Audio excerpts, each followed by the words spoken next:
Yo, what's up guys, this is your favorite fanfic YouTuber, the Fanfic Majesty.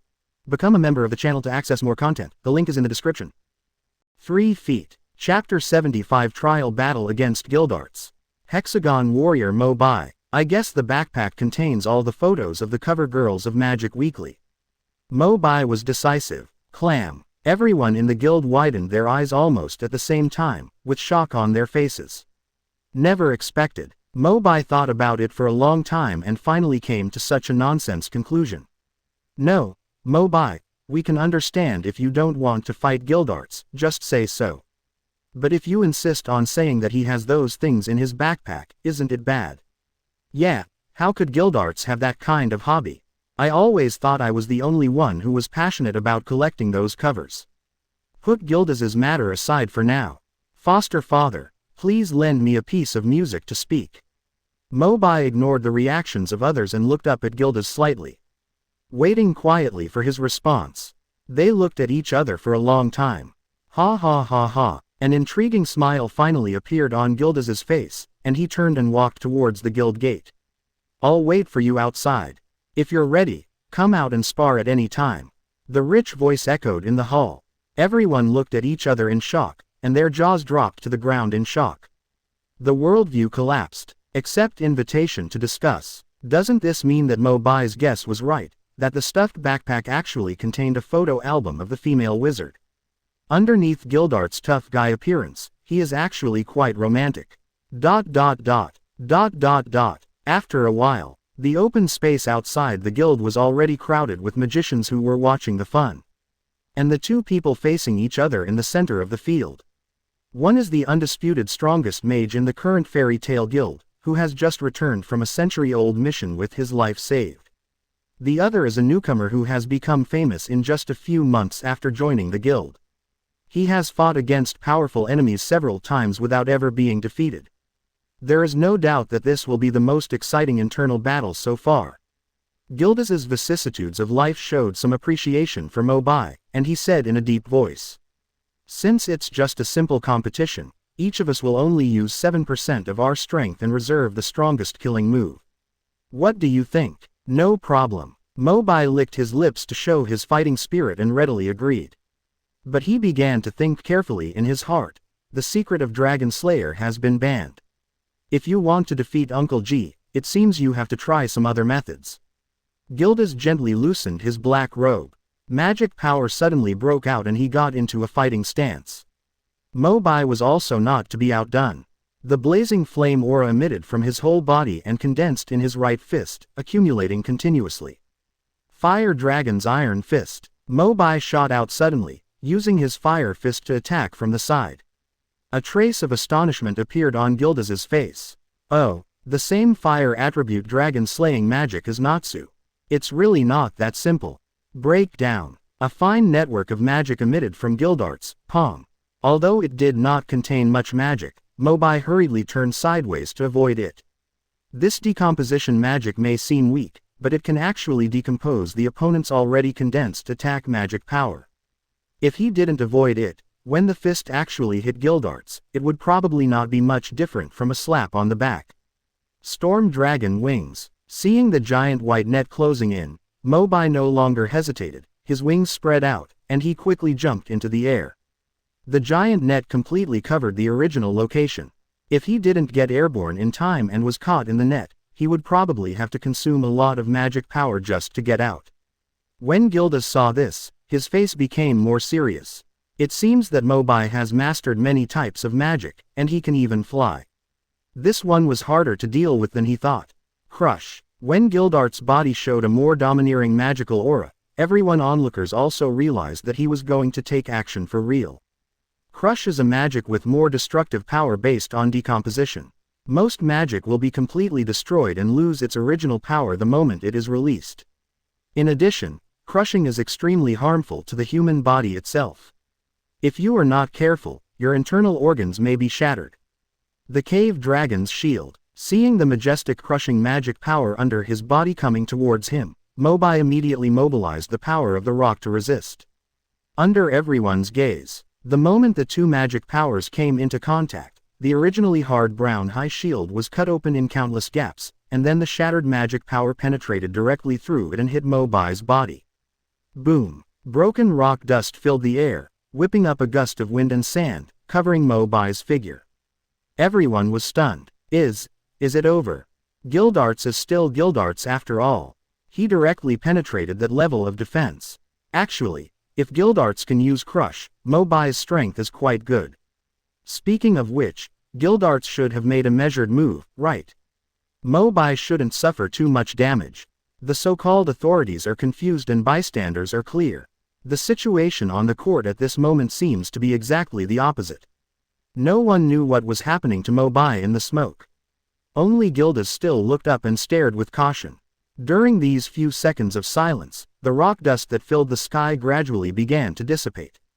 When everyone's interest was waning, the area covered by the rock dust became smaller and smaller, and when it seemed that no one's body could be hidden, one of the figures quickly moved out of it and swooped down. Look, Mo Bai is out. WOC. He actually blocked Gildart's full blow. Not only did he block it, but he also continued to attack in reverse.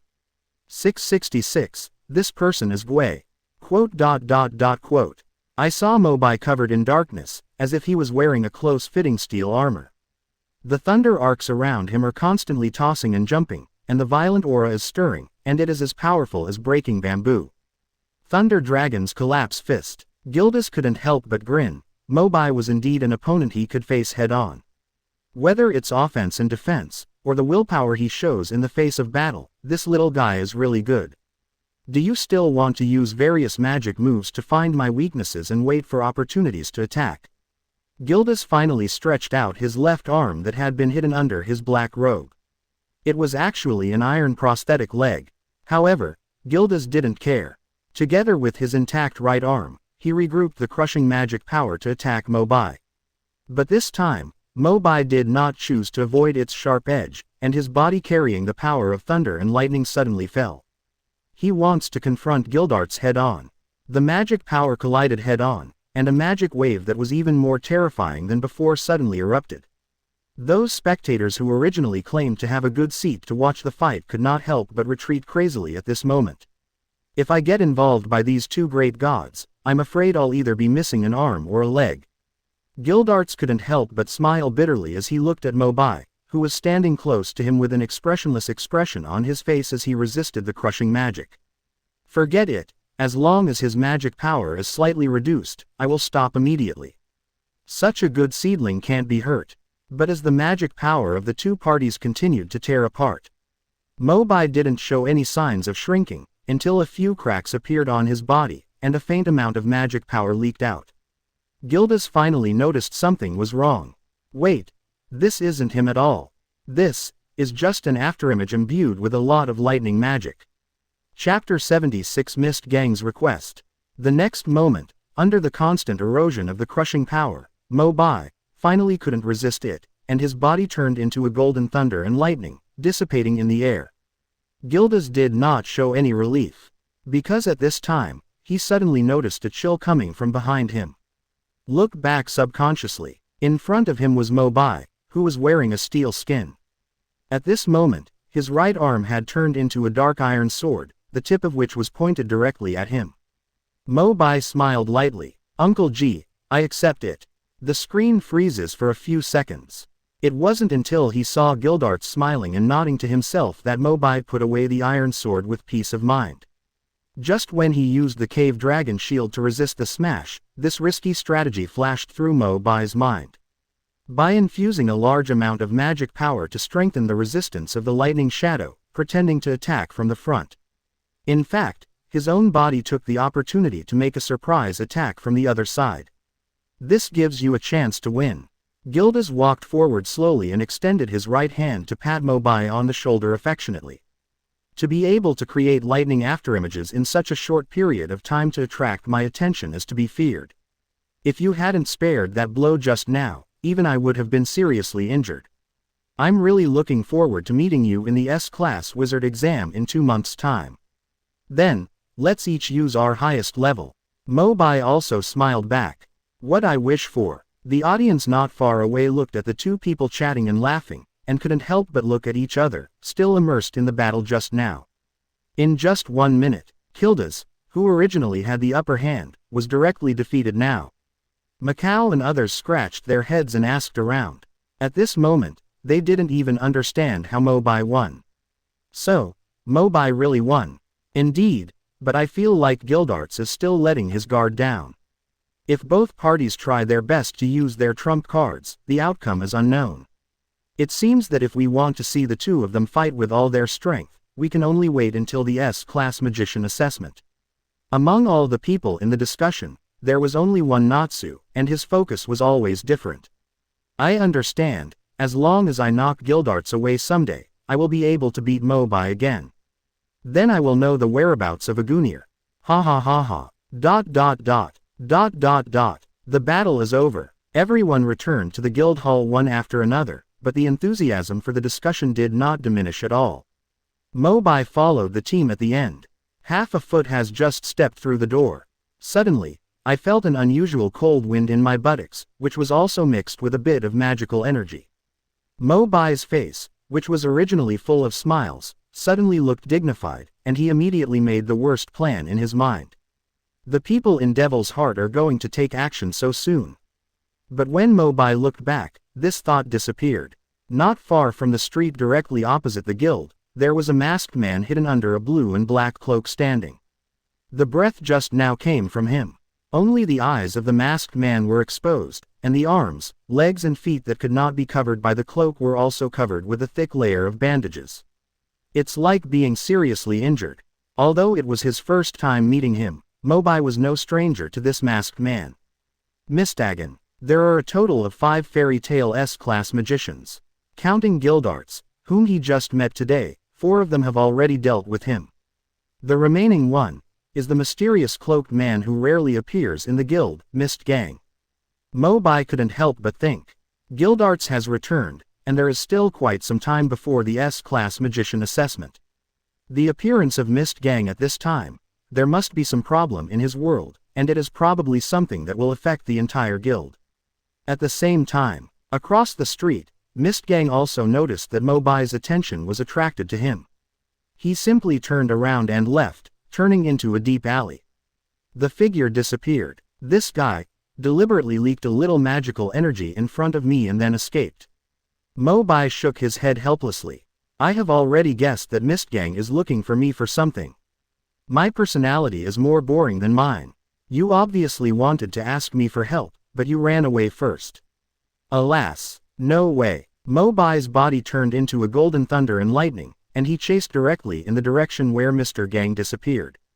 In a dark alley, following the scent, Mo Bai soon found the cloaked man named Mr. Gang who was waiting for him at the deepest point. A hoarse voice came from under the dark blue mask. Hello, Mo Bai. Mo Bai waved his hand. No need to say polite words. You come to me at this time, it must be related to the Edolas matter, right? Mr. Gang couldn't help but be startled when he heard this. A long while passed. Only then did Mr. Gang come back to his senses and said slowly. I've heard before that you have a special ability to see through the past. I didn't expect it to be true.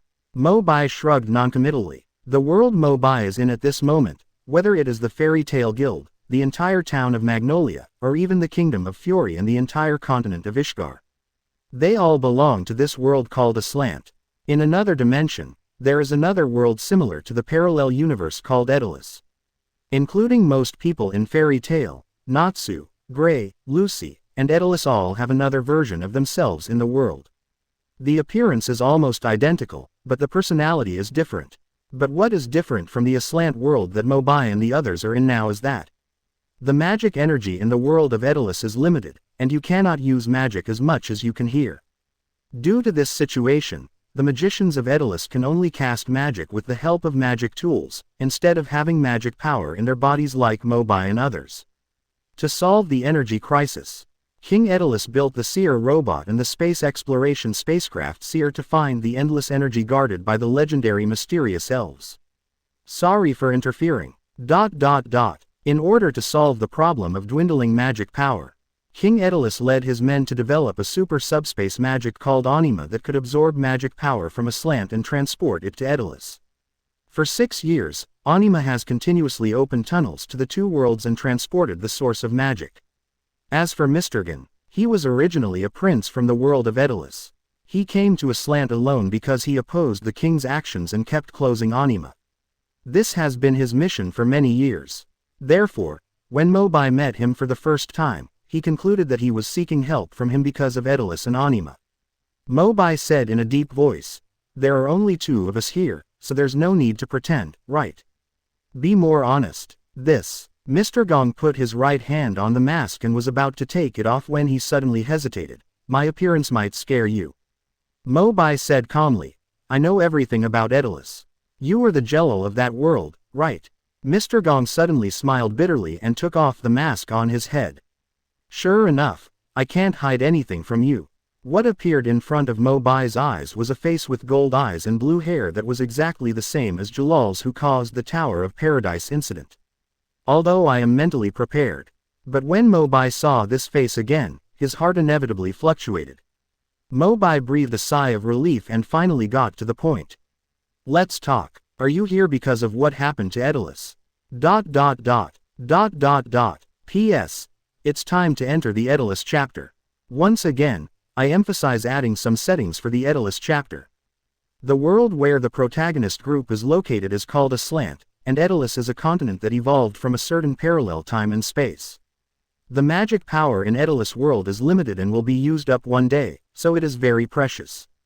The magicians of Edolas cannot use magic freely like Aslant. Magic must rely on magic tools to release, and people cannot actively practice magic. Since it is a parallel time and space, most people who appear in Aslant can find another version of themselves in Edolas. They look almost identical, but have many differences in personality and identity. Such as Jelal and Mistgun. Chapter 77 Time Travel. Enter Edolas. Speaking of which, Mo Bai offered to go to Edolas, in addition to helping Mist Gang. There are two more important things to go to the Fairy Tale Guild here. Go back in time many years ago. The three Mirajan siblings were carrying out a commission, and at that time the younger sister Lizana was seriously injured by Elfman who had received the beast soul and went on a rampage. When Mirajan rushed to her side, she found that Lizana's body had gradually turned into nothingness. Mirajan still doesn't know why that happened. Everyone thought Lizana was dead for a while. As everyone knows, Lizana was transported to the world of Edolas by the embryonic Anima by chance for several years. This trip was just in time to meet her again. Another thing is related to his own dragon-slaying power. If you remember correctly, the boss of Edolas seems to be an iron dragon. If you can eat that thing, maybe you can improve the secret of dragon slaying. I wonder what the secret that contains the power of the iron dragon would be like. It should be able to rival a dozen Gajiels, right? Mo Bai raised his head expectantly. Although Mo Bai usually sneaks into the guild's kitchen occasionally to steal an iron pot, a kitchen knife or something. But after all, we are not in a combat situation, so it is difficult to bring out the potential in the body. If you want to further improve the power of Dragon Slayer Mystery, you have to go through actual combat. Mr. Gong glanced at Mo Bai quickly and heard the willingness to help in his tone, and immediately introduced him seriously. Recently, I feel more and more the terrifying power emitted by Anima hovering over Magnolia. I suspect that Edolas is probably planning to send all the magicians from the Fairy Tale Guild at once. Having said this, Mistgang couldn't help but take a breath of cold air. Even he himself couldn't believe that the Edolas gang had such a big appetite. I have turned off many Anima devices before, but this time its power is particularly powerful, and I can't do anything about it, so I found you. After listening to what Mr. Gong said, Mo Bai couldn't help frowning. When will the Anima activate this time? The fastest, it might be tomorrow. Mistinj said worriedly. Mo Bai breathed a sigh of relief. There's still time. What do you need me to do? Mr. Gong re-observed his surroundings and once again made sure that no one was around, then revealed his plan in full. I want to use teleportation magic to send you to the world of Edolas, defeat the royal army, and completely crush the Anima plan from its roots. Mr. Gong's staff can teleport up to 2 magicians at a time, including himself, and consumes a huge amount of energy. After witnessing the battle between Mo Bai and Kildas, he hesitated and finally chose Mo Bai as his teammate. The words fell. Mr. Gong glanced at Mo Bai anxiously, waiting for his response. Mo Bai thought for a long time and then asked, "If I remember correctly, you should be the prince of the Edolas world, right?" Mistagan nodded. "So, all we need to do is beat your father away, right?" Mistagan was speechless and choked. Although this is true in theory, it sounds like a filial piety. But at least, Mo Bai agreed to go with him in a sense. As Mr. Gong put on his mask again, he poked the 5 strange-shaped magic wands on his back at a nearby corner and chanted in a low voice. After a short stay, a huge magic circle immediately appeared under the 2 people's feet, and purple light enveloped their entire bodies. Mo Bai began to feel that his body became light, and his vision became blurred. Only the hearing was still clear, and the loud reminder from Mistgun reached my ears. "Be careful. Under the influence of anima, the teleportation magic has become extremely unstable now, and it is very likely that we will be sent to a dangerous corner of Edolas." After a while, when Mo Bai and Mr. Gong regained sight, they were no longer in the deep alley just now. The surrounding area also turned into an endless desert plain. As far as the eye can see, everything is a desolate brown color. Mo Bai raised his eyes and looked straight ahead. In front of us are factory buildings, which look particularly majestic in the desert. It's just that the towering chimneys are constantly spewing black smoke, which is not environmentally friendly at first glance. On the periphery of the field, from time to time there would be coolies pushing carts to transport some strangely shaped colorful ores passing by. Mo Bai couldn't help but look at it carefully. "Is this a mining area?" Mistagan nodded thoughtfully. "The magic energy in Edolas is insufficient. On weekdays, the country will also use some means to mine magic ore. It seems that the scale of the mining area here is not small." Before Mo Bai could respond again, the sudden appearance of the 2 of them had already attracted the attention of the mine guards, who went on alert on the spot. A shrill siren sounded across the sky. In just a few seconds, then a large group of heavily armed soldiers rushed out and surrounded Mo Bai and Mr. Gang. The leader held a steel knife, the tip of which was pointed directly at Mo Bai, and asked sternly, "Who dare to trespass into the important mining areas of the kingdom?" But Mo Bai didn't take his warning into consideration at all. He turned around and joked to Mr. Gong beside him as if nothing had happened. "So enthusiastic. The folk customs in your world are quite simple." Faced with the siege, Mistgun naturally had no intention of joking anymore. He took out a transparent vial from under his cloak, poured out a vermilion pill the size of a longan, and handed it to Mo Bai. "Eat this first." "Okay." Mo Bai understood immediately and swallowed the pill without hesitation. I suddenly felt full of power. Suffering from the decline of Edolas magic, the magicians who came from a slant, even if they were powerful, could not use magic normally. But fortunately, Mist Gang had already prepared for it. As long as he took this special pill, he would be able to use magic to fight as much as he did in the original world. Seeing that Mo Bai and Mistgong did not explain themselves, the guards further confirmed their suspicious identities. Immediately, he waved the steel knife through the air, signaling for his men to capture and kill him. Looking at the soldiers approaching from all sides, Mo Bai's eyes became more intense. "There must be no council in this world. It seems that we can make a big fuss without any scruples." "Superior." As soon as the guard gave the order, the weapons in the hands of the soldiers all emitted magic aura and rushed straight towards Mo Bai. Mr. Gong's right arm quietly reached for the staff behind his back, but Mo Bai raised his hand and gently stopped him. "Leave it to me." Mistagan's lips moved, but he didn't make a sound yet. Then he saw Mo Bai's figure turned into a golden thunder and lightning. Disappeared instantly. Almost at the same time, continuous screams were heard.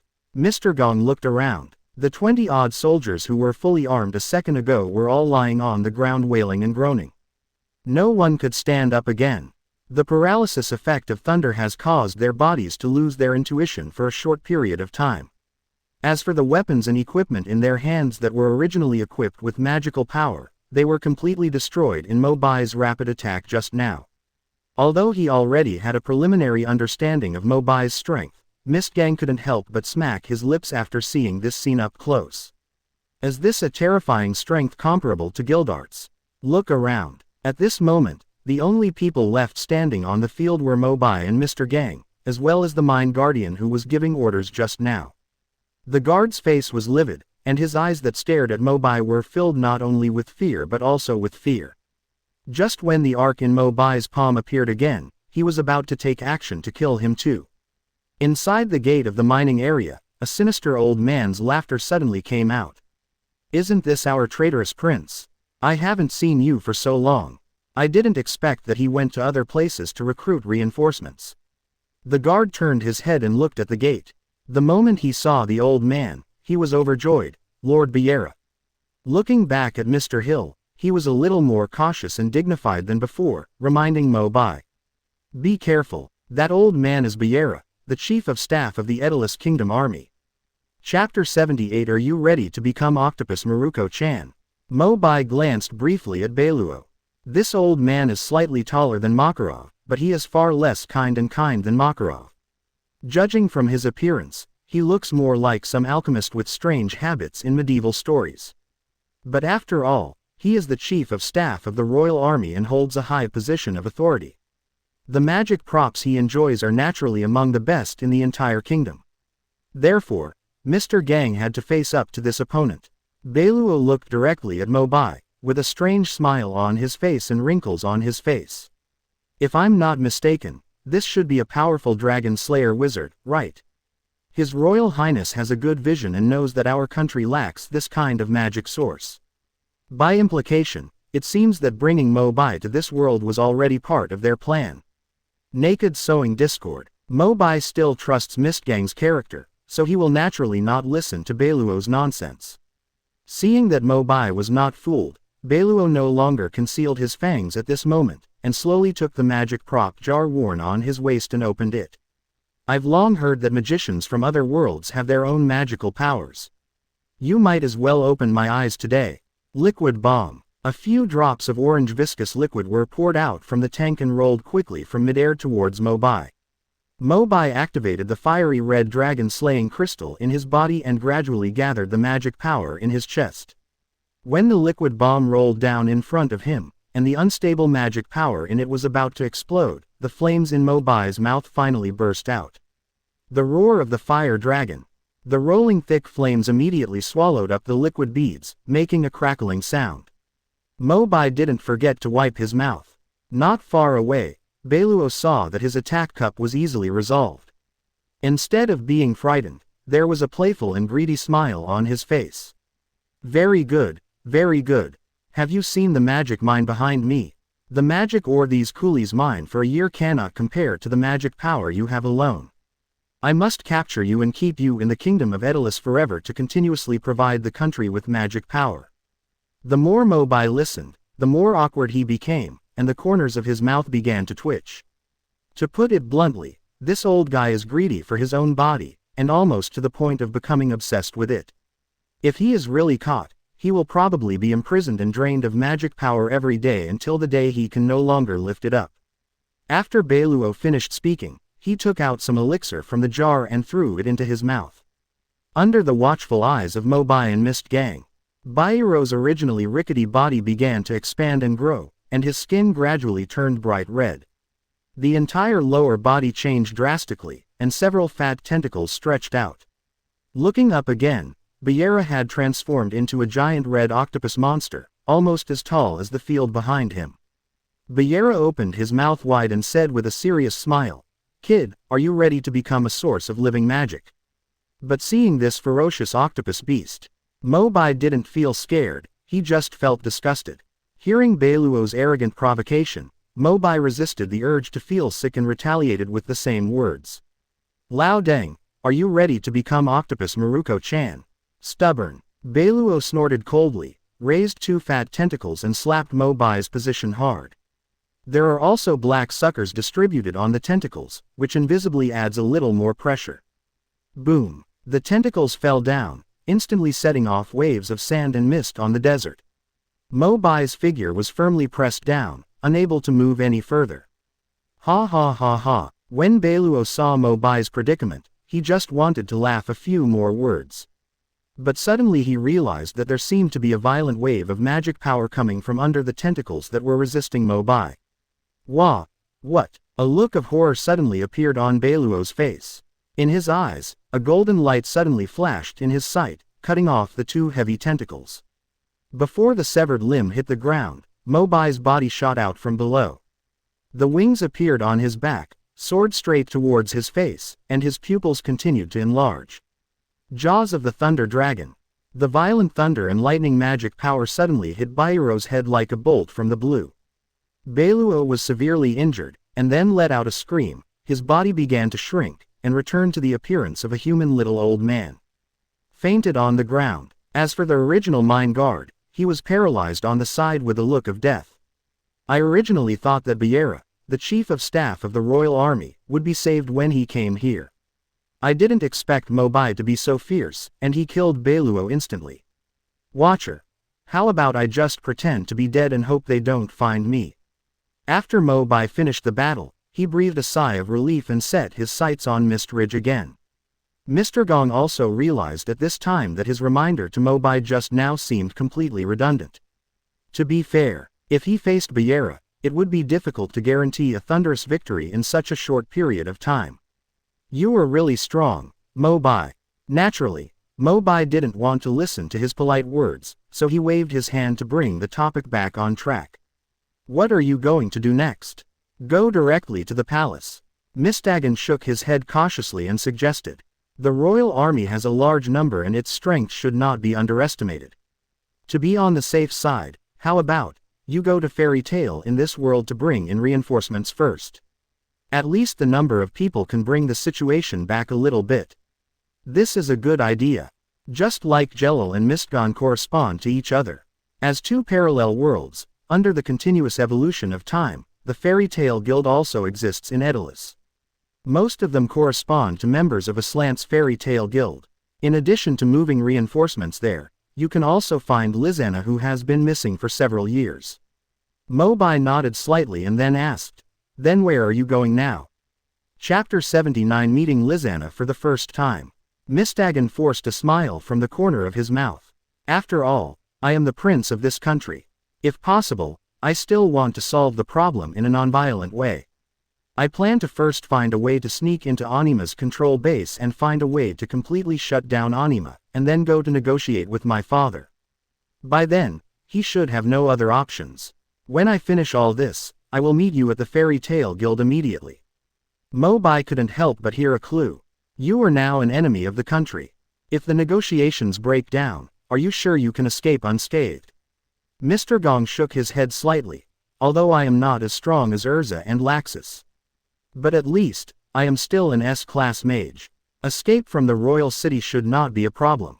Okay, be careful with everything. Mo Bai saw this and stopped insisting. He took the handed Edolas map with both hands, opened the wings of the storm dragon, and flew forward. Mr. Gong had considered it quite carefully and had specially outlined all the important locations on the map. It's clear where the Fairy Tale Guild is. Based on the mine he was in just now, Mo Bai quickly determined his position. After flying for a long time, we are about to pass the edge of the desert. Speaking of which, no one in Edolas can use magic directly. They must use magic tools. In addition to Deliora, I remember that there are 4 captains of the kingdom's army's magic warfare unit. They are also masters of using magic items. The edge of the desert is finally no longer filled with dust. Finally, I could see some scattered green vegetation and houses in the distance. Mo Bai looked down at the map again and crossed the grassland in front, not far from the Fairy Tale Guild. But at the junction of the desert and the grassland, there was some faint fluctuation, as if someone was fighting there. Mo Bai calmed down the magic aura on his body and slowly approached, only then could he see the appearance of the combatants clearly. Mo Bai slapped his forehead fiercely and was overjoyed. She came at the right time. ...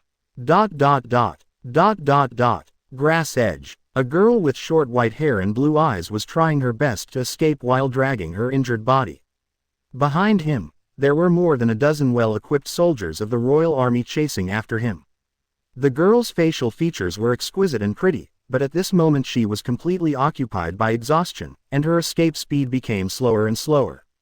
He looked back at the pursuers in front of him, but he didn't pay attention to his feet and stumbled to the ground. The girl climbed up with difficulty and looked around, her beautiful eyes suddenly showing a look of despair. It seems I can't run away. If you look carefully, it is not difficult to find that the Fairy Tale Guild emblem is engraved on her thigh. The girl was none other than the sister Mirajan and Elfman thought about day and night, Lizana. However, facing the siege of the royal army at this moment, the unarmed Lizana was obviously in a great dilemma. Give up. All the magic items you carry have exhausted their magic power. There is no point in resisting.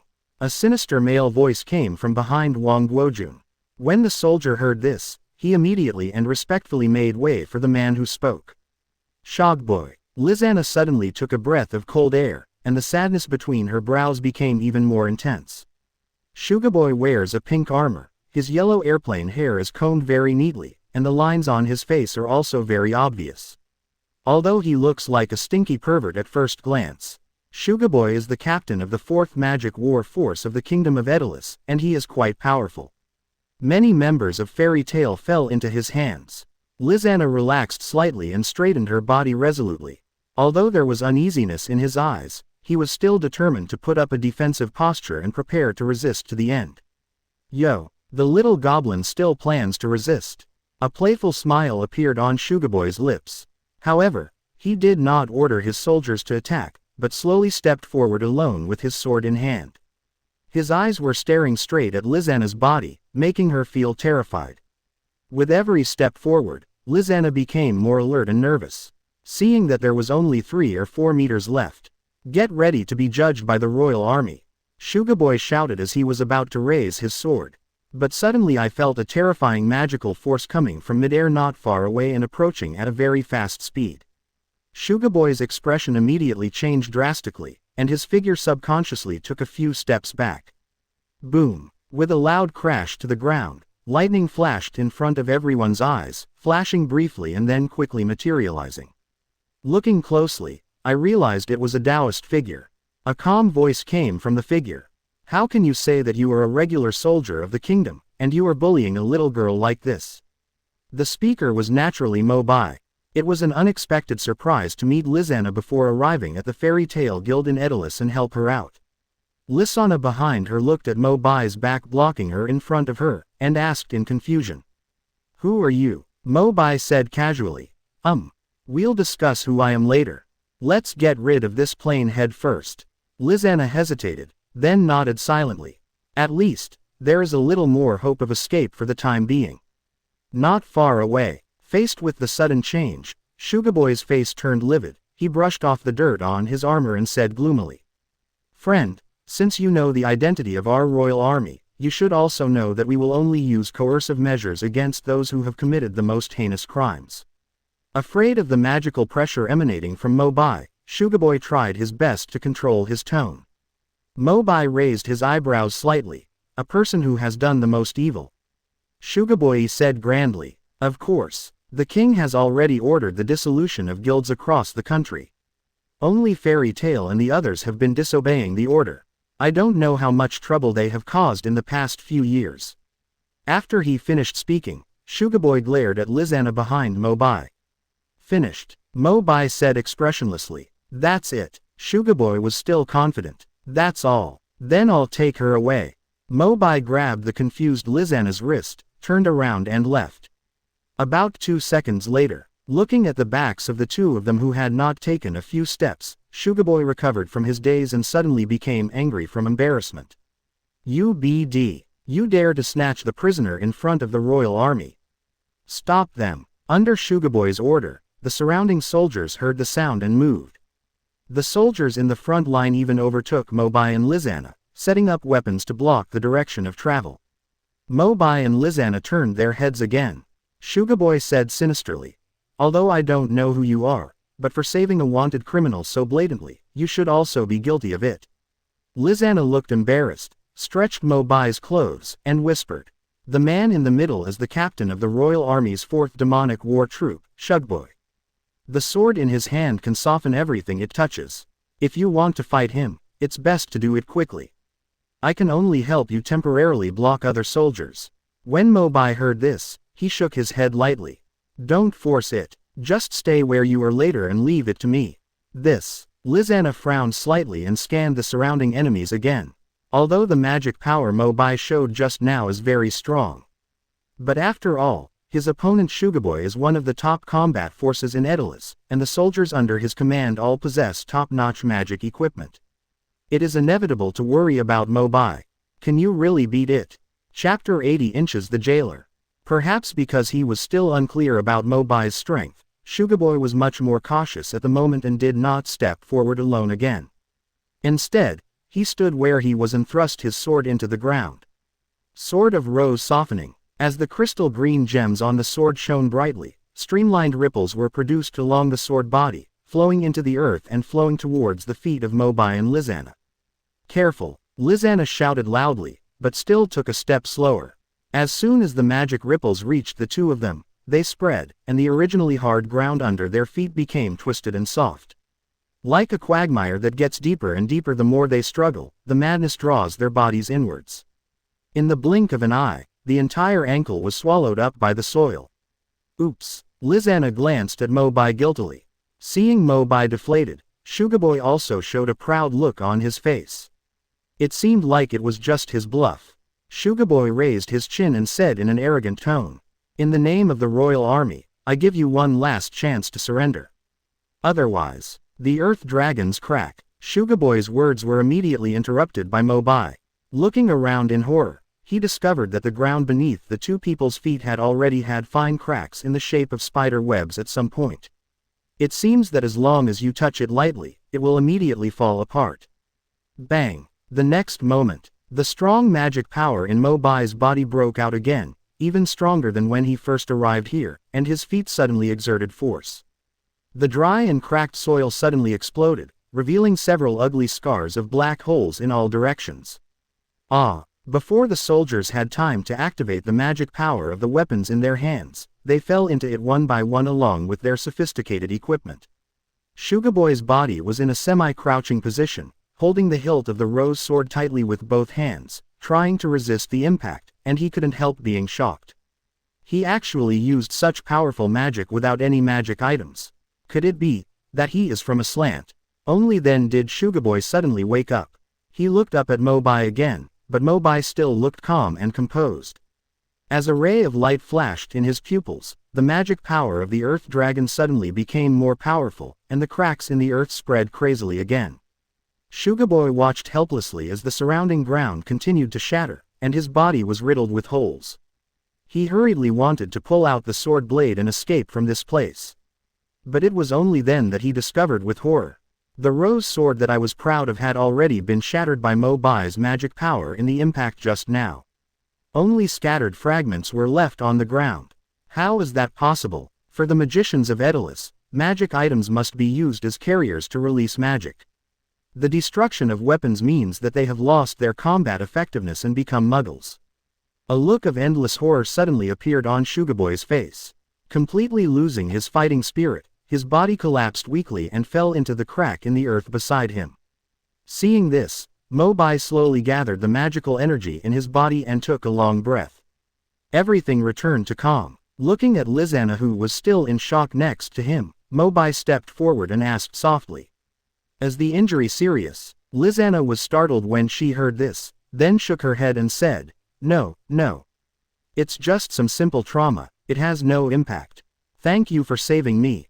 Mo Bai glanced down from the corner of his eye and realized that she had been barefoot. Affected by the muddy land just now, Lizana's originally smooth and tender feet were also stained with a lot of wet brown soil, making them white and pink. "By the way, I just happen to be a little hungry. Besides, I am an earth attribute dragon slayer, so it makes sense to eat some earth to replenish my magic power, right?" Ahem. Mo Bai coughed twice and joked casually, "Why did you lose your shoes?" Lizana looked down and immediately blushed, subconsciously avoiding Mo Bai's gaze to avoid looking at each other. Mo Bai stuck out his tongue and changed the subject. "Well, I'll take you back to the guild. It just so happens that I have something to go to Fairy Tale." This. Lizana hesitated. The kingdom of Edolas has already ordered the forcible dissolution of all magician guilds. Although after several years, everyone in Fairy Tale struggled to support it and remained the only surviving guild in the kingdom. However, He was also frantically wanted and hunted by the royal army. Guild addresses are also moving more and more frequently. For every fairy tale member, the specific location of the guild is absolutely confidential. Once leaked, it will easily bring disaster to all members. Thinking of this, Lizanna shook her head firmly. I'm sorry, even though you saved me, but I still can't take you to the guild. Lizanna's big watery eyes are particularly cute when she becomes stubborn. As expected of Mirajan's sister, both sisters have their own beauty. Shaonizi has a strong sense of prevention. Mo Bai smiled brightly and immediately guessed her difficulty, but he didn't feel too embarrassed. He just casually opened the corner of his upper body and exposed his chest. Lizanna instantly blushed from her neck to her ears, and subconsciously moved her gaze to the side. What do you want to do? Mo Bai looked innocent. Don't be so sensitive, right? I'm not a gangster. Why don't you turn around and take a look? Hearing this, Lizanna turned her head slowly and hesitantly, and saw the familiar pattern on Mo Bai's chest at a glance. Under the warm sunshine, the fairy tale coat of arms shines brightly. Lizanna immediately covered her pink lips with her hands, her eyes showing surprise, and looked at Mo Bai again. You are. My name is Mo Bai, and I am the new member of Fairy Tale. After a while, Lizanna recovered from the shock. Brother Mo Bai, although you have a coat of arms, why don't I remember seeing you in the guild? Well, Mo Bai couldn't help but smile bitterly.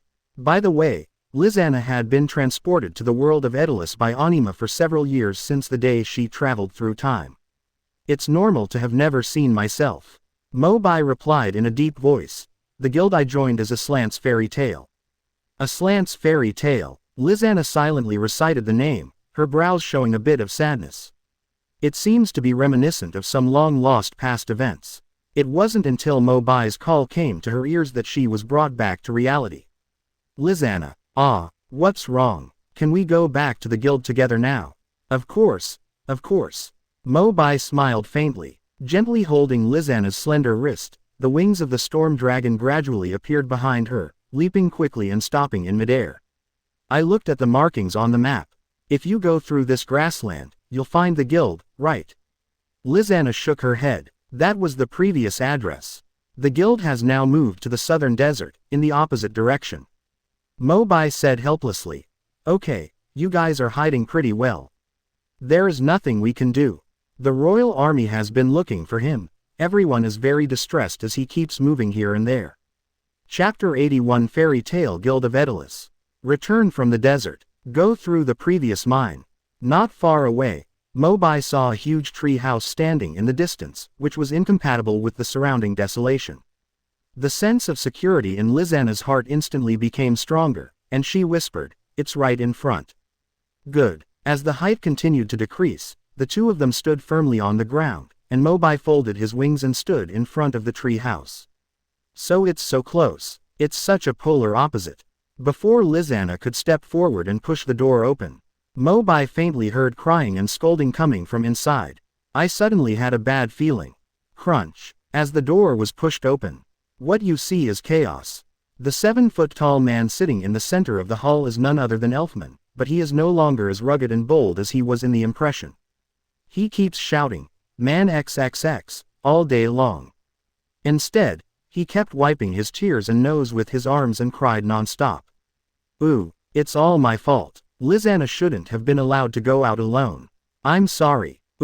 Although Mo Bai was mentally prepared. But when I saw this scene with my own eyes, I was still a little dumbfounded. It's so noisy. Lucy, the strange orangutan girl, can you be quiet? Go and repair your machine, and don't worry about things you shouldn't. You're a skinny mechanical geek. Lucy and Levy, who were originally good friends in Aslant, were now like Naz Gray in the past. They started arguing non-stop when they met and almost got into a fight. Especially for Lucy, the character change has been extremely dramatic. In Aslant, she was still a kind and lovely rich daughter. But in Edolas, she turned into a bad and violent woman who always speaks with her fists. Suddenly, a sweet male voice came from in front of the bulletin board. Mo Bai looked closely and realized it was Gray. "Juvia-chan, do you want me to accompany you to find Lizanna Duck?" However, Gray from Edolas is not the stripping pervert. Quite the opposite. At this time, Gray was wrapped in countless pieces of cotton clothes. His whole body was like a huge meatball, and he also had a bright red scarf tied around his neck. But what shocked Mo Bai Bungbu the most was the next scene. Gray slowly squirmed to Juvia's side, with a flattering look on his eyebrows. "Juvia-chan, just let me go with you." Juvia, however, looked disgusted and said, "Go away. You wear so many clothes and you feel so cold when I see you. Stay away from me. I'll go find Lizana myself." Gray smiled innocently. "Hee, it would be more comfortable if you wear more clothes." Mo Bai sighed softly and couldn't help but sigh. It's really Gangtian's turn, even if you know the plot in advance. But after all, seeing is worth hearing 100 times. Mo Bai watched it with gusto. Although many characters are misplaced, the noisy atmosphere has not changed at all. Still the familiar fairy tale. "Lizana." In the chaos, someone suddenly shouted. Immediately afterwards, almost everyone in the hall stopped what they were doing and turned their attention to the door, focusing on Mo Bai and Lizana. Elfman's eyes were filled with excitement and disbelief, and his words became hesitant. "Lizana, you're back." Lizana walked forward with a wry smile, casually pulled out a tissue on the table and handed it over. "Don't cry, brother. Although I was chased by the royal army, luckily I met brother Mo Bai and I was able to escape." Seeing that Lizana had indeed returned safely, the guild members temporarily stopped arguing and gathered together with smiles on their faces. "It'll be good to come back, it'll be good to come back. Speaking of which, this little brother is a bit unfamiliar. Was he the one who saved you? He's quite handsome, isn't he? Much better than that Gray who has been pestering me all day long." "Ooh, Juvia-chan, if you say that, I will be sad." Ooh. More and more pairs of curious eyes looked over. Facing this group of familiar and yet unfamiliar companions, Mo Bai didn't show any concern. He simply lifted up his clothes, displayed his guild crest openly, and said, "To put it simply, I am a person from another parallel world, a slant. In my world, there is also a magician's guild called Fairy Tale." I know this sounds ridiculous, but it's true. There was suddenly no sound in the crowd. All members looked at Mo Bai blankly. After a few seconds of silence, Kana suddenly stretched out his arm from the back row and asked loudly, "Since there is Fairy Tale in your world, is there another me?" Mo Bai immediately affirmed, "Yes. You are Kana. In a slant, you are a female drunkard who often makes troubles to drink me." Kana couldn't help but smile bitterly. "Really, that's quite interesting." Mo Bai looked up and down at Kana in front of him again. A white dress wraps her body tightly, and her behavior is full of elegance, just like a well-behaved girl next door. It can be said that he is completely different from the female alcoholic I knew before. After hearing Mo Bai's answer, others immediately became interested. And me, hey, I must be happily together with Juvia-chan in a slant, right? Actually, I also want to know what I look like in parallel time and space. Facing the enthusiastic crowd, Mo Bai was overwhelmed and had to reply one by one while recalling. "Elfman, when you were in a slant, you were a man who fought with others every day. If you didn't fight for a day, you would feel uncomfortable. Gray, you are a pervert over there who takes off his clothes when he gets excited. No matter how hard you try to persuade him, you can't persuade him. Don't laugh at Juvia. I remember that you were crazy about this stripper in a slant. Why are Lucy and Levy quarreling again? In my mind, you two are best friends. Jet and Troy are simply epic enhancements. They used to be walk-ons, but now they are version T0. Alzik and Biska are pretty much the same as over there, they are still a passionate couple. There's no change in Myra's words, the same gentleness and the same good figure." Quote. And just when Mo Bai answered one by one, Lizana's figure quietly left and walked into the back hall. Although the movement was very light, it was still noticed by Mo Bai. What is this girl thinking? Chapter 82. As long as the mind does not slip, there are always more solutions than difficulties. It didn't take long. Mo Bai found an excuse to get away, walked through the noisy crowd, and walked towards the back hall. Since it is just a tree house, the back hall is not very big, and there are only a few rooms left through the corridor. It is much smaller than Aslant's Fairy Tale headquarters. Mo Bai called softly, "Lizana, are you here?" After a few seconds, Lizana's panicked response came from the room on the right. Wait for me a moment. A long while. As the door creaked open, Lizana leaned out of the room and forced a smile towards Mo Bai. Brother Mo Bai, what's the matter? Mo Bai did not answer directly. He found that Lizana's eyes were red and even stained with tears. Sensing Mo Bai's strange gaze, Lizana immediately pretended to be sleepy, yawned and said, I'm so tired from running all the way. I just wanted to rest. Really, I originally wanted to go in and sit for a while. Mo Bai smiled and turned around, pretending to leave. Lizana bit her red lips lightly, hesitated for a moment, and then took Mo Bai's arm that was about to leave. Come in and stay for a while. Lizana's room is very simple, not even many of the little girl's favorite decorations. It can be seen that due to the constant pursuit by the royal army, the members of Fairy Tail usually live in a tight life. Sitting on a low wooden chair, holding the hot tea that Lizana had just poured for him in his hand, Mo Bai suddenly said, Are you homesick? Panic flashed through Lizana's beautiful eyes, and she subconsciously took a half step back, pretending to be calm and said, I don't understand what you mean. This place, Fairy Tail, is my home. No, I mean Aslant's Fairy Tail. That's your original home. There was unquestionable firmness in Mo Bai's tone. The words immediately caused Lizana to freeze in place, with tears welling up in her eyes. Seeing Lizana's aggrieved look, Mo Bai sighed briefly, stepped forward and gently put his hand on her shoulder, whispering, Lizana, you are not from this world, but from Aslant like me. Right. Going back a few years, Lizana of Edolas died during a mission. At that time, the 3 Mirajan sisters in Aslant went out to carry out a commission. Elfman forcibly accepted the soul of the beast, lost his mind, and attacked his sister Lizana in a rage.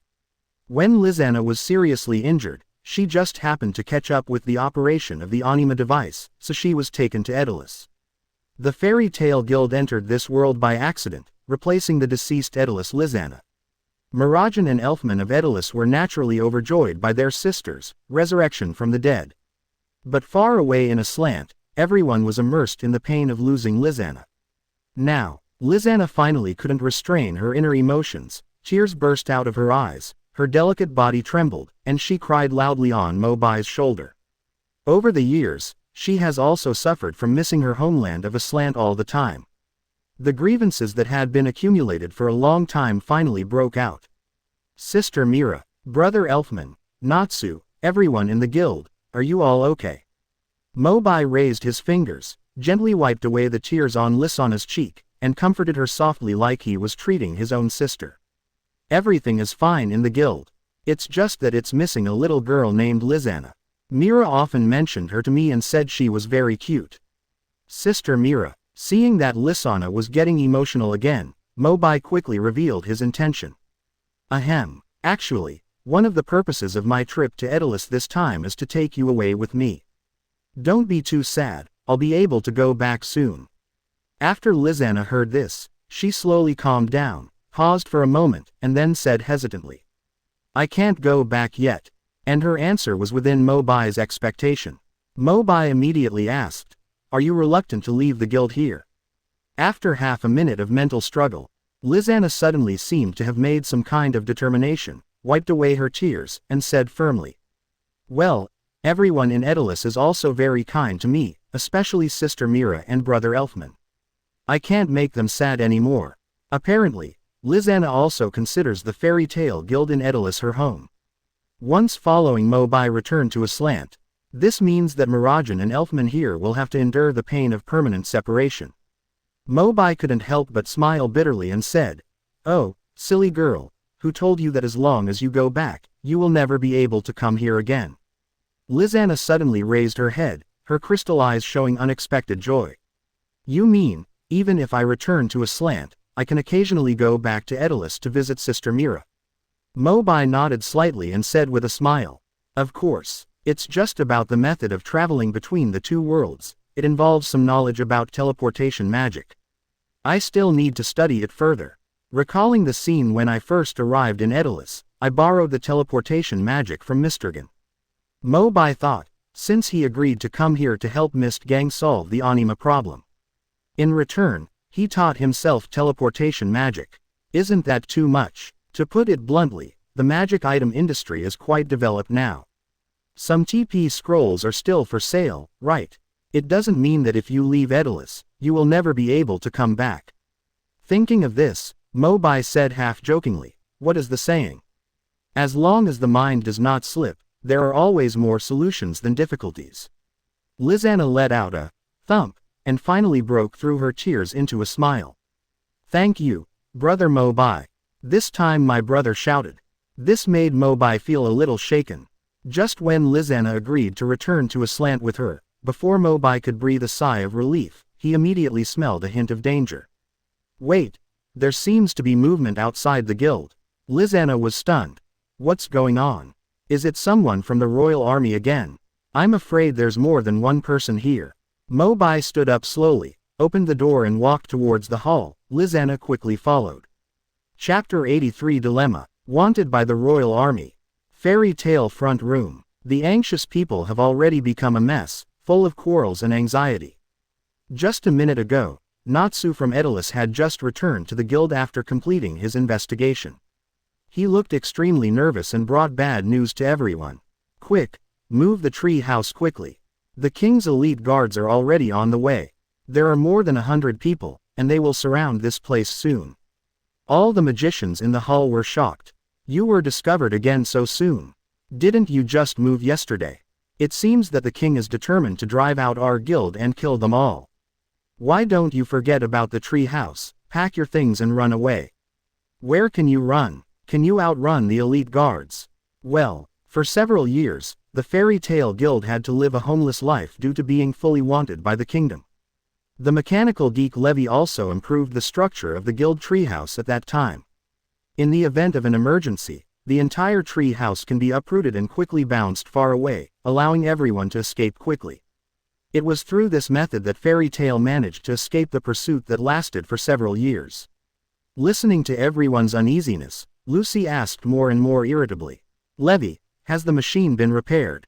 The royal guards have arrived at the entrance of the guild and will come in at any time. Levy was equally worried and said impatiently, what are you urging? After moving so many times, the magic source is no longer enough. Even if the machine is repaired, it can't be started again. So we can't run away this time. Levy nodded reluctantly and said regretfully, I've tried my best. All the magic items in the guild have been taken out and charged, but it's still not enough to activate the ejection device. The guild suddenly became silent. There was dead silence. Many people began to look around, looking at the dilapidated but warm hall with nostalgia, the guild treehouse that had sheltered them countless times. The look on his face was full of frustration and reluctance, as if he was saying his final farewell. Once they are all captured by the royal army, they may never have the chance to meet their partners again in the future. As for this tree house, it can only be burned to the ground and reduced to ashes.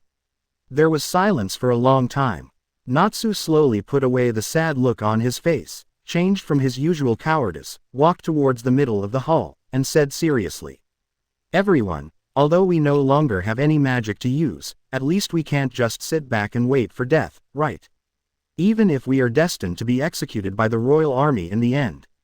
After the words fell, everyone in the hall looked at each other. Lucy walked forward, glanced at Natsu meaningfully, and said with approval, Well said, Natsu, I won't beat you today. Forehead. Natsu was ashamed. At this moment, everyone in the guild also came to their senses, echoing what Natsu just said. Fight them. After being hunted for so many years, I have had enough of this kind of life. I agree too. I don't steal or rob. I get paid by completing the tasks assigned by the client. Why should I be wanted? That's right. I will fight for the guild with Juvia-chan until the end. Gray, get out. Quote. Just when everyone was enthusiastic, a weak voice suddenly came from the entrance of the back hall corridor. Can I say something? Everyone looked around. It was Mo Bai and Lizana behind him. Lucy frowned slightly and said doubtfully, Mo Bai, it's very dangerous here now. The royal army will come soon. You should leave quickly. We can delay your time for a while if we stay. Mo Bai chuckled, shook his head, and walked straight to Natsu. Natsu, what's the name of the leader of that elite guard you mentioned? Recalling what he saw at that time, Natsu said, that man has chased us many times. I have seen him. I think his name is Jace. Jace. Mo Bai searched his memory and couldn't find any pictures of this name appearing in Fairy Tail. It seems like he's just a walk-on. Looking around at the familiar yet unfamiliar partners in the guild again, Mo Bai slightly increased his volume and said calmly. I can understand how you want to protect the guild. But after all, they have powerful magic equipment, and we are almost defenseless. If you just rush out like this, apart from building momentum, it will be no different from giving away someone's life. Before Mo Bai could finish speaking, Lucy interrupted impatiently. Then what can you do? You can't go out and kneel down and beg the royal army to let us go, right? Mo Bai smiled and then expressed his thoughts. I forgot to introduce to you the world I originally lived in, Aslant. It was a country full of magic. In Aslant, magicians don't need to use props. They can cast all kinds of practical magic by relying on their own strength alone. Levi seemed to understand what Mo Bai meant. You mean, you don't need props to use magic? Mo Bai nodded slightly, and as he opened his right palm, a bright flame flickered from it. Everyone immediately felt the essence of magic in it and looked at Mo Bai in shock. He really didn't use magic items. The magic power was generated from his body. And this magic power seems not to be weaker than the various attack equipment we used before. But Mo Bai alone can't deal with the hundreds of guard soldiers outside. Why don't you use this magic power to power the tree house? It's better to take the best option at this time. After much discussion, only then did everyone realize that Mo Bai had already begun to walk steadily towards the outside of the guild, but Yun Danfeng quietly said a word. There may be a lot of noise later. Be careful to protect yourself and don't get hurt. The treehouse door was slowly pushed open, until Mo Bai's figure left the hall. The shocked guild members then realized that Mo Bai was going to fight the hundreds of elite royal guards alone. Is he really okay? This is too risky. Don't worry, I forgot to tell you that when brother Mo Bai rescued me, he also defeated Sugarboy. From the corner, a smart girl's voice suddenly came. Everyone followed the sound. It was Lizana who spoke. Unlike others, Lizana looked at Mo Bai's back with eyes full of expectation and appreciation. Obviously he has absolute confidence in his strength. Outside the treehouse, the endless desert was filled with a mighty royal guard at some point. Hundreds of strong soldiers were fully armed from head to toe, with swords, spears, halberds, muskets and cannon barrels. They represent the strongest war-ready force in the entire kingdom of Edolas. At the front of the team, leader Jace's eyes were cold and hard, vowing to remove the thorn in his side. Fairy Tail, as long as I catch you all today, I will be able to serve as the captain of the soon-to-be-formed 5th Demonic War Force as a matter of course. Jace was wearing an armor as dark as ink, and his eyes were full of desire for war and killing. In terms of strength, he is no worse than the other 4 captains of the demonic war troops, but he just lacks some achievements. If you can destroy Fairy Tail now, it will obviously be a stepping stone for your promotion. As the door of the tree house in front slowly opened, Jace immediately carefully held his sword and gestured to the surrounding guards to be alert. The situation of Fairy Tail is still unclear. If the other party wants to fight with you, it may cause some losses, so it is better to be careful. Their eyes met in front of the bookstore door. Jace and his royal guards were shocked to find that only one person walked out of the guild. It was Mo Bai. Mo Bai looked at each other calmly. The leader should be the Jace that Natsu mentioned. It's a pity that the strength of the magic items on him is not as strong as that of Bairo and Shugboy. But he seems to be a few years older than me. To be able to become the commander of the royal army of Edolas at this age is probably a group of young people with very good qualifications. Jace frowned. He picked up the wanted book on his waist and checked it. He raised his head several times and compared it with Mo Bai one by one. Can be read over and over again. But he has never found a wanted criminal whose information matches the Mo Bai in front of him. Jace's interest was waning, and he shouted forward, "Your information is not on the wanted list. If you know what's going on, leave immediately and don't affect the Royal Guard's performance of official duties. Mo Bai had no intention of leaving. Under the gaze of the soldiers, he walked towards Jess step by step and whispered. Your list is too old. I'm also a member of Fairy Tail, maybe you can add me to it. Jace was stunned. What kind of strange request is this? Someone actually wants to add himself to the wanted list. Chapter 84 The Fire Dragon's Double Flame Blades.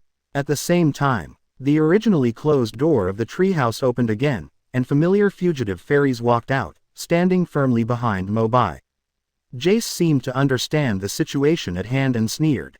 It turns out that you are the foreign aid invited by those goblins. No wonder they neither ran away nor resisted.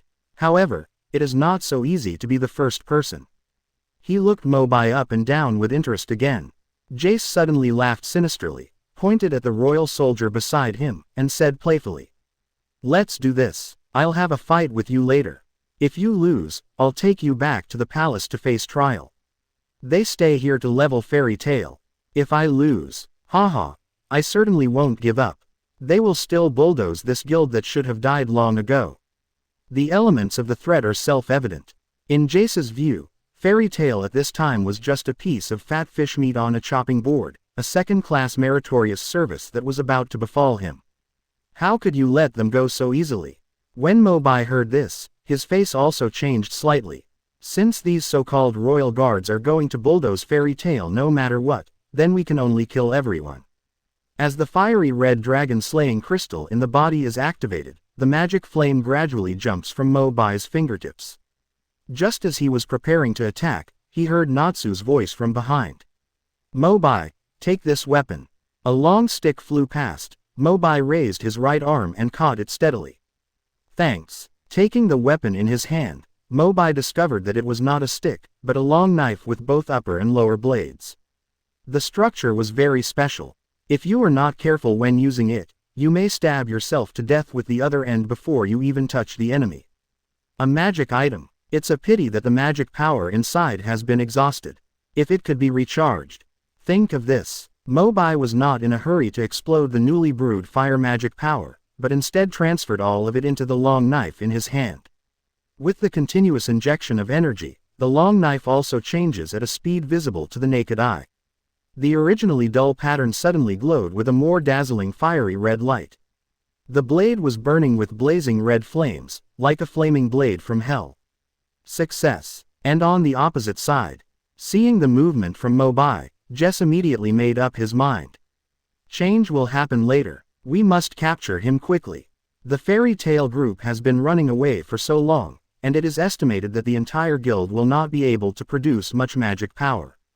As long as we deal with this kid, the entire guild will be able to capture it. Jace was about to order a collective siege. In an instant, the figure of Mo Bai, who was originally standing there, disappeared out of thin air like a ghost. The royal guards who were ready to go looked at each other, not knowing each other's situation. An ominous premonition suddenly arose in Jace's heart. The next second, suddenly the screams of the guards came from beside him. Jace hurriedly followed the sound and saw 3 soldiers who were fully armed and wearing fine armor. At this moment, a raging fire ignited on the body, rolling and wailing crazily on the ground, but the fire demon seemed to be unable to extinguish it, biting the soldier's body. What's going on? Captain, we didn't see clearly either. There was a golden light that flashed across our eyes just now, and then the 3 of them suddenly caught fire for no apparent reason. Jesse was shocked. When he turned his head, he saw a scene that made him even more unbelievable. Within sight, brilliant wings of light sprouted from Mo Bai's back, and his figure quickly entered and exited the battlefield like lightning.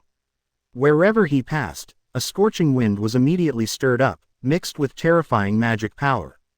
And the fire blade in his hand kept waving during this period.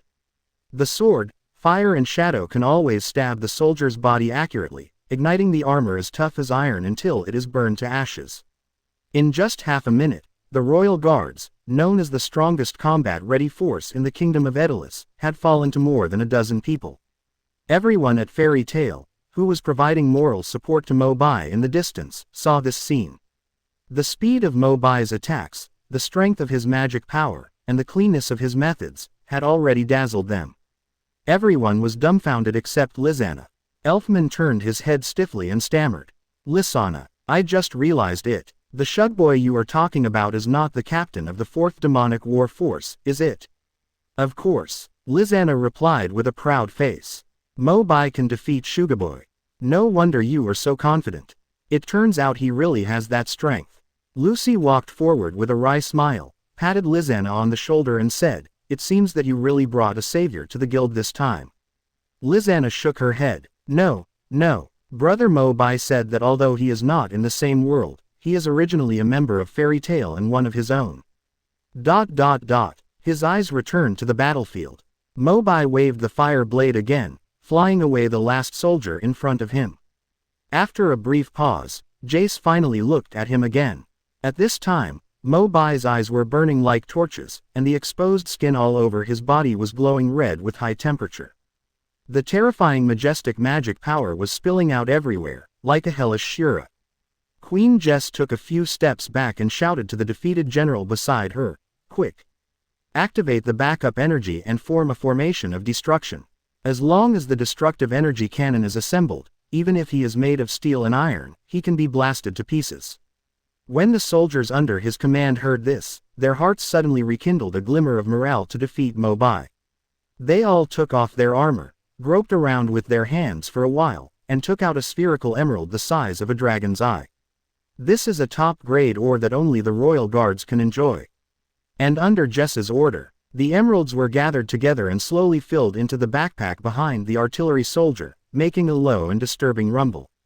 Looking at the series of actions of the royal guards, Mo Bai thought to himself. They seem to be stepping up their tactics. Regarding combat, Mo Bai has always adhered to the attitude of saving trouble when it can be done. Even if you crush the enemy with strength, you don't like to leave the opponent a chance to release his trump card. At the moment, naturally, Jace will not get what he wants. Mo Bai's whole body once again burst into magical flames, and he quickly rotated and impacted the fire blade between his fingers, setting off a billowing heat wave. It's time to try out what kind of power the dragon-slaying magic will be after borrowing the power of the weapon. Under Jess's constant urging, the royal guards hurriedly filled the cannon and pointed the black hole's muzzle at Mo Bai.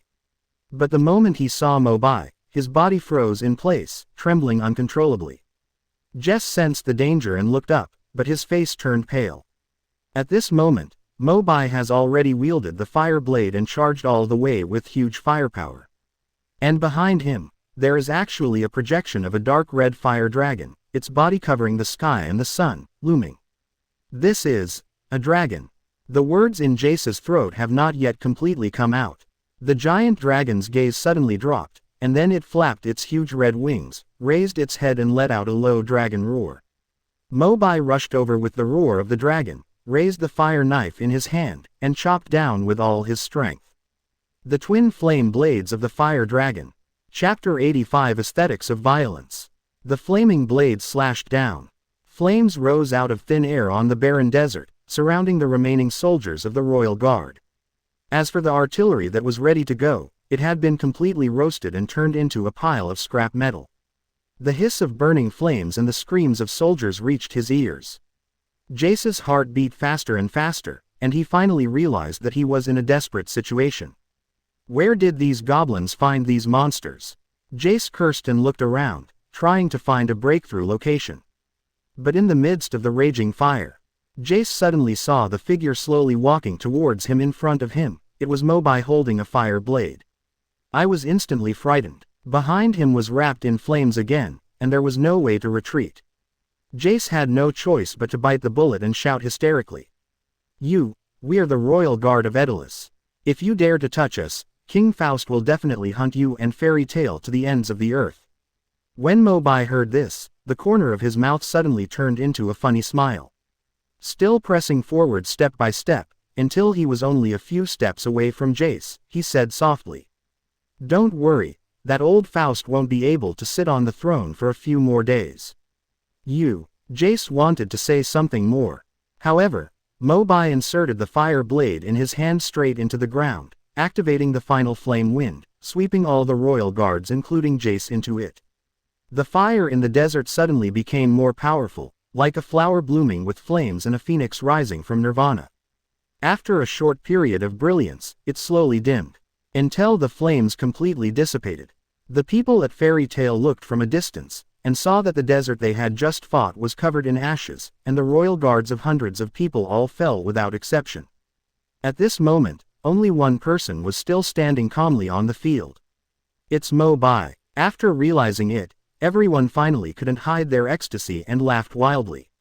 We won. What a powerful fire magic. It's simply a violent aesthetic. Brother Mo Bai really did it. He protected our entire guild. Why are you still cheering? Hurry and freeze. Lift Mo Bai up. Quote. As for Mo Bai, after completing the final blow, the fire blade in his hand finally couldn't bear his huge magic power and instantly fell into pieces. After regaining control of the magic power in his body, Mo Bai couldn't help but smacked his lips. It's a pity that the quality of this magic weapon is a bit poor. I originally thought that the fire dragon's double flame blades are very powerful, and I can use them more times in the future. At this time, Mo Bai also felt the movement coming from the front. Looking up, he saw Fairy Tail's friends running towards him happily. Mo Bai subconsciously raised his arms to say hello, but was grabbed by Macau and Wakaba who were running towards him. Realizing something was wrong, Mo Bai immediately shouted, "Huh, wait, there is no need to be so grand." But apparently no one listened to him.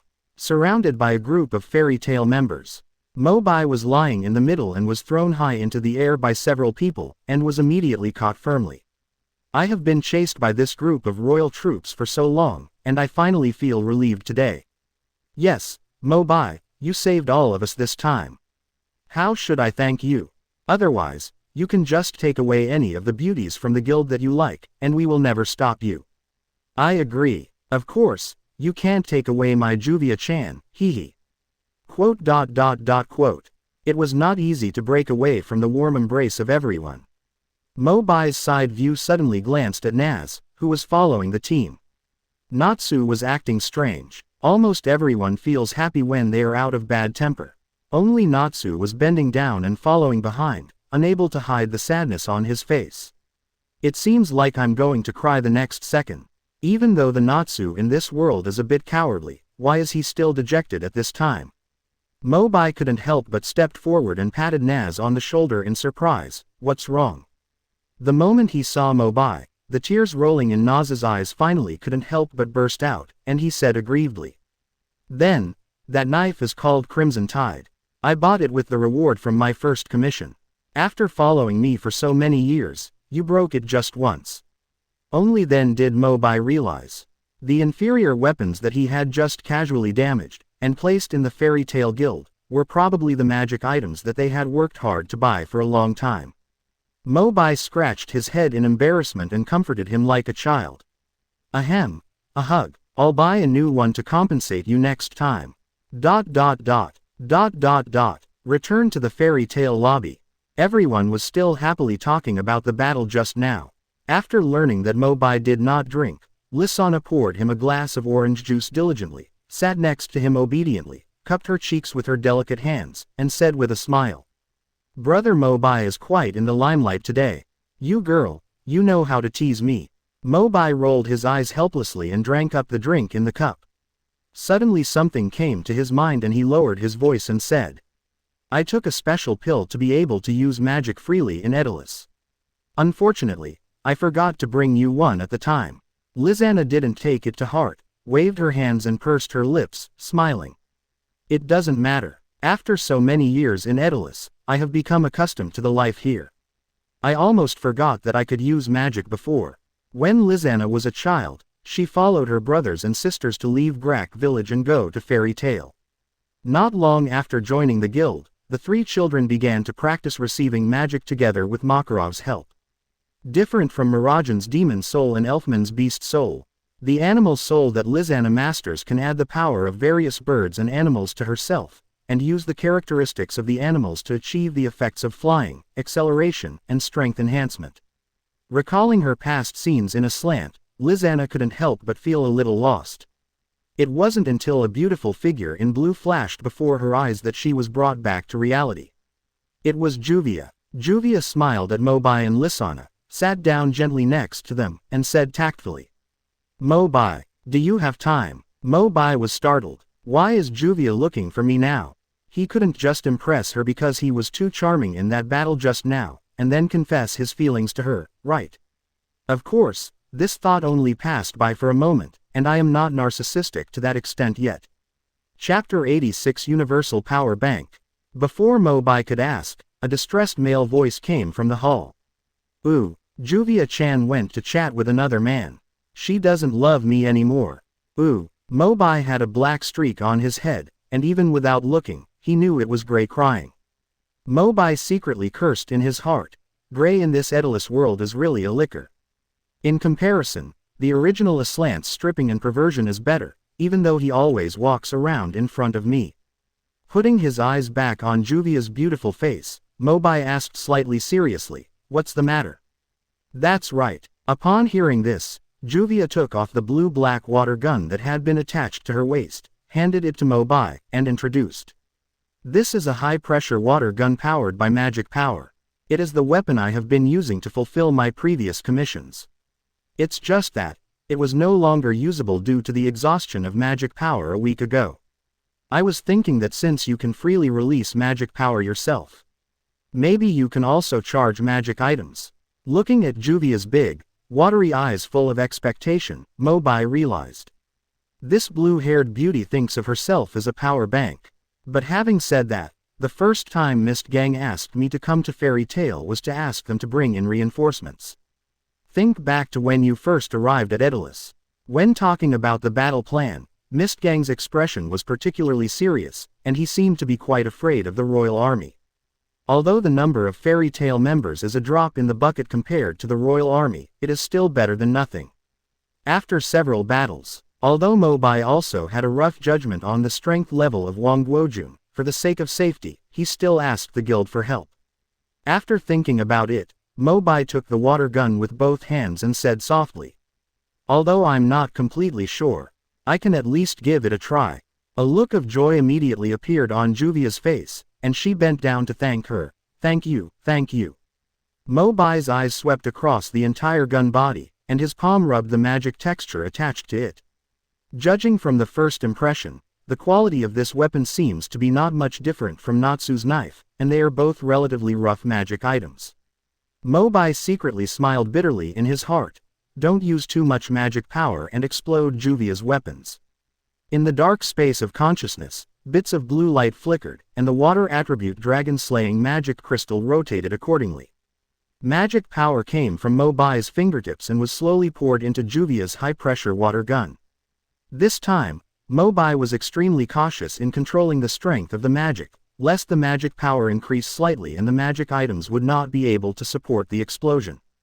Under Juvia's eager eyes, after about half a minute, the magic lines on the gun came to life again. Mo Bai smiled lightly and handed the high-pressure water gun to Juvia again and said, the magic power is filled. Let's try it. This, so fast. Juvia was a little disbelieving at first. But the moment she lifted the barrel of the cannon again with both hands, she immediately felt a stream of pure water magic flowing through it. The magic is even more powerful than when I first purchased it. Juvia could no longer contain her inner ecstasy, and was about to thank Mo Bai again, when a round guy suddenly rolled over and stood in front of her. The smile on Mo Bai's face suddenly solidified. Gray, why are you wearing so many clothes again? I feel hot just looking at you. Gray smiled innocently. Hey, you just need to wear more clothes to stay warm. It's so comfortable rolling around on the ground like this. After Gray finished speaking, he turned his body another 180 degrees on the ground and looked at Juvia with a flattering face. Juvia-chan, I heard that you want to try out magic items, right? Please treat me as a living target and ravage me to your heart's content. Juvia's face was full of disgust. Go away. I feel so hot when I see you. Take off your clothes and come to me again. No, no, no. Quote. Seeing Gray's appearance, Mo Bai had an increasing urge to kick him out of the guild. And right now, Mo Bai suddenly felt someone tapping him on the shoulder and looked back without thinking. Natsu. Natsu scratched his head and smiled shyly at himself. After Mo Bai's repeated questioning, Natsu took out a red and black cannon barrel that was about the same size as Juvia's high-pressure water gun, and said coyly, "This is my other magic tool, the flamethrower. Can you help me put some magic power into it?" "No problem." Mo Bai readily agreed. After he finished speaking, he placed his palms on the cannon barrel. Under the illumination of the red magic light, the surrounding air seemed to have increased in temperature. After less than 10 seconds, Mo Bai handed the flamethrower back with confidence. Natsu couldn't help but asked in confusion, Is this good?" Mo Bai smiled. "You'll know if you try it." Compared to the power of Water Dragon, Mo Bai is obviously more proficient in using his fire attribute magic, and 10 seconds is enough. Natsu was dubious, stood up, opened the side window on the wall next to him, and pressed his finger tightly on the trigger of the flamethrower. The index finger joint is slightly retracted and the trigger is pulled. Boom! The majestic and scorching flame energy suddenly gushes out from the muzzle, and the violent heat flow is like the roar of a fire dragon, blasting forward at extremely fast speeds. In the blink of an eye, it had reached the end of the line of sight and exploded in the desert, rising up into a fiery red cloud of fire. Corresponding to this powerful power is the huge recoil of the flamethrower. Natsu obviously didn't realize this in time. The moment the magic power was released, his body uncontrollably took a few steps back and sat down on the ground. Natsu stared blankly through the window, looking at the fire clouds rising in the distance, his face filled with disbelief. "Just now, I did this." Chapter 87. The trajectory of this gun is left. Naturally, Natsu knew very well how powerful his weapon was. It is usually used to scare people when they are being chased by the royal army, and its firepower is not worth mentioning at all. But once it passed through Mo Bai's hands, the flamethrower seemed to directly transform into a civilian nuclear bomb. It was called an artifact. Natsu was still stunned. Mo Bai had already walked up to him, smiled slightly and stretched out his arm, saying, "There is no doubt that the attack was caused by you. This weapon is of good quality, and it can store a lot of fire magic power. It's just that its original magic power reserve is too small to exert its power." The shock in Natsu's eyes slowly diminished. He stretched out his trembling right hand, held Mo Bai and stood up. Out of excitement, Natsu's lips moved, but not a single word came out. Mo Bai couldn't help but joked, "Why can't you even speak?" Natsu blushed. "It took a long time to squeeze out a few words from my throat. Thank you, thank you." The magic items that helped Juvia and Natsu were charged one after another, coupled with the movement just caused. Everyone in Fairy Tail, who always likes to eat melons and join in the fun, once again gathered around Mo Bai. "Hey, brother Mo Bai, why don't you help me take a look? The magic power of my weapon has been used up for a long time.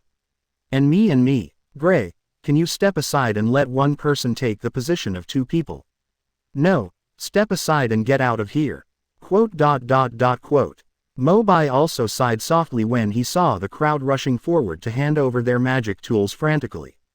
This is the rhythm to squeeze yourself dry. But, first of all, as partners in the same guild, they have taken good care of Lizana over the past few years. Secondly, the war with the royal army will require everyone's strength. Mo Bai didn't refuse too much. Activate the dragon-slaying crystals with different properties in the body, and magic pours from the body into the palms, and is slowly instilled into various magic items. After all, he is a dragon slayer, and his energy comes back after just eating a table or a chair. And under the nourishment of the magical aura, the magical textures in front of the eyes burst out with light again, reflecting into everyone's sight. But it couldn't cover up the ecstasy in everyone's eyes. Isn't this the magical power they have longed for? And after being infused with Mo Bai's magic power, many people were surprised to find that the magic power of the weapon was even much stronger than when they first bought it. If you're tired, take a rest first, brother Mo Bai. Charging so many magic items at once will take a lot of energy from you, right? Just as Mo Bai was concentrating on continuing to activate the Dragon Slayer crystal, Lizana's gentle voice suddenly came to his ears. Immediately afterwards, a pink wet towel was placed on his face. Immediately brought some coolness. Mo Bai smiled and was not polite to Lizana. He even joked, "As considerate as your sister." I wonder which brat I will cheapen in the future. Lizanna's face suddenly turned red, and she quickly withdrew her hand that was wiping Mo Bai's sweat in embarrassment, and said angrily. Mo Bai, brother, what are you talking about? Watching Lizanna pretend to be angry and leave, Mo Bai shook his head helplessly and turned to look at Alzik, the last wizard in the guild who was waiting for recharging. Alzik smiled and handed over his gun, bowed deeply to Mo Bai and thanked. Sorry for the trouble. Mo Bai is no stranger to Artsakh either. Whether in Aslant or Edolas, not much seems to have changed in Artsakh. They all use guns as weapons, and at the same time, they all have a girlfriend who is in love, Biska, who is also a sharpshooter. In Mo Bai's impression, the two seem to be the first among this group of young wizards to get married and have children. With the injection of various mixed energies, the gun quickly regained its magic power and shined brightly. Mo Bai gently touched the gun in his hand, but did not immediately hand it back to Arzak, and immediately asked. This gun, can I try it? Certainly. Arzak readily agreed, took out 2 bullets from his pocket and handed them over. Long before time travel, Mo Bai liked to play some FPS games and was also interested in guns. I just haven't been able to try it myself. Now is a perfect opportunity. Under Arzak's guidance, Mo Bai quickly loaded the ammunition, gently placed his head on the scope, and squinted one eye. Lock the target and slam the trigger with your finger. Bang! The bullet suddenly penetrated from the barrel and flew straight through the air at an extremely fast speed. Then it hit the window next to the flower pot with perfect precision. Clang! The crisp cracking sound immediately attracted the attention of the entire guild again, and broken glass shards were scattered on the ground. Silence fell. For a long time, among the crowd, Natsu crept out and silently cleaned up the broken glass. Seeing everyone's eyes turning towards him, Mo Bai hurriedly put the gun back into Alzak's hand, trying to shift the blame. But just in this case, Macau walked up cheerfully and patted Mo Bai on the shoulder, saying with a smile. Awesome, little brother Mo Bai. Alzak always points where to hit, but you are different, you point where to hit. Mo Bai was ashamed. Well, if you don't know how to praise me, don't praise me, ahem. Tactics coughed twice, and then Mo Bai asked Arzak again. I remember that the position I aimed at was correct. My hand didn't have cramps or anything, so why did I miss so much? Arzak smiled and replied happily. Yes, my gun's trajectory is left. Ah, seeing everyone's doubts, Alzik looked solemn and said plausibly. As a mage who uses a gun, I face the risk of being chased by the royal army every day, so I don't want the gun to be picked up by the enemy and used directly after I die. Mo Bai suddenly felt hot in his chest and had the urge to vomit blood. He looked at Alzak faintly. Mo Bai asked in a hoarse voice, do you think there is a possibility that the cause of your death is that the ballistic path deflected to the left? ... After a while, seeing that everyone had gotten their favorite magic items, Mo Bai walked back to the center of the hall, cleared his throat and said. Everyone, now that the magic items in your hands are full of energy, Fairy Tail is no longer a soft persimmon that anyone can pinch. You are powerful magicians. Good. Thunderous cheers and applause came from all around. Mo Bai looked around again and finally revealed the original purpose of the trip. Actually, this time I came to the guild mainly because I wanted to ask everyone for help. Before he finished speaking, the surrounding people immediately responded enthusiastically. Just say it. You gave us our magic power, and we will live through fire and water without hesitation. Don't say just 1 piece, I'll agree to 10 pieces. ... Everyone was enthusiastic. When Mo Bai saw this, he became more serious and said. This matter starts with Mist Gang. This name may be unfamiliar to you, but in your world, he has another identity, Prince Jelal. Under everyone's stunned gaze, Mo Bai told everything about Edolas and Anima's plan from beginning to end. Including this trip, Mist Gang asked him to come to Fairy Tail to find helpers. ... A long while, everyone who had recovered from their illness looked at each other in shock, and finally learned the truth about their world. Natsu smacked his lips and said, no wonder the country wants to ban all magician guilds. It turns out that Edolas magic is so lacking that it has already set its sights on other worlds. Mo Bai nodded and affirmed. This is also the purpose of my coming here. If it were just a few days later, The town and guild where I was originally might have been attracted by the magic or converted by the anima device. But these things are state secrets, so it's normal for you not to know. And indeed it is. In order to stabilize the people's hearts, King Faust of Edolas has always claimed that magic is generated and converted by anima devices. Never mentioning that it was snatched from other worlds, or even the lives of magicians from other worlds, and converted into magic power. Juvia frowned slightly and asked in confusion, Mo Bai, you seem to have mentioned Prince Jelal just now. Mo Bai spread his hands and said, Mist Gang. He is an opponent of the Anima plan. He is now negotiating with the king and wants to stop Anima in a peaceful way. But, Mo Bai immediately changed the topic and continued, Mistagan has also prepared himself and asked me to come to you for help. Once the negotiation breaks down, it can only be solved by force. In addition, since the enemy we are facing is the entire kingdom army of Edolas, their numbers may be far greater than ours. I won't force you to do this. If you are willing to fight with me, we will set off immediately after the failure of Mistgun. If you are not willing, you can just stay in the guild. Chapter 88 Crazy King. Mo Bai just finished speaking. Call. Suddenly, a strange gust of wind blew up outside the guild, and the door suddenly blew open. Everyone immediately looked warily. Mo Bai smelled a familiar scent in the wind, and raised his hand slightly to signal that everyone should not panic. Looking in the direction, a masked man wearing a blue and black cloak stood in the light, slowly raising his head and staring ahead. Gently take off the mask on your head, revealing your handsome and youthful face. And there is a scarlet tattoo engraved on his right eye. It was the Mr. Gang who brought Mo Bai to Edolas earlier. Lucy looked at him carefully for a while and asked tentatively, Are you Prince Jelal? Mr. Gang nodded lightly, walked slowly among the crowd, and faced Mo Bai. Mo Bai raised his eyebrows and asked, The negotiation ended so soon.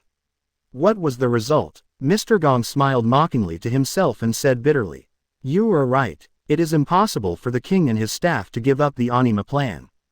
In the end, they will inevitably have to fight with them. Even I was almost left in the royal city. When Mr. Gang said this, he deliberately emphasized the identity of the king. It seems that he wants to break off the relationship with him. Tell me more about it.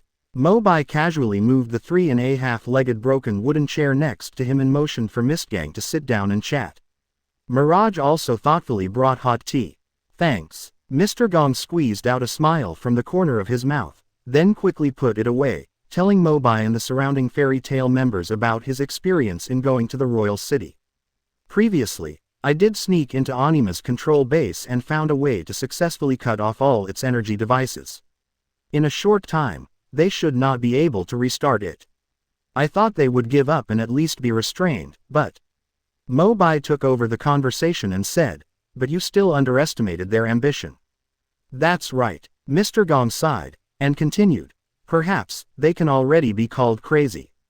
When I entered the palace to negotiate, the king thought he could catch me easily, and inadvertently revealed their next plan to the people around him. Everyone at Fairy Tale immediately moved forward and asked, What's the plan? Mr. Gang turned his attention to Mo Bai again and said, The news in the royal city is quite well informed. The king and others already know about your successive defeats of Deliora and Sugarboy. Mo Bai shrugged noncommittally. They have to know sooner or later anyway. What's more, 2 national-level cadres were missing out of thin air. No matter where they were placed, it would be considered a major safety incident. Mr. Gang said, According to some records, the king and others already know your identity as a dragon-slaying mage, and they have set their sights on the powerful source of dragon-slaying magic in your body. Mo Bai couldn't help but twitch the corner of his mouth. Why do these people have this problem? Did they just like to stare at me? Mr. Gang bowed slightly towards Mo Bai apologetically. It wasn't until he saw the latter waving his hands as if nothing had happened that he continued to explain. There is a treasure called the Dragon Lock Cannon hidden in the basement of the palace. As long as the Dragon Slayer mage is used as a source, it can gather and fire cannon fire with powerful energy. Although Anima has been closed, but because of your appearance, the king and others temporarily changed their plan to capture you and use it to launch the Dragon Lock Cannon. Lucy was confused and interrupted. Since the king wants magic power, why didn't he capture Mo Bai and extract his magic power directly? instead of going to the trouble of activating the dragon lock cannon. Mr. Gong paused and asked, "You should have heard of the island suspended above Edolas, Extania." Everyone nodded. Extania is an island in the sky, and its citizens are flying cats like Happy and Carla. They are called transcendents, because the transcendents have innate magic power in their bodies, the same as a slant. The queen of the transcendents is even suspected of possessing the ability to control the life and death of all things. Therefore, for a long time, transcendents have generally believed that they are better than humans. He is an angel, and humans are an inferior species. Humans should obey the orders of the transcendent, even if they sacrifice their lives. The Queen of the Beyonders has supreme power over King Edolas. For a long time, there have been few disobedient and transcendent beings in human beings. Seeing Mo Bai, he nodded to express understanding. Now, Mr. Gong finally revealed King Faust's crazy plan. The king, he wants to use the terrifying magic power in Mo Bai's body to launch the dragon lock cannon and bomb the entire Extania. Once the plan succeeds, all transcendents will be killed or injured or converted into magic ore, which will be converted into magic power and continuously fall from the sky. At that time, Edolas will no longer have the problem of lack of magic power, but like a slant, there will be magic power even in the air. Everyone in Fairy Tale took a breath of cold air almost at the same time and looked at Mistgun blankly. They never imagined that the king's ambition would be so great. Not only is it targeting Mo Bai, but it even wants to destroy the kingdom of Extania, which has always been superior to humans. Mo Bai narrowed his eyes slightly and murmured in a low voice. "You want to capture me and use it as a source of living magic. I have such a big appetite, and I'm not afraid of dying." Chapter 89 Go straight to Wonglong. Anima's reversal plan. Mistagan continued, "When I go to the royal city this time, I have secretly contacted Panza Lily, the captain of the royal army's first magic warfare unit. He was also a member of Extania. The royal army is too powerful to compete head-on. So, we have already discussed." "What has been discussed?" everyone asked. Mr. Gong took a deep breath and said decisively, "Completely reverse the anima. Return all the magic power of Edolas to the world of Aslant where Mo Bai lives." The sound fell to the crowd like thunder, giving every magician present a blow to the head. Return all the magic power. Doesn't this mean that the already limited magic resources will completely disappear in the world of Edolas? In other words, even if this battle is successful, are we destined to no longer be able to use magic in the future? Facing the question, Mr. Gong nodded firmly. When he made this decision with Panza Lily, he had already guessed how everyone would react. After all, magic has been with everyone for so many years. It is always difficult to accept that it is necessary to give up completely for a while. For a long time, let's listen to Mo Bai. Everyone's eyes slowly focused on Mo Bai. For such a major matter related to life and death, I couldn't make a decision for a while, so I had to find someone reliable to make the decision. Mo Bai stood up slowly, looked into Mr. Gong's eyes, and said calmly, "What are you going to do specifically?" A flash of excitement suddenly flashed in Mr. Gong's eyes, and he said bluntly, "The king doesn't know my thoughts yet, and according to his plan, he only needs to catch you in a short time to launch the dragon lock cannon. I guess Anima's stronghold will not be sent to guard heavily for the time being. We can completely capture it directly. If you want to completely operate the reversal magic, you need to operate there for at least half a day. In the meantime, please help us resist the royal army." After the words fell, Mistgang stared at Mo Bai expectantly, waiting for his response. But Mo Bai thought for a moment and shook his head. Just when everyone thought Mo Bai was refusing to reverse Anima's plan, Mo Bai said, "I have a better way." "What?" "I will rush into the royal city right now and kill your father." Question mark. Realizing that there might be something wrong with his statement, Mo Bai adjusted his words and said again, "Ahem. As the saying goes, offense is the best defense. If I attract the attention of the king and all his troops, wouldn't the pressure on your side be much less?" "No." Mr. Gong immediately objected categorically. "As far as I know, the king is still planning to use the forbidden magic armor Dragon Knight. If you enter the royal city now, you will die." Dragon Knight. Many magicians who had heard of this name were immediately shocked. "You mean, the sealed forbidden armor that nearly destroyed the entire kingdom during the research process. Mr. Gong nodded.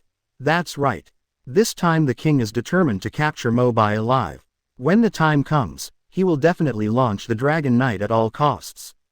Everyone fell silent. Although Mo Bai had already shown amazing power before, easily defeating Sugarboy and Jace one after another. But the legendary Dragon Knight is obviously not on the same level as these two people. His power has reached a terrifying level. Many years ago, when the Fairy Tail Guild in Edolas was first established, many people had witnessed the Royal Academy of Magic displaying the Dragon Knight. That day, due to the loss of control of magic, the entire town was almost razed to the ground by the destructive energy of the rampaging Dragon Knight. To this day, they can still recall the fear brought by that violent magical power. Mr. Gong looked at Mo Bai and added, since they want to break the boat, they will definitely instill all the magic power accumulated by Anima over the years into the Dragon Knight. Do you want to throw yourself into a trap? Mo Bai heard this, but still smiled disapprovingly, and gently spread his right palm in front of everyone. Within the palm of your hand, 8 types of magic beams with different attributes slowly emerged, each emitting unique light and power and complementing each other. It gradually condensed and bloomed into a beautiful flower composed of 8 colors. The essence of magic spreads from the stamens. This breath is like a breeze blowing lightly on everyone's faces, but it also carries a sense of majesty and oppression that cannot be ignored. For a moment, everyone was caught in this magical dragon-killing power, and they were a little lost. It wasn't until Mo Bai gently closed his palms and the flowers quietly disappeared, that he smiled lightly and said, "Don't forget, I am a dragon slayer. How can I be afraid of a fake dragon? Everyone, just follow my plan. If you want, you can go to Anima's control center with Mist Gang at any time." Mr. Gong was about to retort, "Wait, did you listen to me?" But it was immediately overshadowed by the voices of Fairy Tail members who echoed loudly, "No problem. Since you can't use magic after the plan is successful, let's use it today. Even if there is no magic, wouldn't it be fine as long as the guild is still there? Not to mention that we can give those guys from the Royal Army a final beating. Brother Mo Bai has to face the Dragon Knight after all, which is much more dangerous than us, but we must come back alive."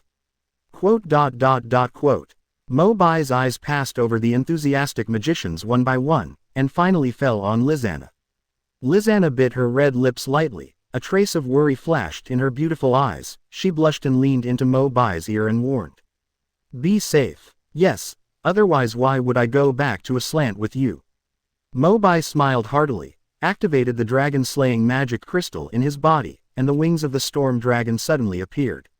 "Wait, hey." Mr. Gong sensed something was wrong and hurriedly stretched out his arms, trying to catch Mo Bai. But it went straight to nothing. As the light and shadow flickered in front of his eyes, Mo Bai quickly rushed out of the guild gate and walked away. This guy, Mistagan was angry and anxious. He punched the 3-legged wooden table in front of him, cracking it from the middle and breaking into 2 halves. Lucy pushed Mr. Gong dissatisfied and said slightly angrily, "Hey, even though you are a prince, if you damage our guild's things casually, you will have to pay compensation according to the price. Also, when are we going to the Anima you mentioned?" Mr. Gong had no choice but to stand up. After packing up his luggage and carrying the 5 staffs behind his back, he looked out from the open doorway. "Now, get ready to go. Mo Bai still carries with him the map originally given to him by Mist Gang. The royal city is located in the center of the entire country, with the largest area and the most eye-catching location. At this speed, it won't take long to arrive. At this time, besides the Dragon Knight, Mo Bai was also thinking about another thing. Once the war with the royal army begins, we will inevitably meet the other Erza of Edolas. A crimson shadow slowly emerged from his mind. Mo Bai didn't have any sense of expectation. Because in Edolas, Erza is not a partner of the Fairy Tail Guild, but an enemy. Well, even though they look exactly the same, they are still enemies after all. If we meet, we still have to fight. Edolas and Aslant belong to parallel time and space, and most people can find another themselves in another world. But the members of Aslant's fairy tale may not necessarily be the magicians of the Edolas Fairy Tail Guild. It is even said that some people were friends in the original world, but became enemies on the other side. This is the case with Erza. In a slant, she is Mo Bai's little girlfriend and the guild's Fairy Queen Erza Shikareto. Available at Edolas. At this time, Erza had a completely different identity. Captain of the 2nd Demonic War Troop of the Royal Army, the initiator of repeated operations to exterminate the Fairy Tail Guild, the Fairy Hunter, Erza Netwaka. Chapter 90. Another Erza. Mo Bai soared in the sky with the wings of the storm dragon, and finally found traces of the town on the distant horizon. As the distance continues to shrink, the bustling streets and houses also continue to enlarge. Look down at the map again to confirm. Ahead is the Edolas royal city. Mo Bai is preparing to lower his altitude slightly to observe the situation on the ground more clearly. But at this moment, he suddenly smelled a hint of murderous intent. The guards are indeed tight enough. Were they discovered so quickly? The wings of the storm dragon slightly increased the flapping frequency, and Mo Bai's body moved sideways. The next second, a white magic light beam passed through the original position, obviously directed at him. Mo Bai frowned slightly and turned his head to look in the direction of the light beam. A fat blue flying beast is in the center of the field of vision, flying towards him continuously. There seemed to be a red-haired woman standing on the back of the beast, holding a spear. The attack just now was made by her. Mo Bai has good eyesight and can distinguish people at a glance, but the corners of his mouth can't help but twitch. I'm such a foul-mouthed person, what the hell are you talking about? Roar. The sound of roaring beasts in the distance reached my ears. Mo Bai stopped dodging and simply changed the direction of flight and headed straight for the opponent. In his sight, the figure of the red-haired woman gradually enlarged and became clearer. She has a devilish figure that is the envy of all women, and her clothes are quite hot and bold. The gray-black spear in her hand makes people a little more afraid of her. Like a wild female leopard in the desert, she exudes dangerous and charming charm. Looking closely at her appearance, it is not difficult to find that she looks exactly like the Erza that Mo Bai is familiar with. It's just that there is a bit more coldness and murderous intent between his eyebrows. This person is none other than the captain of the Edolas 2nd Demonic War Force, the Goblin Hunter, Erza Netwaka. The distance kept getting closer, until it stayed in the air above the beast's body. Mo Bai put away the wings of the storm dragon and jumped down. He stood firmly on the back of the beast and looked at the opposite Netwaka with cold eyes. Netwaka looked at Mo Bai, not hiding the coldness in his eyes, and spoke solemnly. You are the dragon slayer of a slant, right? I didn't expect that before we started hunting on a large scale, you came to our door yourself. Even though I was mentally prepared in advance, I knew that this was not the same person. But Netwaka threatened him coldly in the face of the person closest to him, which made Mo Bai feel awkward. However, Netwaka has always enjoyed killing. With his prey close in front of him, he naturally doesn't talk too much and directly activates the weapon in his hand. The first shot of the 10 Commandments spear, the Iron Spear. The fighting spirit surged. The spear in Netwaka's hand moved in response, and magic burst out. The spear suddenly gained a layer of pitch-black shell, the cold air was overwhelming, and the tip of the spear was pointed directly at Mo Bai's throat. When Mo Bai heard the word, iron, out of the dragon slayer's instinctive reaction, he almost opened his mouth and chewed it. However, Mo Bai endured it after feeling that the magical aura emitted by this spear was quite strong. Xiao Juju was beating in my heart. I remember that in the original plot, the two Erzas seemed to have a tie in the end, right? Netwaka relied on this heaven-defying weapon to fight Erza without losing any ground. So, that thing seems to be of good quality. If possible, take it back and give it to Erza. The cave dragon's shield. The moment the iron spear was about to touch him, Mo Bai immediately condensed his magic power with his hands and opened a giant shield in front of him, steadily blocking Netwaka's attack. Clang! The gun and shield overlapped, and a war-loving smile appeared on Netwaka's face, and he was about to use his strength to pierce the shield. Unexpectedly, Mo Bai took the first step and pushed forward with both hands. The invisible magic pressure directly ejected Netwaka and his gun forward. Netwaka staggered a few steps, quickly adjusted and stabilized her figure, and her cold and pretty face finally showed a bit of solemnity. Some strength. Mo Bai had a look of helplessness on his face. I've already taken down several of the Royal Army cadres at the same level as you, are you sure you still want to fight me? The words have not yet finished. Netwaka interrupted directly. Ice Flame Spear. Turning his wrist, the 10 Commandments spear mobilized its magic power. 2 beams of energy, one red and one blue, surged alternately on the tip of the gun, gradually wrapping around the entire body of the weapon. Then she grasped the gun steady with both hands. The 10 rings gun seemed to appear as a phantom in an instant, splitting into 2 identical guns out of thin air, each wrapped with one of the red and blue magic powers, and its aura instantly increased several times compared to before. Netwaka shot out, stabbing Mo Bai in front of him, threatening to turn him into a hornet's nest. Steel Skin. The magic power of the Iron Dragon crystal burst out, and Mo Bai's hands were instantly covered with a layer of black scales, his arms were crossed, and he forcefully grabbed the tips of the 2 spears with his palms. Court Death. Netwaka snorted coldly, and then activated the 2 different magic powers already attached to the gun. In an instant, red and blue beams flew straight out of the gun body, flowing rapidly along the tip of the gun towards Mo Bai's palms. This move is the 5th form of the 10 Rings Spear. Netwaka once successfully stood out from the Edolas Kingdom's army by relying on the majestic magic offensive of ice and fire, and became the captain of the 2nd Magic War Force. But as the confrontation continues to deepen, the surging ice-fire magic power continuously eroded Mo Bai's arms, but Mo Bai did not see any adverse reactions. Even, the 2 hands that grasped the tip of his gun became tighter and tighter. Look up, with a hint of curvature appearing at the corner of Mo Bai's mouth. Only then did Netwaka realize with horror. His attack didn't cause any damage to Mo Bai at all, and the opponent even tried to snatch his weapon away. Chapter 91 My Erza is much better behaved than you. After realizing this, Netwaka gritted his teeth and directly reversed the 2 energy flows that were still attacking Mo Bai on the ice and flame guns, and then flowed directly back into his body along the gun body. Although you will also be harmed by magical energy by doing so, you can also strengthen your control over the 10 Rings gun in a short period of time. The ice and fire energy suddenly stopped running. Under Netwaka's hard pull, the tips of the 2 spears finally broke away from Mo Bai's control and returned to his own hands. Netwaka staggered back a few steps and barely managed to stabilize his body. After receiving the impact just now, his face became even paler. Fortunately, the weapon was saved. For the magicians of Edolas, if they lose the magic tools as a medium, they will not be able to use powerful magic power at all. The 10 Commandments spear is still in his hand, at least, it hasn't failed yet. Mo Bai, who was opposite him, naturally took all this in his eyes and couldn't help but secretly thought, this woman is so cruel to me.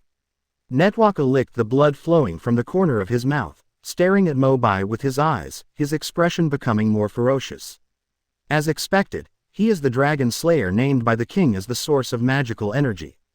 However, countless fairies have fallen into my hands, and you will not be an exception. Holy Spear and Holy Stone World. Netwaka used his arms to exert force and slowly reunited the 10 Rings spear that had split into 2 halves. A bright light suddenly burst out from the tip of the spear, and a magical aura that was several times more terrifying than before slowly filled the air. Ouch! Feeling the coercion emanating from the 10 Commandments gun, even the flying beast beneath the 2 men let out a little wail from their throats. The strength shown by Netwaka at this moment is completely higher than that of Shugaboy and others he encountered before. It's really rare for a woman to be able to be on par with Erza. Within Mo Bai's sight, Netwaka has already accumulated the magic power of the 10 Rings gun to its peak and is ready to attack at any time. Storm Dragon Wings. The wind blew under Mo Bai's feet, he stepped on the back of the beast and jumped into the air, spreading his wings with all his strength and flying into the sky again. When Netwaka saw this, he sneered, "Are you thinking of running away now? Can you escape the speed of the Holy Stone World?" As Netwaka shouted loudly, the bright light suddenly materialized into a silver-white wave column, aiming at Mo Bai's body, and shot upward at a very fast speed to kill. Mo Bai leaned over to take a bird's-eye view, and also felt the dangerous atmosphere under his feet. But he did not choose to dodge by linking the power of wind and thunder. As his wings flapped, a few wisps of breeze faintly surged around his body, stirring up some sand on the desert. Just before the energy beam of the Holy Stone World was about to hit, Mo Bai quickly adjusted his posture so that his whole body was downward, clenching his fists tightly. Gather enough earth attribute magic power to fight against it. Earth Dragon's Earth Hammer. In Edolas for so long, the most common terrain is the desert.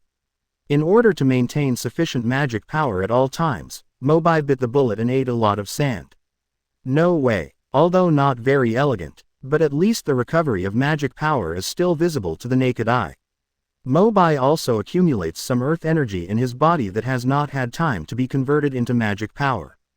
It happened to be used in this attack.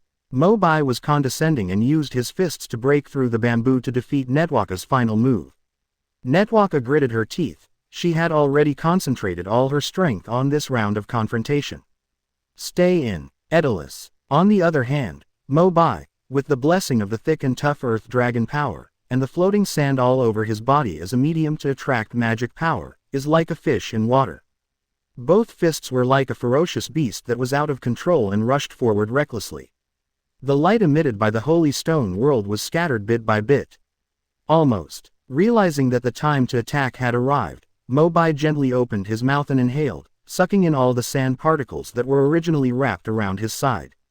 Immediately, he concentrated it between his fists, and the magic power exploded again. At the beginning of the counterattack, the light of the 10-ring spear was instantly extinguished, and everything was covered by the powerful magical aura of the Earth Dragon. A look of endless horror suddenly poured into Netwaka's face. Boom! As her fists fell, Netwaka was heavily shot down together with the flying beast she was originally riding on, falling suddenly and uncontrollably. Wild sand was once again stirred up in the desert. Until the dust clears, the field of vision gradually became clearer, and I could clearly see the situation under my feet. Mo Bai then gradually restrained his original magic power and controlled the wings of the storm dragon to run downward. The blue beast had lost any breath of life, and its huge corpse lay like a low hill on the desert. As for Netwaka, although he was dying, he still held the weapon tightly in his hand. Mo Bai strolled forward, bent down, and with gentle force, grabbed the 10 Commandments spear into his hand. In order to prevent the impact from being too great, this weapon was damaged. In the attack just now, Mo Bai also deliberately avoided Netwaka's original position, and most of the attack power was hit on the beast. Putting the 10 Commandments spear in his hand and weighing it, Mo Bai smiled lightly and said, "Consider this weapon my trophy." Mo Bai turned around and was about to leave. Out of the corner of his eye, he suddenly caught sight of Netwaka's face. Even though the sand on the ground was stained by the battle, it was still difficult to conceal the resentment in her eyes. Netwaka still stared at Mo Bai and said in a hoarse voice, "If I had known this, I would rather destroy the 10 rings gun than let you take it away." Mo Bai shrugged, picked up the 10 rings gun and waved it in front of Netwaka's eyes, and said helplessly, "Can you be gentler? Hey, my Erza is much better behaved than you." At the same time, to the west of the royal city, Anima Control Center. In the command room, Captain Hughes, a big treehouse suddenly parachuted out of nowhere outside the city, and a bunch of fairy tale wizards came out of it, clamoring to capture our place.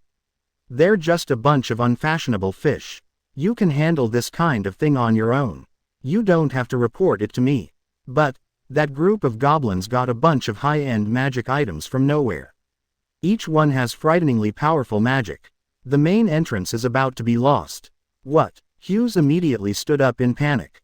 Just half a day ago, as the captain of the 3rd Magic Warfare Unit of the Royal Army, he was ordered by the king to be transferred to the Anima Control Center together with Panza Lily, the captain of the 1st Magic Warfare Unit, to guard it.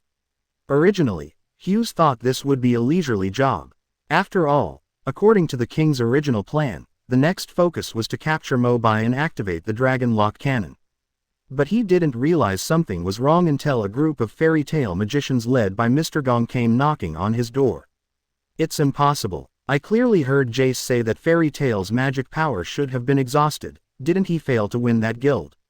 Hughes frowned. However, the other party's troops are approaching the city, and there is no time for him to think about these things now. After calming down, Hughes asked the guard who came to report the news, "How is Captain Lily doing? Is there any news about asking him for help?" Bang! Before the guard could respond, the door to the command center was forced open with a punch. Hughes looked in horror. Standing at the gate were Mr. Gong and Panza Lily, one person and one cat. The members of Fairy Tail followed closely behind the two, their faces filled with the excitement of fighting. Apparently, the previous attack on the royal army here made them take a bad breath. Hughes finally reacted. You, Lily, you actually betrayed the king. Lily responded coldly. The king is greedy and blindly plunders the magic power of other worlds. I have already decided to follow Prince Jelal. What else did Hughes want to say? Nabu, who was behind Mr. Gong, suddenly stepped forward and punched Hughes in the chest, knocking him away. What nonsense are you talking to him? Didn't Brother Mo Bai say that our mission is to reverse Anima as soon as possible? Let's start now. Mr. Gong nodded slightly, also no longer hesitated, and led everyone towards the Anima main device behind the command room. Chapter 92 Big Black Rat. The royal city of Edolas is full of cars and horses. The bustling streets and the endless crowds of people seem to be the same as usual. In order to prevent the target from being too big to attract attention, Mo Bai had already landed from the air, slipped into a deep alley, and moved forward in secret. The breeze blows. At the end of the alley ahead, a subtle whisper reached Mo Bai's ears, making him stop and listen. Sigh. I really don't know what the king is thinking. He has confiscated all the magic items from all of us and still wants to come here to guard us 24 hours a day. Shish. Keep your voice down. It is said that the aslant man named Mo Bai has extremely keen senses, but you can't be heard by him. I know. Isn't he not here? What's all the fuss about? Besides, our current weapons are just devices without magic power. Even if he comes, there is no way to catch him. It's better to be cautious anyway. Although the palace has not made a clear announcement, I feel that something big is going to happen today. What's the big deal? After a brief pause and hesitation, another person said in a lower voice. When I patrolled the palace last time, I accidentally saw Prince Jelal. He seemed to be here for negotiation, and he also told the king something about Anima. Tell me more details. I just remember that they were having a very unpleasant time. The king seemed to threaten Prince Jelal, and even wanted to use the forbidden art armored dragon knight that was sealed a few years ago. What the hell? Real or fake? Idiot. Keep your voice down. Quote. The sound stopped suddenly. Mo Bai hid his body in a dark corner, rubbed his chin and thought to himself. These two idiots seemed to have mentioned something very important. Mo Bai remembers it clearly. Mistagan said that the royal army was large in number and well equipped. But now that it's so easy to sneak in, I originally thought it would be a trap, waiting for me to fall into a trap. Unexpectedly, the king was more ruthless. Just recycle all the magic items of those soldiers, use the magic power as the energy source to activate the Dragon Knight's armor, and then use the power of the Dragon Knight to capture himself. During the activation of the Dragon Knight, soldiers were asked to stand guard continuously and monitor the movements in the city at all times. This plan is indeed quite thoughtful. It seems that we have to find where the king is as soon as possible, and try to kill him before the Dragon Knight launches his attack. For fighting, Mo Bai always adheres to the safest style of play. Just like when he first fought against the 6 demon generals, even though he had the power to fight against guild leader Wu. But since there is a way to directly avoid a vicious battle and achieve victory, why not do it? Think of this. Mo Bai mobilized his magic power, instantly increased his body speed to the maximum, and rushed forward out of the deep alley. At the entrance of the alley, the 2 guards who were fishing just now were preparing to pretend to be on guard. But he only felt a strange wind suddenly blowing in front of him, which seemed to be mixed with some magical energy. Something seemed to flash before my eyes, and it was fleeting. The 2 of them looked at each other, confused about each other's situation, and their faces were confused. It seemed like something rushed past just now. Didn't you see clearly? Maybe it's a big black mouse. Really? To the west of the royal city, Anima Control Center. Under the leadership of Mr. Gong and Lily, everyone went deeper step by step until they reached the room at the end. Push the door open and enter. There are several huge humanoid stone statues standing around Liokuo. The stone statues focus their attention on the center of the room, which is the main control device of Anima. This is it. Mr. Gong took a deep breath and couldn't help but speed up his pace. The magicians also gathered around the light group in the room and carefully examined the Anima Core light group. Natsu asked curiously, "So, this thing has been sucking the magic power of Mo Bai's world?" Mistagen nodded. "Then what are you waiting for? Let's find a way to reverse this thing now. Let us take care of the outside and make sure not to let in any of the royal army," Lucy urged. After hearing this, Mr. Gong slowly placed his palm on the light group at the core of Anima. As a dazzling beam of light shot out, everyone felt the huge magic power from it. It is indeed a super device that has been used to convert magic power for several years. Even if it has been forcibly closed once before, the remaining energy within it cannot be underestimated. Just as everyone was about to turn around and guard the door, Mr. Gang suddenly stopped what he was doing and shouted softly to everyone on the spot. "Everyone, please wait a moment. What's wrong? Once Anima is successfully reversed, there will be no more magic in the Edolas world. You still have to be mentally prepared. Why, mother-in-law, didn't you say it before?"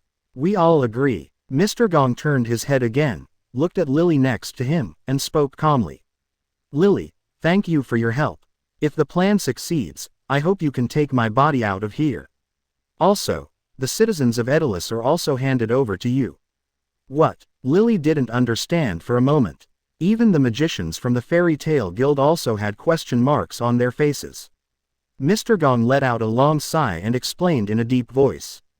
"Allowing Edolas to completely lose its magic will definitely cause immeasurable losses to this country, and I am the initiator of this plan and a sinner. I can no longer face the people in this capacity. So, I hope you can kill me." Lily was stunned for a moment. How could I do this to you?" Mistagen shook his head decisively. "Things have come to this point. If everything goes well, Mo Bai can smash King Faust's Dragon Knight armor. After that, you can take my body directly to explain to the people, and naturally become the new king of this country." Chapter 93 Decisive Battle with Dragon Knight. Absolutely not. Lily flatly refused. Although Mistagen has long been regarded as a rebel prince, and Lily is the captain of the 1st Magic Warfare Unit of the Royal Army. But one person and one cat had formed an indissoluble bond many years ago, and they were considered life or death friends. There was no way Lily could do this. Mr. Gong sternly emphasized, "We have no other choice. Everything we do is for our country." Just when there was a dispute, Lizanna suddenly leaned out from the fairy tale crowd and walked up to them. Can I ask a question?" "What's the problem?" Lizanna frowned slightly, and after thinking briefly, she said softly, "If Anima is successfully reversed, it will take away all the magic power in the world of Edolas. As a transcendent born with magic power, won't Lily also be forcibly sent to a slant?" Mr. Gong was immediately stunned. Thinking about it carefully, it seems that is indeed the case. Lily originally came from the Flying Cat Kingdom of Extania, and was born with magic power in her body. It was only because of some reasons that he was expelled from Sky Island as a fallen angel, and then he served in the Edolas Kingdom army and became a cadre here. Lily also gradually understood, with an elusive light shining in her eyes. He also realized at this moment that with the reversal of Anima, he and all his compatriots would be forced to leave here. Mistagen glanced at Lizanna bitterly, and then glanced at the fairy tale people behind her. After a long while, he asked hoarsely, "Then what should we do now?" The hesitation in Lizanna's beautiful eyes flashed, and she immediately said, "I think Brother Mo Bai should also consider this, but it's a pity that he is not here now. Just proceed as planned, continue to reverse the Anima, and Brother Mo Bai should be able to tell us what to do next." Lizanna's tone contained unconditional trust in Mo Bai. After hearing this, Mr. Gong finally placed his palm on the Anima Center light group again and slowly activated it. "I hope. Other side. Mo Bai rushed to the center of the royal city. But as the distance continued to approach, I felt more and more that a terrifying magical power was being gradually released. The source is right in front of the square in the center of the royal city." Mo Bai narrowed his eyes slightly and realized that the king had activated the Dragon Knight armor before him. A fierce battle is inevitable. There is no way to steal the chicken like President Wu did. What is supposed to come has come. The wings of the storm dragon appeared from behind, and Mo Bai was no longer hiding. He rushed across the block in one stride and sailed into the air. The streets are getting noisier. As we continued to move forward, we found that more and more people seemed to be hurriedly heading in the same direction as ourselves. Mo Bai also vaguely discerned a few clear and complete sentences. Have you heard? King Faust seems to be reactivating the Dragon Knight armor. It's over there in the square. What the hell? Hasn't that been classified as a forbidden technique a long time ago? I still remember the terrifying and destructive power of the Dragon Knight when he first appeared. I also remember that it was clearly stated at that time that it was strictly prohibited to use it again, except under special circumstances. What special situation? Has the country encountered any difficulties that must be solved by using Dragon Knights? I don't know. Let's go over there first and watch the excitement. But you have to stay away. I don't want to be trampled to death. Quote. Go over the last street. Mo Bai's eyes were as bright as a torch, looking straight ahead. The originally spacious square was now densely packed with people, surrounding the center of the square. And the center of all people, a silver-gray dragon-shaped armored monster that covers the sky and the sun has stood up, exuding huge magical pressure. As the red light appeared on the Dragon Knight's face, and the huge soles of his feet supported his whole body, the Dragon Knight swayed slightly, and an old voice came from inside. Citizens of Edolas, I am King Faust. I am currently in the body of the Dragon Knight. Please listen carefully to my next words. The people watching the melon were immediately interested and shouted in agreement around him. It is indeed the king, actually activated the Dragon Knight again. It seems that something big is about to happen. King Faust's voice, amplified by the Dragon Knight, was deafening. Even Mo Bai, who was suspended in the air in the distance, could hear it clearly. The old voice came out from the Dragon Knight's body again. Citizens, Edolas has now slipped into Edolas, a bandit from another world. This bandit valued the anima device used by our country to collect magic. After negotiating with me to no avail, he actually wanted to forcefully destroy the anima and monopolize all the magic power we have cultivated through all these years of hard work. Everyone said, should we expel him from this land? The sound echoed in the square like a bell. The public's emotions were instantly ignited and they loudly supported. I agree with both hands and feet. Is there such a thing? FK him. That's right, our magic power is already very scarce. If anima hadn't been creating magic power, it would have been exhausted long ago. The corner of Mo Bai's mouth couldn't help but twitch. No wonder Faust can become the king, he really has two skills. Not only did he never say that the magic power of the anima device was stolen from a slant, he also distorted the facts in a few words and defined himself as a robber. He even used his status as king to directly incite people's emotions. What an old fox. Seeing the support of the blockbusters, Faust continued. Citizens, the robber is too powerful.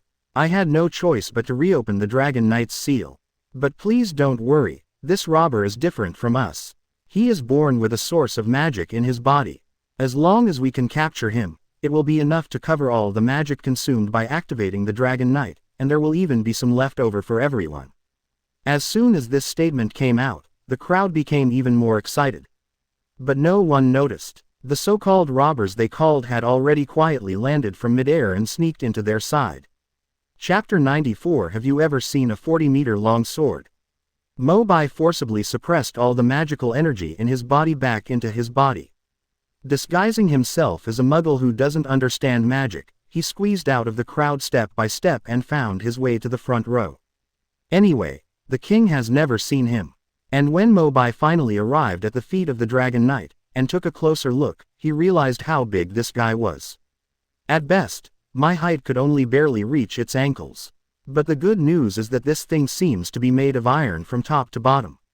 Citizens, in order to ensure your life safety, once the robbers appear in the square, please evacuate here immediately. Faust's voice still hovered overhead. The people in the square were also blushing and roared in agreement, vowing to bring the robbers he called to justice. Wait, that little flame in front. What are you doing? Among the crowd, an old man watching the show in the front row suddenly shouted. People around him looked in the direction of his finger. In sight, someone indeed crossed the Dragon Knight's warning range and walked forward step by step. Hey, don't go there. The Dragon Knight is very dangerous, and its magical pressure will directly cause your heart to stop. Danger, danger, come back quickly. Don't cause trouble to the king. But no matter how hard the people around you try to dissuade you. The man in front seemed to be deaf, but he still walked forward with determination. Forget it, stop shouting, he's probably deaf. Respect natural selection. Quote. After all, no one onlookers was willing to take the risk of pulling him back. Faust, who was in the Dragon Knight's body, obviously noticed the young man who had crossed the line, but he did not immediately stop the expulsion. He seemed to feel that this boundary crosser had an unusual aura about him, not like an ordinary citizen. The person who came was none other than Mo Bai, who had been observing for a long time. You, Faust was about to ask.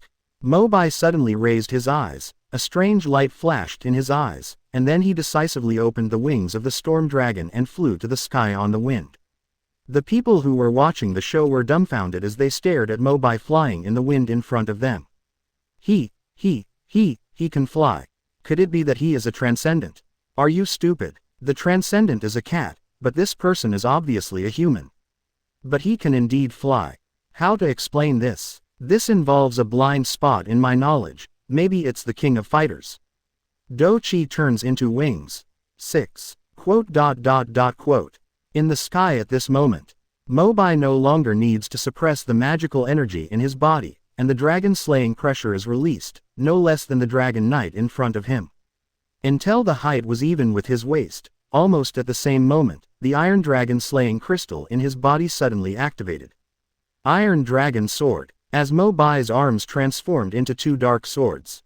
Faust finally woke up, and a sinister voice came from the armor.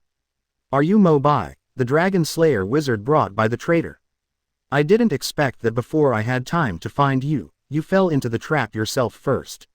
Forget it, don't waste the magic power of the Dragon Knight action anymore. Let you, an outsider, see the most powerful war weapon in the entire Edolas. Mo Bai naturally wouldn't argue with him at this time. The storm dragon wings on his back moved vigorously, driving the whole body to fly forward, and the Iron Dragon sword waved in the air. It instantly cut from the side of the Dragon Knight's body. The iron sword and the iron armor intertwined, making a harsh collision sound unique to metal. Mo Bai unknowingly stepped up his attack again. A long, eye-catching scar was cut out of the Dragon Knight's body. The cockpit inside the Dragon Knight's body suddenly started to spin. Faust felt the same, his eyes gradually became gloomy, and he pushed the joystick in front of him forward. Roar! The traumatized Dragon Knight let out a deafening roar, and the iron tail immediately twisted from behind and smashed down in the direction of Mo Bai with the force of a mountain. Mo Bai's vision suddenly became dim due to the shadow of the huge dragon's tail. Immediately it exploded at an even more astonishing speed, and its body was like a golden thunderbolt, leaping directly upward from its original position and jumping to the roof of a residential building not far away. Boom! The dragon's tail hit the ground hard. Not only did it not hit Mo Bai, but it immediately opened a deep crack in the wide square, and the impact even affected many melon-eating people who had not had time to leave. Yao Shou! The Dragon Knight is going crazy again. Oh my god! Run for your life! The Dragon Knight slowly turned his body around. The cold face reflected a scarlet light, indicating King Faust's anger and resentment towards Mo Bai. On the other hand, Mo Bai. At this moment, he seems to be chewing something in his mouth. In the previous attack on the Dragon Knight, Mo Bai scraped off a lot of iron material from its armor.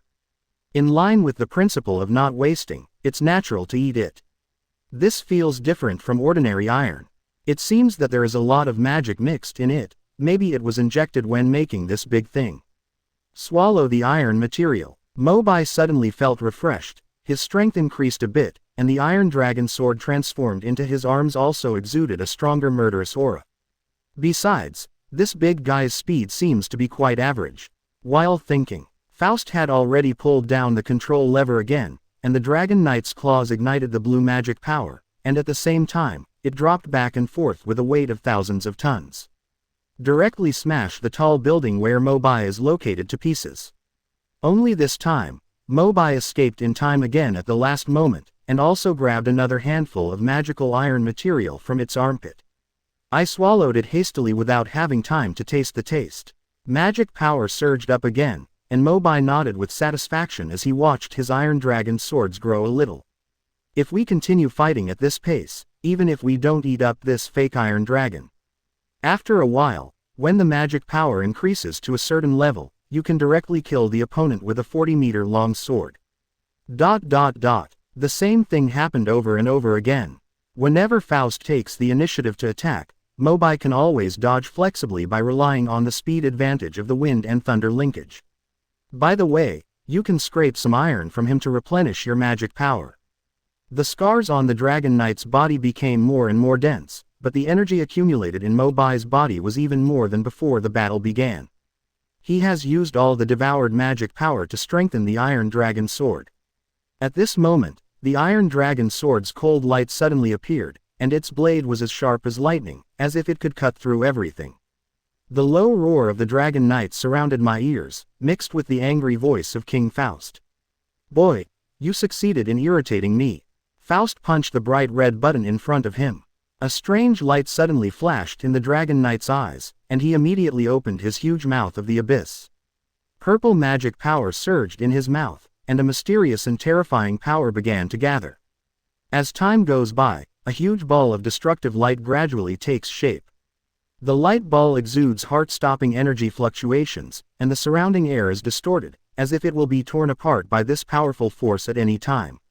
Faust had already turned red, his eyes full of anger once again revealed his desire and greed for magic, and he shouted loudly. "As long as you stay in Edolas, all the magic consumed in this war will be regained." Mo Bai took a deep breath. He looked down at the Iron Dragon Sword in both arms that had already been strengthened to its peak, and smiled meaningfully. "Do you want my dragon-slaying power? It's best to weigh your own weight first." Chapter 95. The war is over. Dragon-broken steel blade. Close your eyes gently. As the four-color dragon-slaying magic crystals in the consciousness space were activated at the same time, they glowed brightly. A magic circle suddenly appeared under Mo Bai's feet, and 4 kinds of magic beams, iron, fire, thunder, and wind, poured out from it and continuously wrapped around the armed body. The edge of the Iron Dragon Sword is revealed, and the majestic dragon-slaying magic power is attached to it, ready to go. The secret of Dragon Slayer. Dragon-broken steel blade. At the moment when the destructive light ball accumulated by the Dragon Knight was shot out, Mo Bai's figure also shot out violently, wielding 2 40-meter-long swords and dancing wildly in the air, slashing wildly. At this moment, although the magical mysteries he activated were mainly based on the power of the Iron Dragon, with the assistance of the magic power of wind and thunder, the speed was also astonishing. 4 kinds of magic powers are attached to the weapon. Despite the huge size of the light ball, Mo Bai can still handle it with ease and keep repeating the slashing action. I don't know how many times I waved it. The Dragon Knight was still spitting out magic power to maintain the movement of the light ball, but now it is gradually weakening. Faust suddenly felt bad. Oops, Anima was shut down by that traitor before, and he didn't have time to supply all the remaining magic power stored before. However, Mo Bai at this moment will not give him a chance to regret. Boom! The last sword fell. The destructive light ball, which was originally extremely energetic, was now cut into nothingness under the attack of multiple attribute magic powers. Mo Bai did not stop the attack. As his figure flew through the air, he opened his arms, supported by the wings of the storm dragon, and quickly stabbed the Dragon Knight in the heart. Dragon. The Dragon Knight was forged with all the wisdom and magic power of our country. How could it be easily broken by you? Faust stretched out his trembling arms, trying to control the Dragon Knight to use his broad body to block further. But Mo Bai's galloping speed didn't slow down at all, and he collided in a straight line with a devastating force, and directly penetrated the Dragon Knight's chest with a single blow. The cockpit was shaken again.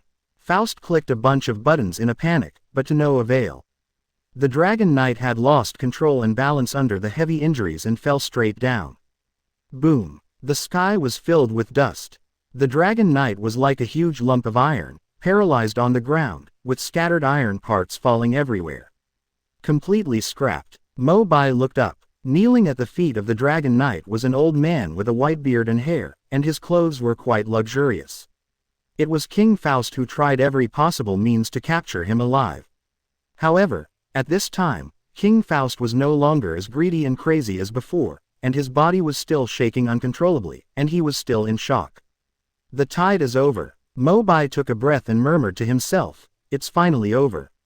Seeing a lot of iron parts scattered under my feet, I immediately bent down gently, picked up a piece of iron, and gnawed it like an apple. Chat to replenish your energy. And when Mo Bai lowered his head again, in his sight, a stone the size of a sandbag suddenly rolled over and landed at his feet.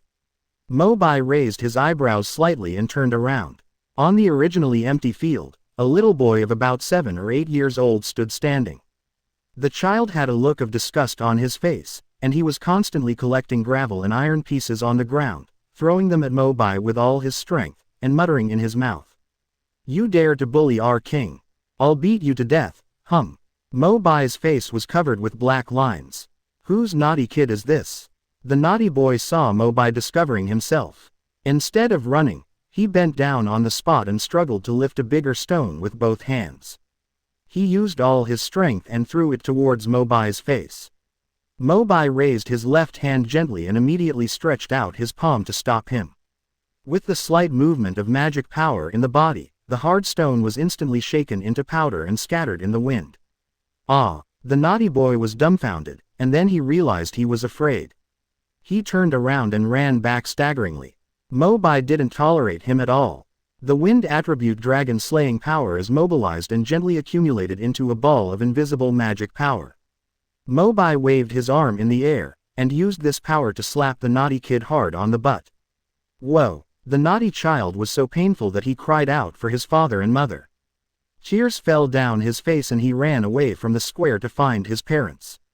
Maybe it was because the naughty child was crying too loudly, or maybe the situation had become peaceful.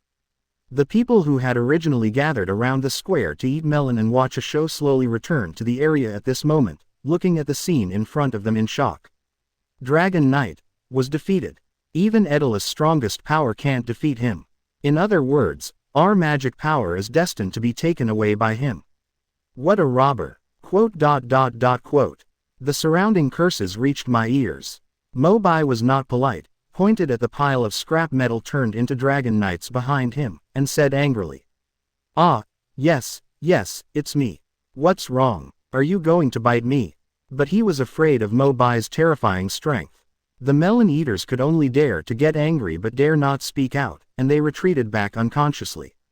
It's getting late. Mo Bai raised his head and looked at the starry sky on the vast plateau, and faintly found a few rays of light flickering in it, constantly amplifying.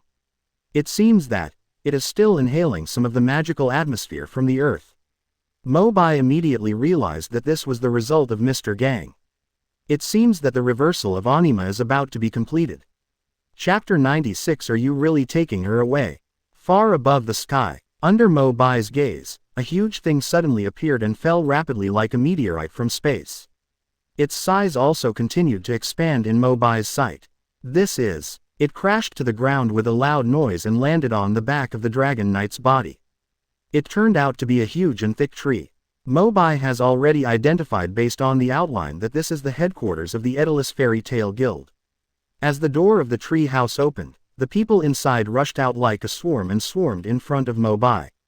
The leaders are none other than Mr. Gong and Panza Lily. Looking at the scrapped Dragon Knight armor next to him, Mr. Gong looked shocked and spoke awkwardly. "You really did it." Mo Bai extended his right hand in a friendly manner and said softly, "Thank you for your honor. Since you can also come here, it will go smoothly to reverse Anima's plan, right?" Mr. Gang nodded slightly. "Thanks to everyone in the guild. They used the weapons you can use to defeat many, and they took down the control center with almost no effort." Natsu followed behind him and echoed, "Yes, little brother Mo Bai, this battle was so enjoyable." Yes. Mo Bai smiled and said nothing. At the same time, the giant Dragon Knight armor next to him suddenly flashed with a ray of light, shooting straight into the sky. And in the light, everyone could clearly feel the passing magic. Mo Bai rubbed his chin and analyzed in a deep voice. "Anima should be at work. It won't be long before everyone and everything related to magic, including us, will be forcibly sent to a slant." When Lily heard this, She suddenly thought of something and said hurriedly, "Now I need to go to Extania to inform the compatriots there about the news. I'm sorry, everyone. The citizens of Extania are transcendents, and unlike Edolas, they are all flying cats born with magical powers within their bodies. Once anima is reversed, as Lizana reminded her before, all transcendents will be forcibly sent away." Watching Lily leave, Mo Bai quickly glanced at Mr. Gong in front of him, patted his shoulder affectionately, and said with a smile, "I should leave in a while, but I believe you will be a good king." An unexpected light flashed in Mr. Gong's eyes, and he said, "Wait, you mean?" Mo Bai smiled and added, "Lily is gone, the old king has failed, aren't you the only one left? Don't forget, you are the prince of this country. The magic of Edolas is gone. So many citizens will definitely have to endure a very painful time. Only you can stand up and turn the tide." Seeing Mo Bai's half-joking, half-serious expression, Mistgang couldn't help but smile bitterly. "Okay, I have to take on this responsibility. You are welcome to come to Edolas again in the future." Mo Bai rolled his eyes when he heard this. Reminds me of the scene where I was stoned by a naughty kid. However, recalling that he had promised Lysana that he would occasionally bring her to visit relatives in Edolas, Mo Bai still asked, "By the way, what is the principle of your teleportation magic? How to learn it?" Mr. Gong explained. Teleportation magic has been recorded in many classics. It is easy to use, but it is too time-consuming and laborious to build a teleportation base. To put it in a layman's terms, Mo Bai suddenly felt like a scumbag and wanted to sleep. If you only travel between Edolas and Aslant, it's actually very simple. I have already set up the teleportation base points of the two worlds. You can go back and buy a magic book. You can learn it by simply reading it. Oh, time is limited. Seeing that the light of Anima's reversal was about to come to him, Mo Bai did not discuss it further with Mr. Gang. As long as Lizana can be brought back to visit relatives, the goal will be achieved, but the principles should be left to those who specialize in magic. By the way, I have something else to tell you. Mo Bai suddenly turned around and said. Mistgang was puzzled. What's the matter? Mo Bai smiled faintly. In the future, you will be the king here. I'm afraid you will never have the chance to return to Aslant. However, in our guild, you will never be Prince Jelal, but Mistgang.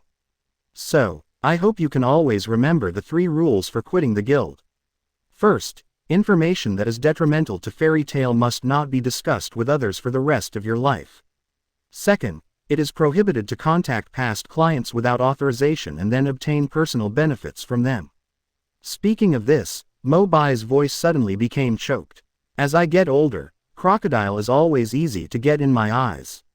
However, he paused for a moment and continued speaking. Third, even if the path is different, you must live strong. You must not despise your own life, and never forget your cherished companions in the past. Maybe it's because of my mission since childhood. Mistgang has always been a serious person. But when Mo Bai finished his last sentence, the corners of his mouth gradually curved, and he punched Mo Bai in the chest. You guy. ... Except for Mo Bai, the light of the anima also fell on Lizana. Everyone at Fairy Tale was almost shocked. Lizana, you. Lizana bowed apologetically and said politely, I'm sorry for hiding it from everyone for so long. Actually, like brother Mo Bai, I'm from Aslant. After the words fell, Lizana immediately turned to Mirajan and Elfman. They are the ones who are about to leave, and they are the ones who are most reluctant to leave. Sister Mira, brother Elfman. I'm sorry. Mirajan had tears in her eyes and hugged Lizana tightly. Actually, I have known for a long time that you are not that child. She left us forever during that commission. But, you are so similar. Mirajan finished speaking. He took out a square sachet bag engraved with the fairy tale coat of arms from his arms, stuffed it into Lizana's hand and held it tightly. This is a very precious amulet, a relic left by Lizana of Edolas. If you encounter danger, just inject magic into it, and the nearest guild members will sense it and go to help you. It's just a pity that my sister didn't have the chance to use it until the last moment of her life. You put it away, maybe it can be used at critical moments in the future. Lizana couldn't stop her tears from falling. Sister Mira. Elfman was also crying beside him. Ahem. As for making it so sad. When several people are sad, Mo Bai's voice suddenly came from in front of him. Lizana bit her red lips with her teeth, a hint of gentleness flashed in her beautiful eyes. Mo Bai walked forward in 3 steps and brushed away the tears on Lizana's cheek with his hands, saying, "Didn't I tell you? You can come back anytime you want. I'll take care of the teleportation magic." Lizana lowered her head in embarrassment and squeezed the sachet in her hand. "Well, even though this is the case, I still can't help it."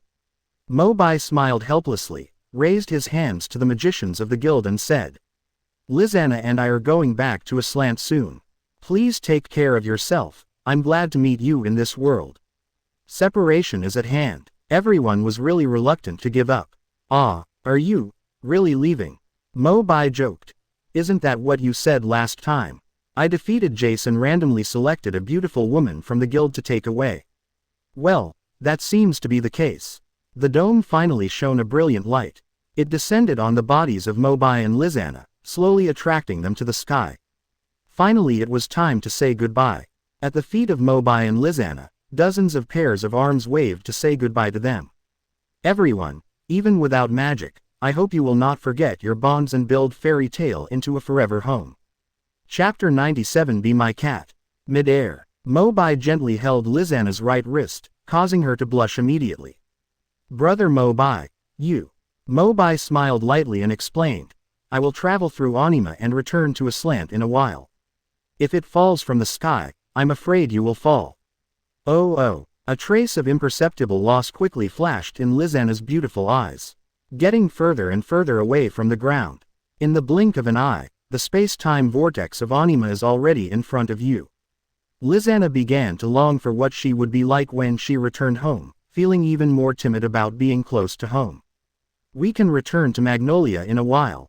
I wonder what changes have taken place in the guild in the past few years. How are Mirajan and the others?" There was nothingness before his eyes, and his body was wrapped in a whirlpool of magic power. When Mo Bai and Lizana opened their eyes again, a new world had already changed under their feet. They were just above Magnolia. "We're almost home," Mo Bai murmured. "Although I only stayed in Edolas for 2 days, when I returned to Magnolia, I felt like I was in another world." As if he suddenly remembered something, Mo Bai said softly to Lizana, "We have returned to Aslant. Do you want to try and see if the magic is restored?" Lizana nodded slightly, trying to activate the magic power in her body. After staying in Edolas for a long time, it was inevitable that she would become unfamiliar with the control of magic power, but after about half a minute, Mo Bai felt the magic power flowing out of her body. "Receive Animal Soul," as the purple magic circle appeared on the body. When the light dissipated, Lizana's original short white hair had been transformed into long curly hair, and her cat ears and tail also appeared. Meow. A total kitty girl. Mo Bai couldn't help but take a second look, but Xiao Juju thought in his heart. Speaking of which, it seems that dragon slayers all have cats. Natsu has Happy, Wendy has Carla, Cobra has Kubrios, even Laxus has Freed. As for Gajiel, if there is fate, he will still meet Lily, right? Maybe I should get a cat too. Think of this. Mo Bai paused and said in a deep voice, "Lizana, what's wrong? Will you be my cat?" Ah, a shy blush suddenly appeared on Lizana's face, like the morning glow that had just appeared on the horizon, quietly staining her face. Control the wings of the storm dragon to land slowly. Finally, we stopped in front of the long-lost Fairy Tale Guild's main entrance. Lizana couldn't help but feel a little dazed. "I didn't expect that the guild would change so much in the past few years since I left." Mo Bai explained. "We had a war with the Phantom Lord Guild before, and the original guild building was completely destroyed. The current house has been renovated and expanded much more than before. Let's go in and take a look." The words fell. Mo Bai raised his leg and kicked the door open. "I'm back." What came into view was still the noisy crowd in the hall, people smoking, drinking, having sex, and running around with their buttocks bare. Everything you need. And when the door was pushed open, everyone's eyes focused on it. But he couldn't move away for a long time. "Natsu, give me your pants back." Gray yelled and was about to stretch out his arms to catch Natsu, but Natsu's eyes glanced at the door, and his body seemed to be frozen, and he froze in place. Gray got the pants easily and was a little confused for a moment. Hey, why don't you run away? You're not usually like this. Sensing Natsu's strange gaze, Gray also looked in its direction and was also stunned on the spot. For a moment, the originally noisy guild fell silent and stared blankly ahead. Mo Bai smiled softly, took Lisana's arm and walked forward slowly, loudly announcing again, "We are back." Perhaps due to the increased volume, everyone finally recovered from the silence and stared blankly at the white-haired girl next to Mo Bai. "Are you, Lisana?" Lisana smiled and bowed deeply to everyone. "Long time no see, everyone." In front of the counter, Mirajan and the other two, who were still helping Elfman register the entrustment, had already burst into tears when they saw the girl's face that had haunted them countless days and nights. "Lisana, Sister Mira, Brother Elfman, long time no see. Just like when I was a child." The three sisters, who had been separated for a long time, finally embraced each other again. They have been waiting for this charge for several years. Mirajan wiped away her tears, and a forced smile gradually appeared on her face. "I really hope I'm not dreaming." "Of course it's not a dream," Lisana responded softly. "Silly girl, where have you been these past few years?" "It's a long story, Sister Mira. But thanks to Brother Mo Bai, I was able to come back smoothly." Mirajan then looked at Mo Bai, who had returned with him. His pale face was full of gratitude, and he bowed deeply to thank him. "Thank you, Mo Bai." Mo Bai waved his hands as if nothing had happened and said with a slight smile. "Have you forgotten? Didn't I tell you before when we were in Gluck village? Lisana just went to another world." Mirajan then remembered the original scene. Originally, I thought Mo Bai was just comforting himself at that time, but unexpectedly, what he said was indeed the truth. Gray next to him couldn't help but ask, "By the way, where have you been these days?" Mo Bai tilted his head and frowned slightly. "How should I put it? You can understand that I went to a space similar to a parallel universe called Edolas. To explain it in detail, we have to start with Mist Gang." Everyone's curiosity was suddenly aroused. "Mist Gang?" Mo Bai nodded slightly. "Well, after my fight with Gildarts that day, he took the initiative to find me." Chapter 98. I choose Mo Bai. He is the one everyone hopes for. Recalling the scene when Mistgun first found him, Mo Bai told everyone about all his experiences in Edolas, with Lisana supplementing on the side. "So, after I was seriously injured, I just happened to be transported to other worlds by the small Animus system and did not die. And in Edolas, everyone in the Fairy Tale Guild is also very nice to me, it's like another home." Mirajan and Elfman suddenly realized. No wonder Lisana's body gradually disappeared at that time. So, Mistagan is the king now. He will never come back again. Mo Bai nodded bitterly. No matter what, the guild has lost an S-class mage partner in a sense. Makarov took a sip of the hot tea in the cup and acted as if nothing had happened. "Don't worry, with that guy's ability he will definitely manage the kingdom well." Now, Natsu finally couldn't hold back anymore and rushed to Mo Bai and asked impatiently, "I heard that there is another me in that world. What is he like?" As soon as Natsu said this, the people next to him immediately came forward, and me. Mo Bai had no choice but to say, "Ahem, don't worry, ask one by one." "Natsu, Edolas, you are a crybaby. You can only calm down a little when you ride on the magic motorcycle." "Nani, Gray, not only did you not take off your clothes over there, you wore them so thickly that you wanted to wrap yourself into a ball every day. WTF, you put on your pants first before you talk. I almost forgot, you are Juvia's follower over there, sticking behind her every day. Bushgoman, ahem, Lucy, Levy, you are almost the other way around. You fight every day over there in Edolas, just like Natsu and Gray here. Ah, quote. Until these questions are answered one by one, Makarov walked up to Mo Bai with a smile again and asked softly, "Mo Bai, since there is another one in Edolas, have you seen me on the other side?" "President, maybe, you are the king. Haha, as expected, my old man is still very powerful. Quote. Beat the crowd. Mo Bai finally saw the familiar crimson silhouette not far away. It was Erza. Erza smiled sweetly. gently held Mo Bai's arm, and whispered, "I hope you come back safely." "Of course. By the way, I brought you some gifts when I came back this time." "Gift?" Mo Bai then took off the 10 Commandments gun that had been on his back and untied the bandages wrapped around it. It was what he had captured from Netwaka earlier. "This weapon is called the 10-ring spear. It's another weapon you use from Edolas. It's a pity that since it crossed the world, most of the magic power in it has been lost. If you have a chance, you can try to use your own magic power to warm it up. Maybe it will come in handy one day." Taking the 10 Commandments spear, Erza put it in her hand and looked at it carefully for a while. After a long while, he looked at Mo Bai gently again. "Thank you, I like this gift very much." When Mo Bai was about to wave his hand and say it was nothing, Erza immediately changed the topic. "As a gift in return, tonight." A rare sly smile appeared on Erza's face. "Gently pull Mo Bai in front of you, lift his chin with your fingers, bite his ear and whisper the second half of the sentence." Mo Bai's ears suddenly turned red and warm at a speed visible to the naked eye. He nodded unnaturally and said, "Ahem.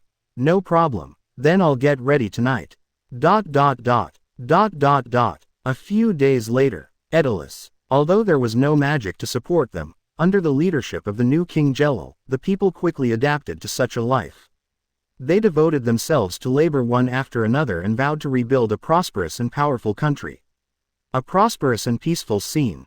Everyone in Fairy Tale has also waited for the cancellation of their wanted order, and they have finally become a legal guild. But at this moment, there are some problems within the guild. In the tree house, everyone gathered around the round table in the center of the hall, staring at the guild information registration form issued by the king himself. All other information is fine. There is only the president column. "Hey Lucy, why are you the guild president? Mira is usually responsible for all matters of the guild." "Why? With my fists. Do you want to fight? It seems Levy is right. You are really just a gorilla woman with strong limbs and a simple mind." "How dare you say it again? Hey, actually I think Juvia-chan is more suitable to be the president. Why don't you let me do it? I promise to take into account everyone's opinions."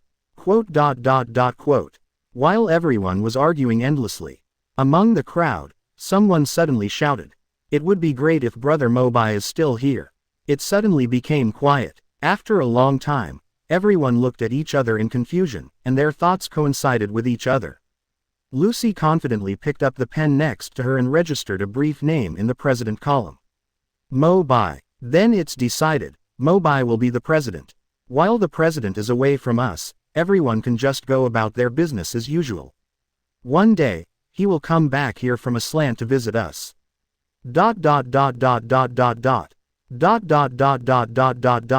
A slant. Early morning. "We are back." Following a feeble greeting, the guild door was slowly opened. 6 people and 2 cats, including Mo Bai, slowly walked into the hall with heavy dark circles under their eyes, expressions of despair. As soon as he walked in the door, Gray immediately stripped off his naked body, lay down in front of the table and complained. "I had to catch some monster that only moved at night. I stayed up all night for 3 whole nights.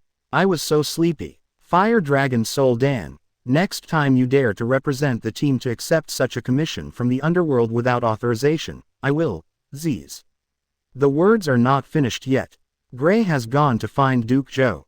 In the past, Natsu would have definitely argued with Gray, but now his upper and lower eyelids were also fighting like crazy. Too lazy to say another word, I just lay down next to him. 5 seconds later, there was the sound of snoring one after another. Well, only Mo Bai and Erza could barely hold on, dragging their tired bodies forward step by step. Until arriving at the front desk. Only then did he realize that Mirajan was not present, and the waiter today was a little girl with short purple hair. Kanana. Kanana is the big snake Choberios that Mo Bai picked up earlier, Cobra's loyal partner. After finding Granny Perliuzica to lift the curse, she lost her memory and stayed in Fairy Tale. Kanana smiled and said enthusiastically, "Sister Mira has taken Lisson out to do some commissioning. Little Mina has been left to the president to take care of. I will take over the front desk duties." "I see." Mo Bai yawned and handed back the task list with the client's signature to Kanana. "Indicates that the commission has been successfully completed. Erza showed a tired smile to Mo Bai and said, "Everyone has been tired recently, so take a good rest. Wendy and Lucy are also going back to the girls' apartment first." Mo Bai nodded. "Okay." And before turning around and leaving the guild, Mo Bai subconsciously asked Kanana, "Where did Mira and the others go to carry out the commission?" Kanana tilted her head, thought for a while and said, "It seems, it's called the Haze Forest." Hazy Forest. Did they go there too? Chapter 99 The Female Drunkard at Home. Yawn. Mo Bai left the guild and flew to the outskirts of Magnolia. He hadn't slept well for several days, so he went back to catch up on his sleep. Fold your wings. Standing in front of a familiar villa, Mo Bai was about to open the door and enter the house, but was shocked by the scene in front of him. In front of the front door of his house, there is a drunk female alcoholic curled up at the moment. The drunkard smelled strongly of alcohol, his hair was messy, and his face had an unnatural blush. His eyes were closed tightly and his brows were slightly wrinkled, as if he was troubled by something in his sleep. Although her face was covered, Mo Bai could still immediately identify her based on her hot and sexy dressing habits and the coat of arms on her waist. "Kana, Kana, why are you so drunk so early in the morning?" Hearing the call, Kana squinted his eyes dimly and opened his mouth, as if he wanted to say something. Mo Bai leaned down gently, grabbed her arm and tried to lift her up. But the next second, he regretted it. Wow. At the moment Mo Bai was about to help her up, Kana suddenly opened his mouth wide, and immediately started his hand at 0 frame, spitting out a large puddle of filth. Mo Bai is ashamed. If I hadn't reacted quickly and turned my body sideways in time, I might have been sprayed all over. Kana still made a faint sound in her throat. Whine. Whine. Mo Bai was so angry that she really wanted to slap the big thunder on her chest. "Are you still drinking when you are almost dead?" Seeing Kana's consciousness gradually blurring again, Mo Bai sighed and looked around. Although the folk customs in the town are simple, there is almost no such thing as picking up corpses. But after all, this is the countryside. If a Vulcan ape or something comes out nearby, it's still not safe. "Oh, I'm so convinced. Why did you just faint at the door of my house?" Mo Bai shook his head helplessly, put Kana's arm on his shoulders again, and helped her into the house. Finally, he dragged her to the bed in the bedroom. Looking at the sleeping Kana, Mo Bai sighed, covered her with the quilt, turned around and walked out of the room. I seem to know why she got so drunk in broad daylight. Speaking of which, since the last time Uncle G came back from a century-old mission, the guild has never seen Uncle G and Kana appear on the same screen. They probably avoided it deliberately. Lying on the sofa in the living room, Mo Bai gently closed his eyes and recalled the past stories. Kana's mother died early, and she spent most of her childhood in loneliness without company. It wasn't until he grew older that he took the clues left by his mother to find his father, and soon arrived at the Fairy Tale Guild. When Kana first came here, neither Natsu Gray nor Erza had appeared yet. It can be said that among all the young magicians of this generation, she is the oldest one. Since joining the guild, Kana has been keeping the secret in her heart until one day she actually meets the father she was looking for in the guild. The man who is related to her by blood is named Gildas. But at that time, Gildarts had no idea that she was a daughter, and he only thought that she was a kid who had just joined the guild. After that, Kana tried to express her feelings to him countless times and tell the truth, but failed again and again. Gildarts' status in the guild was too high and he was loved by everyone. Kana even had a low self-esteem and felt that her magical talent was not enough to become his daughter. Soon came the annual S-class magician assessment. Kana began to work hard to practice card magic, and secretly set a goal in his heart.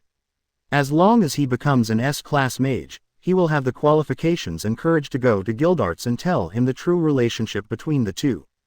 However, seeing that Mirajan, Erza and others who came from behind all passed the assessment, he was still standing still. To this day, many years later, this incident remains a secret in Kana's heart. Thinking of this, perhaps due to the exhaustion of the past few days, Mo Bai gradually fell asleep. Perhaps it is precisely because of Uncle G's recent return and the S-class wizard examination that is about to begin that makes Kana depressed and drunk. After all, we are partners in the same guild, and Uncle G treats me well. After I wake up, it seems I have to give Kana some good advice. Dot dot dot dot dot dot dot. Dot dot dot dot dot dot dot. Mo Bai didn't sleep deeply. A few hours later, hearing a slight sound, Mo Bai opened his eyes and turned his head to look to the side of the living room. Kana also woke up and walked out of the room awkwardly, looking quite confused. Mo Bai originally planned to ask about her situation. But Kana spoke first, and the first sentence he said completely stunned him. I'm a little dizzy. Do you have any wine? I'll bring it through. Mo Bai has a black line on his head. At this time, shouldn't normal people ask themselves why they are here? He is indeed a drunkard. Seeing that Mo Bai remained silent, Kana had a look of disappointment on his face and said, although I don't remember what you did to me when you were drunk. Thank you for taking care of me, you didn't cause any trouble. Mo Bai felt bitter in his heart. Well, why did I hear the first half of this sentence so awkward? Kana turned around and staggered towards the door of the villa. At this time, Mo Bai finally sighed and shouted, you drank like this so early in the morning. Are you worried about something? Kana's footsteps gradually stopped, although she didn't walk out of the door. But he hesitated and did not answer Mo Bai's question directly. There was silence for a few seconds.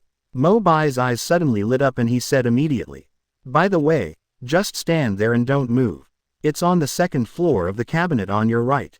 Open the cabinet door. I remember there is an unfinished bottle of wine inside. Mo Bai is not worried about her physical condition.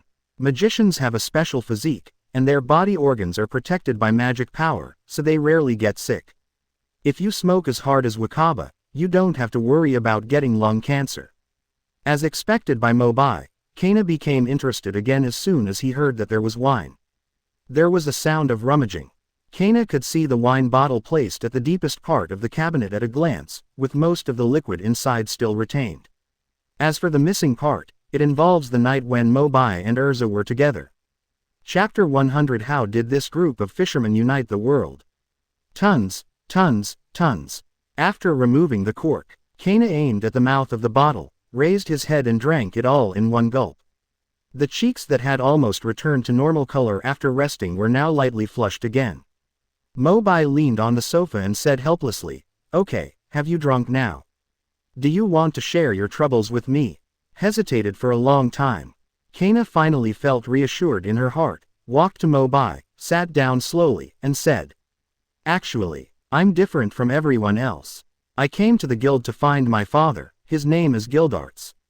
Although Mo Bai already knew about her past. But I still chose to listen patiently to Kana's story. I think that only after becoming an S-class mage can you be truly qualified to be his daughter. But just last night, I overheard the president and others discussing the next S-level assessment. There is only one place that can pass the assessment this year, and they all thought it would be you. Mo Bai couldn't help but feel ashamed. Why are you related to me again? After she finished speaking, Mo Bai immediately analyzed. Ahem. Kana, actually, there shouldn't be any necessary connection between whether or not you want to be an S-class mage and your acquaintance with Uncle G, right? Have. Kana's reaction was extremely violent and he retorted. Because his status in the guild is too high. As her daughter, I have not been able to reach even half of his height after joining the guild for so long. Mo Bai rolled his eyes, spread his hands and said, isn't this nonsense? Even if you don't know any magic, you still can't change the fact that you are father and daughter. Kana wanted to say something more, but Mo Bai sighed, curled his lips and laughed at himself. Actually, I'm quite envious of you. At least you know that Uncle G is your father. But what about me? I'm almost 20, and I still don't know what my parents look like. Kana's eyes suddenly widened. As this, you? Mo Bai had a bitter look on his face, nodded reluctantly, and said helplessly, yes, I came out of the orphanage. But luckily, Mo Bai did not encounter any setbacks while growing up. Mentally pretty healthy. Before he was reincarnated here, although he was not as good as the gold medal lawyer Zhang Yida in material terms, he was still living a well-off life. Mo Bai stood up, poured a glass of warm water and handed it to Kana, and said gently, if I were you, I would have confessed to Uncle G on the first day I came to the guild. I believe Uncle G just doesn't know you exist. As long as he knows that he has a daughter, No matter if she is an S-class magician or not, he will definitely search for her at all costs, right? Kana is still undecided, but, although Gildas usually has no airs. But every time Kana saw him, the truth would get stuck in her throat due to excessive nervousness. Mo Bai recalled the scene in the morning when he and other members of the team returned to Magnolia, and suggested. How about this? I saw Uncle G went out with fishing gear this morning. He is probably still fishing now. I'll accompany you to the wilds to find him later. Let's make it clear to him now. Before Kana could respond, Mo Bai immediately added. Also, don't expect me to hold back or let anything go during the assessment. If you are still planning to become an S-class mage before confessing, then I can't help you. Mo Bai uses both soft and hard tactics. Kana's eyes suddenly showed confusion, and she almost bit her lip to bleed. There was a silent storm inside. A long while. When she slowly stood up and looked at Mo Bai, the timidity in her eyes had disappeared a lot, and there was more determination, and a little hope and worry. Let's go. Seeing Kana make a decision, Mo Bai also smiled. After all, so much time was not wasted.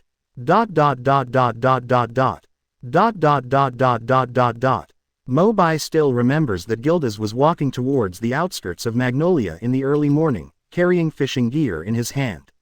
At that time Gildas also invited them to go fishing together. But they were too sleepy, so they politely refused. It's already afternoon, but according to Mo Bai's estimation, Gildas should still be there. Turn on the storm dragon wings and bring Kana over. It won't take too long. Mid-air, Kana was held by Mo Bai's wrist and said coyly, I'm still a little nervous. Mo Bai was speechless for a while. We've come this far, why don't you back down now? Her expression was still unnatural. Mo Bai simply released his right hand gently, and as his wrist slid down, Kana's body sank from the air in an instant. Kana's heart suddenly pounded, and she almost thought she was about to fall. After all, we are at an altitude of tens of meters at the moment. If we fall, we will probably be shattered to pieces. Fortunately, Mo Bai grasped her wrist again in the next second and stopped falling. Kana came back to her senses and couldn't help asking, Hey! What are you doing? To cheer you up, Mo Bai said nonchalantly, The natural scenery outside Magnolia is particularly beautiful. Along the clear river, Mo Bai soon saw an unkempt fishing uncle in the distance. It's Gildarts, Mo Bai reminded. Control your emotions, we will land soon. Ah, so fast. As soon as he finished speaking, the light of the storm dragon's wings reappeared, and Mo Bai's body dived downward towards Gildart's position. The landing place was just a dozen steps to his side. At this moment, Gildas was still wearing the tattered black cloak, but his eyes were fixed on the floating fish float, concentrating on it. But when Kana saw him like this, the tension in his heart still didn't ease at all.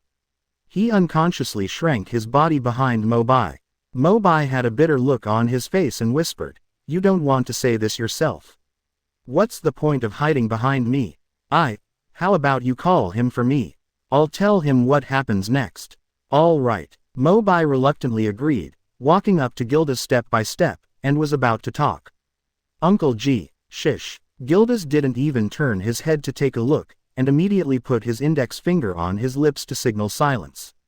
His eyes were still focused on the fish float floating slightly up and down, and he slowly grasped one end of the fishing rod with his right hand. Yes. After a few seconds, a flash of excitement suddenly flashed in Gildas's eyes, and the hand holding the fishing rod suddenly raised. Under the traction of the fishing line, the golden fishhook draws a beautiful arc from the sky with drops of water, shining in the sunshine. This superb operation showed off Mo Bai's face.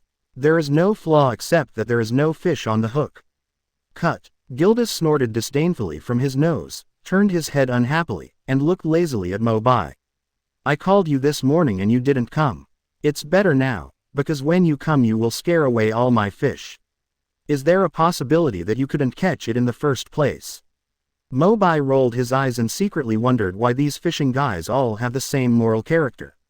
As long as you talk to them, they will immediately feel that there is movement in their fish float, and then they will miss a big fish weighing 100 pounds because they ignore you.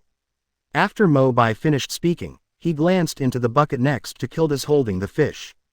As he expected, it was empty inside. Sensing Mo Bai's contemptuous gaze, Gildas suddenly acted like a child who had discovered a secret. His face turned red, he hurriedly hid the bucket behind his back, and shouted. "What are you looking at? I caught a big fish in the morning, but I grilled it and ate it at noon." "What about the fish bones? It's so delicious that I even ate all the fish bones. You know, my barbecue is really good." Chapter 102 is Flammable Oolong Tea. Also oolong tea.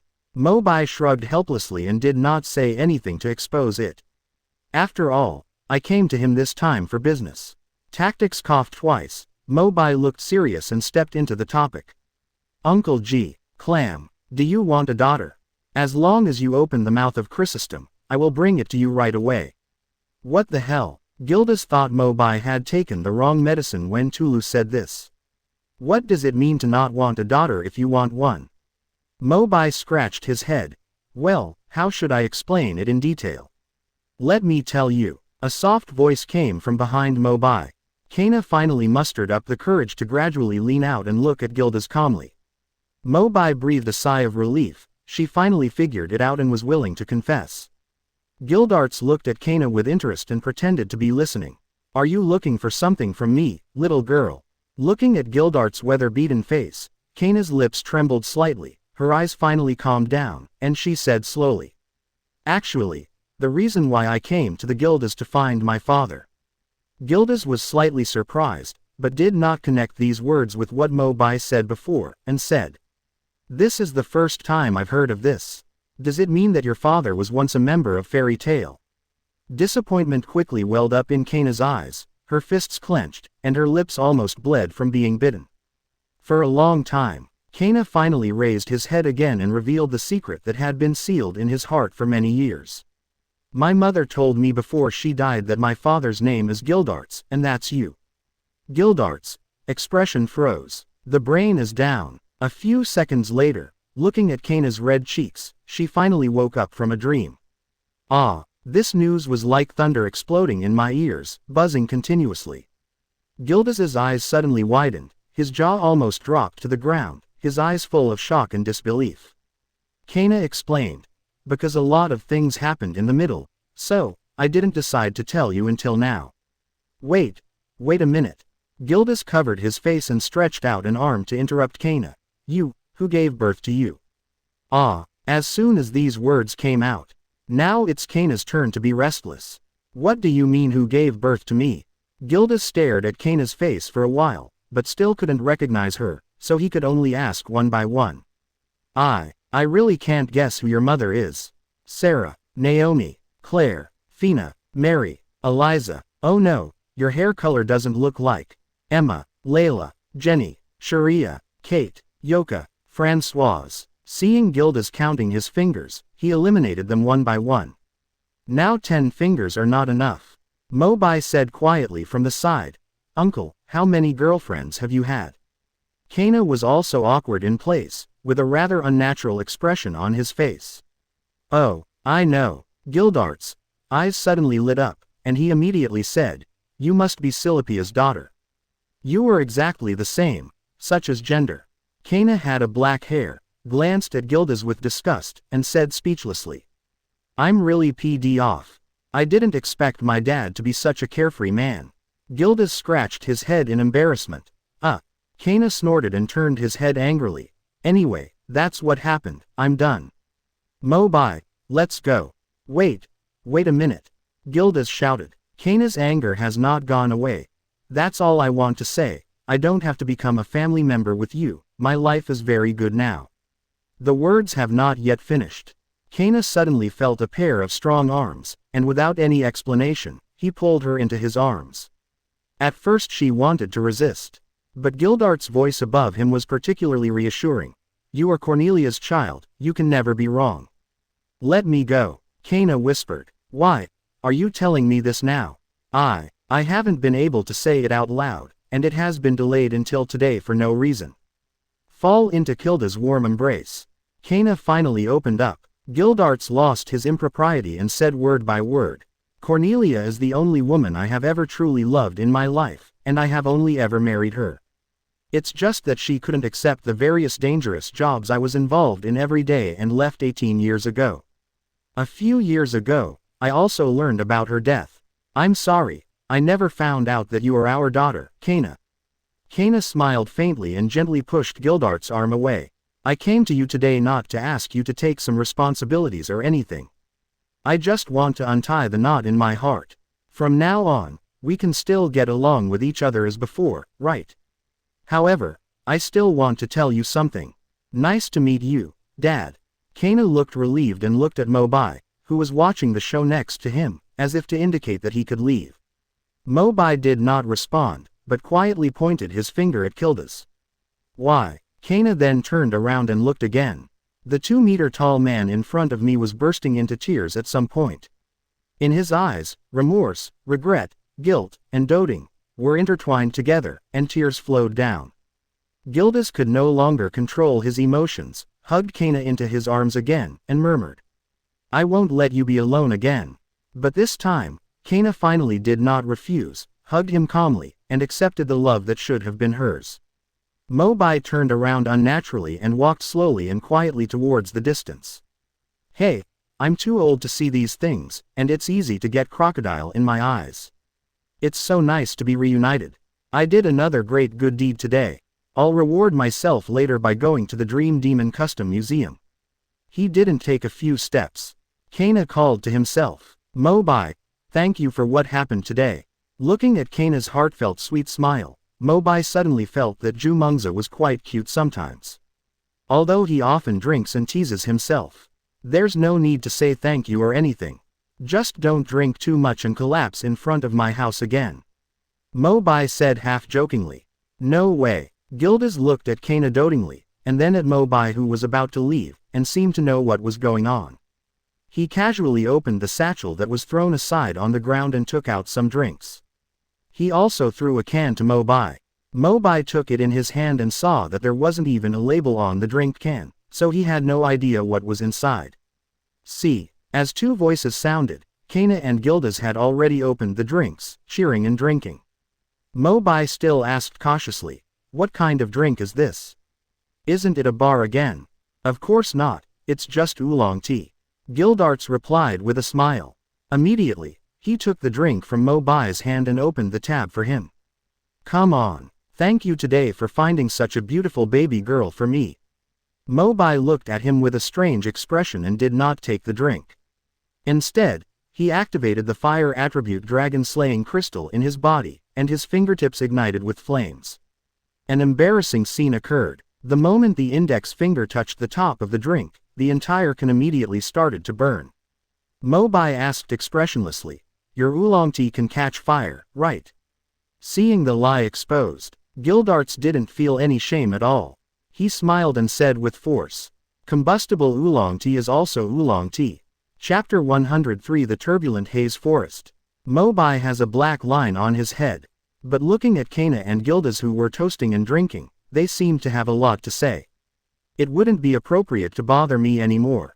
Mo Bai chuckled and shook his head, and the wings of the storm dragon reappeared. Just as he was about to return to Magnolia. In the brain, a strange magic wave suddenly came. Hey, what's going on? As the fluctuations stabilized, a picture seemed to appear in front of Mo Bai.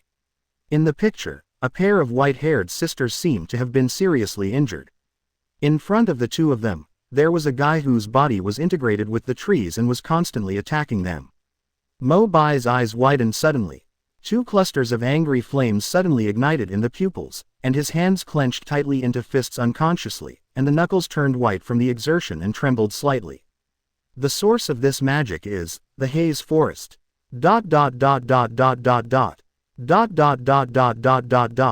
Back to this morning, Lizana and Mirajan went out together, preparing to go to the guild. Halfway, remembering that they were the only two sisters at home recently, Lizana couldn't help but ask, by the way, Sister Mira, I don't seem to have seen Brother Elfman recently. The day before yesterday, he was suddenly visited by Evergreen from the Thunder Gods, saying that he had to ask him to help with a commission. As a result, there is still no news. When Mirajan said this, there was not only no concern for Elfman's safety in her tone. On the contrary, how much expectations are there? Mirajan had long noticed that Evergreen seemed to have a crush on her steely brother. She said she was dragging Elfman to work, but maybe actually, she was the client. And from Mirajan's smile, Lizana roughly guessed something. Okay. So, are brother Mo Bai and the others back? Mirajan was startled when she heard this, then stopped, looked at Lizana meaningfully, tilted her head and smiled. What's the matter? You're calling me so affectionate. No. Nothing, just asking. Realizing that her performance might be too obvious, Lizana blushed and immediately lowered her voice. Mirajan then explained. Mo Bai and Erza Natsu are in the same team. They usually do tasks quite frequently. It is rare to see them in the guild hall all the time. Is this so? A flash of disappointment flashed in Lizana's beautiful eyes. What's the matter? What's wrong with him? Mirajan asked. Lizana said sadly. Brother Mo Bai was afraid that I would not be comfortable with it when I first returned to Aslant. He said that when I wanted to go to work, I could ask him to go with me. I didn't expect him to be so busy. Do you want to go to work? It has been a few days since I returned from Edolas. During this time, Lizana has become familiar with the town of Magnolia and the Fairy Tale Guild again. She herself also wants to return to the normal pace of life in the past. Mirajan thought for a while and then suggested softly, how about I work with you today? Ah, Sister Mira, aren't you usually very busy? Mirajan smiled lightly and shook her head. After Laxus left the guild, I was afraid that the guild leader would be lonely, so I often asked him to help take care of little Mina. As for the front desk waiter's work, I asked Kanana to help today. Lizana was overjoyed and gave Mirajan a warm hug. Okay. Thank you, Sister Mira. Okay. Let's go to the guild first. And after the two arrived at the guild, Lizana quickly selected the commission from the bulletin board. B-level mission, obtain the water from the Yanyan spring in the haze forest that can cure miasma. No special requirements. The reward is 80,000 J. B-level tasks don't sound difficult. In addition, Mirajan has already recovered her strength as an S-class mage, so it is almost easy to deal with such a request that does not require fighting. But the main purpose of this trip is to help Lizana adapt quickly. Mirajan readily agreed, handed the order to Kanana for registration, and then took her sister to the destination in a carriage. It's almost the same scene as when Mo Bai came here last time. The trees in the hazy forest are too lush, and their branches and leaves are layered on top of each other, intertwining into an airtight green dome.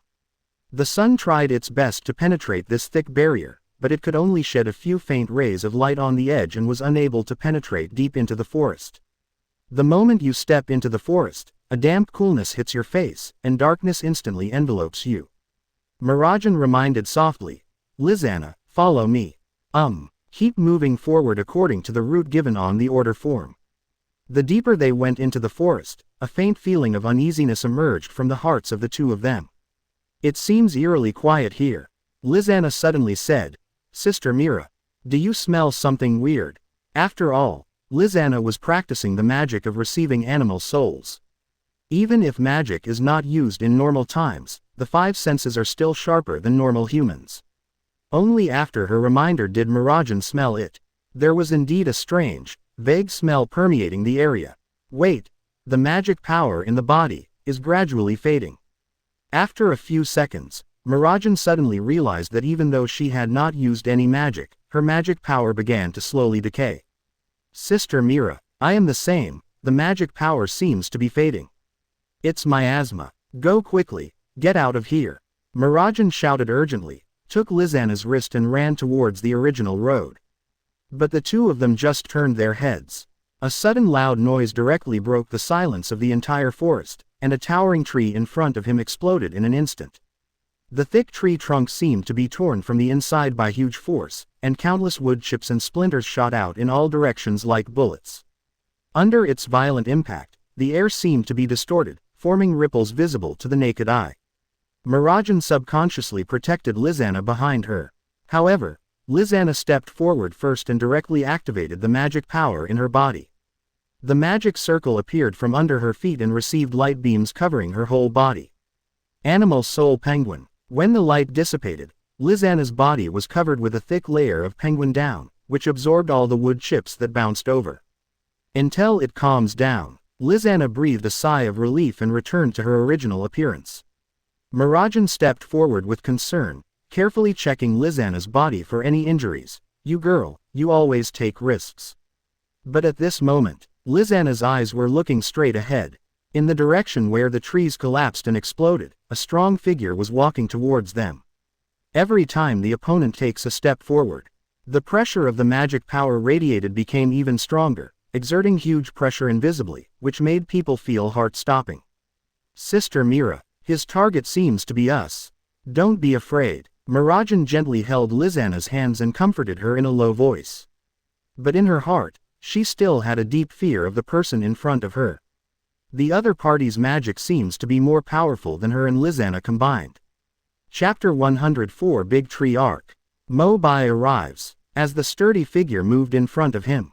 This person has bronze skin, the color and shape of his hair are almost the same as those of tree branches, and he is wearing green and brown clothes.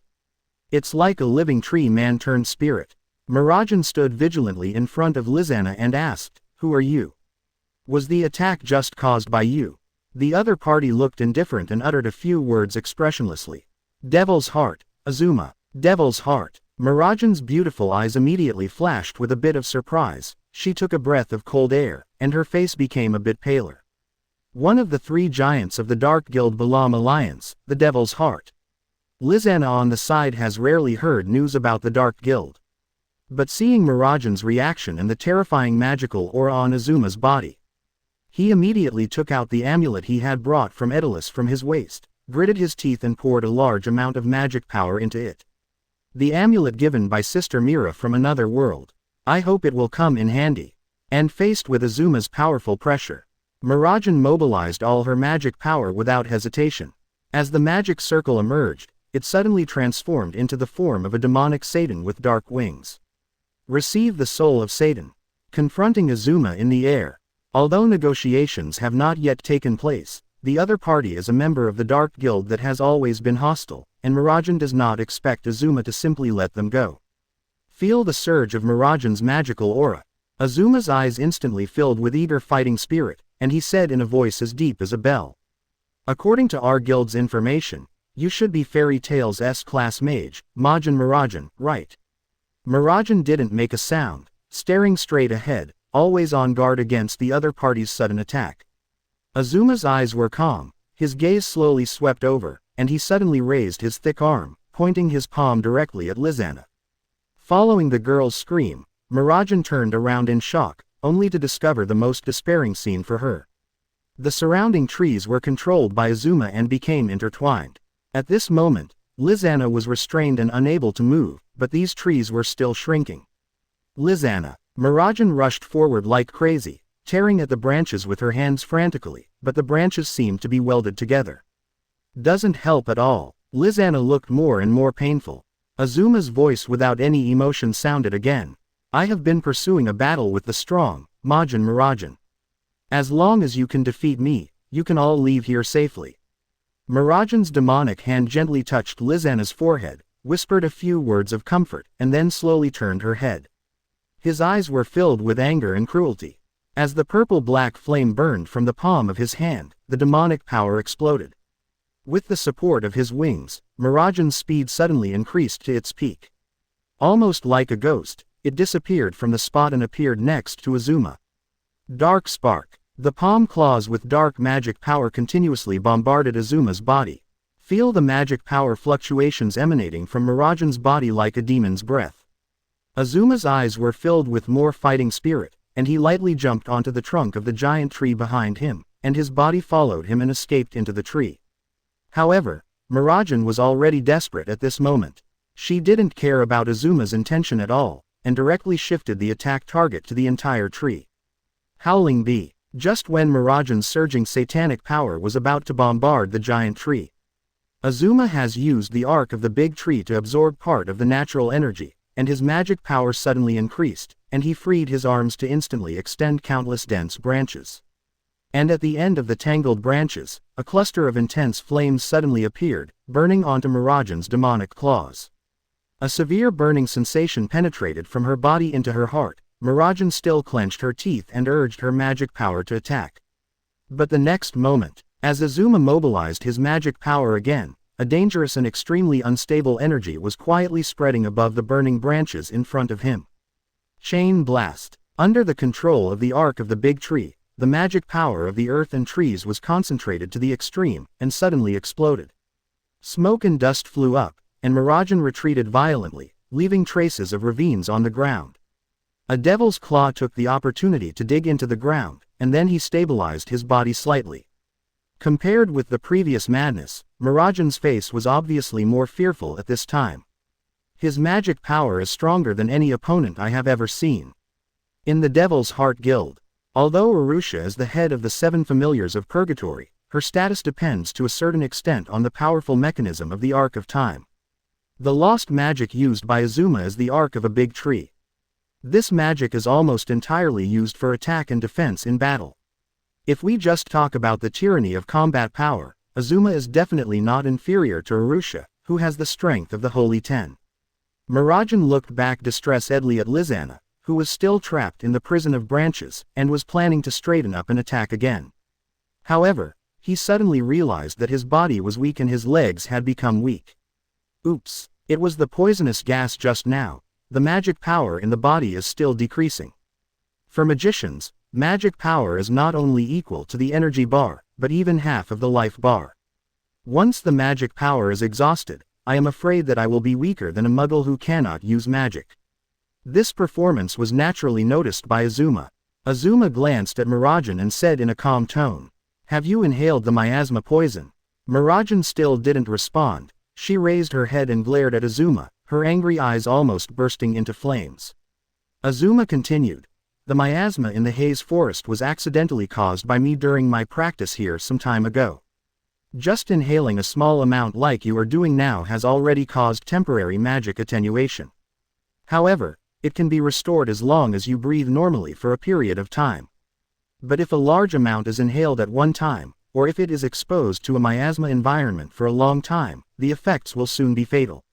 The purple-black light once again covered Miragen, who fell to the ground. But this time, her satanic form was stripped away and she returned to her original weak appearance. Now, Miragen used all the remaining strength in her body to finally stand up and slowly walk to the bound Lizana.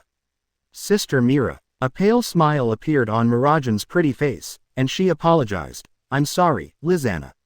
As my sister, I failed to protect you again." At the same time, Azuma also escaped from the trees and walked towards the two sisters step by step. The concentrated explosive magic power condensed in his hands, Azuma said. "Instead of letting you suffer and die in the miasma, why not let me end your pain with one blow?" Azuma raised his arm. Just when the magic power of the explosion was about to be concentrated and attacked, his expression suddenly changed drastically, and he had no time to retract his arm. Above the towering trees, a golden thunderbolt suddenly struck down with the force of breaking bamboos, and then exploded directly and violently bombarded Azuma's strong body. Faced with this sudden change, Azuma had no time to resist. He only felt a huge force coming and his body flew backwards involuntarily. Azuma, who was violently repulsed, smashed into giant trees all the way, and the thick trunks broke one after another, making a heavy cracking sound, until they finally stopped in front of a rock full of cracks. Miragen and Lizana stared blankly at the scene before them. As the smoke and dust dispersed, the figure of the Golden Thunder was clearly seen. Apart from disbelief, there was even more hope in the beautiful eyes. Mo Bai. Chapter 105 The Power of the Wooden Dragon.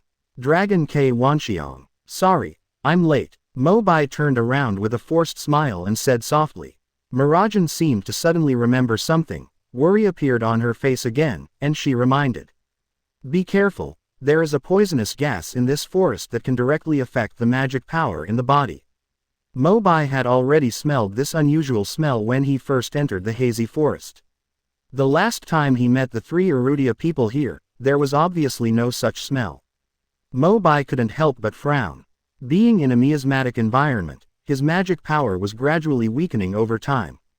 Looking at the situation of Mira and Lizana, due to inhaling poisonous gas for too long, their spirits have begun to wane, and the situation is not optimistic. It seems that we need to use some special means. Otherwise, even if we defeat the tree man, it will probably be too late to take Mira and the others to Granny Perliusica for treatment. Think of this. Mo Bai narrowed his eyes slightly, steadied his body slightly, and soon opened his mouth to the maximum, inhaling frantically into his body. With the corresponding activation of the Storm Dragon Crystal, this suction force instantly caused a huge hurricane, and the branches and leaves of the surrounding trees swayed with the wind.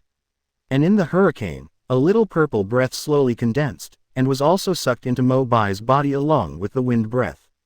Mirajan immediately understood the intention of Mo Bai's move. A look of endless panic appeared on his face, and he yelled at the top of his lungs. "Stop it! You don't want your life!" Lizana also stared blankly at the scene in front of her. "Brother Mo Bai, you!" Far away, Azuma, who had just been knocked back dozens of meters away by Mo Bai, also rushed back at this moment, and was stunned in place watching Mo Bai's performance.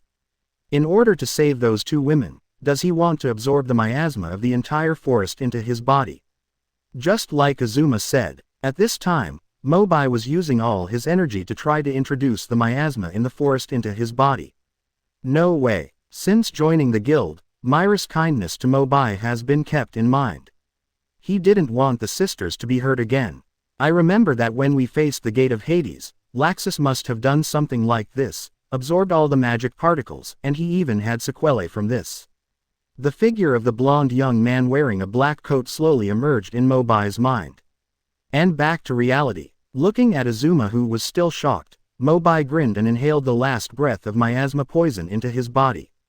A sharp pain suddenly shot through his abdomen. More painful than kidney stones. Mo Bai casually wiped the sweat on the tip of his nose and thought to himself. It's a pity, it would be nice if there was a poisonous dragon magic crystal like Cobra. Inhaling so much poisonous gas at once will probably cause a lot of damage to my magic power. I have to kill the tree man before the poison spreads throughout my body. Steel skin. The dragon slaying power was activated, and the dragon scale steel armor was embedded in the skin everywhere on Mo Bai's body, thereby temporarily slowing the spread of the miasma in the body. Azuma finally changed his dull expression, looked at Mo Bai with a little more admiration, and said, "You are Mo Bai, the dragon slayer who knocked Zancro off the cliff before, right? Ever since I heard about your experience, I have always wanted to fight you." Mo Bai, on the other hand, brewed the violent thunder dragon power in his fists and looked at him coldly.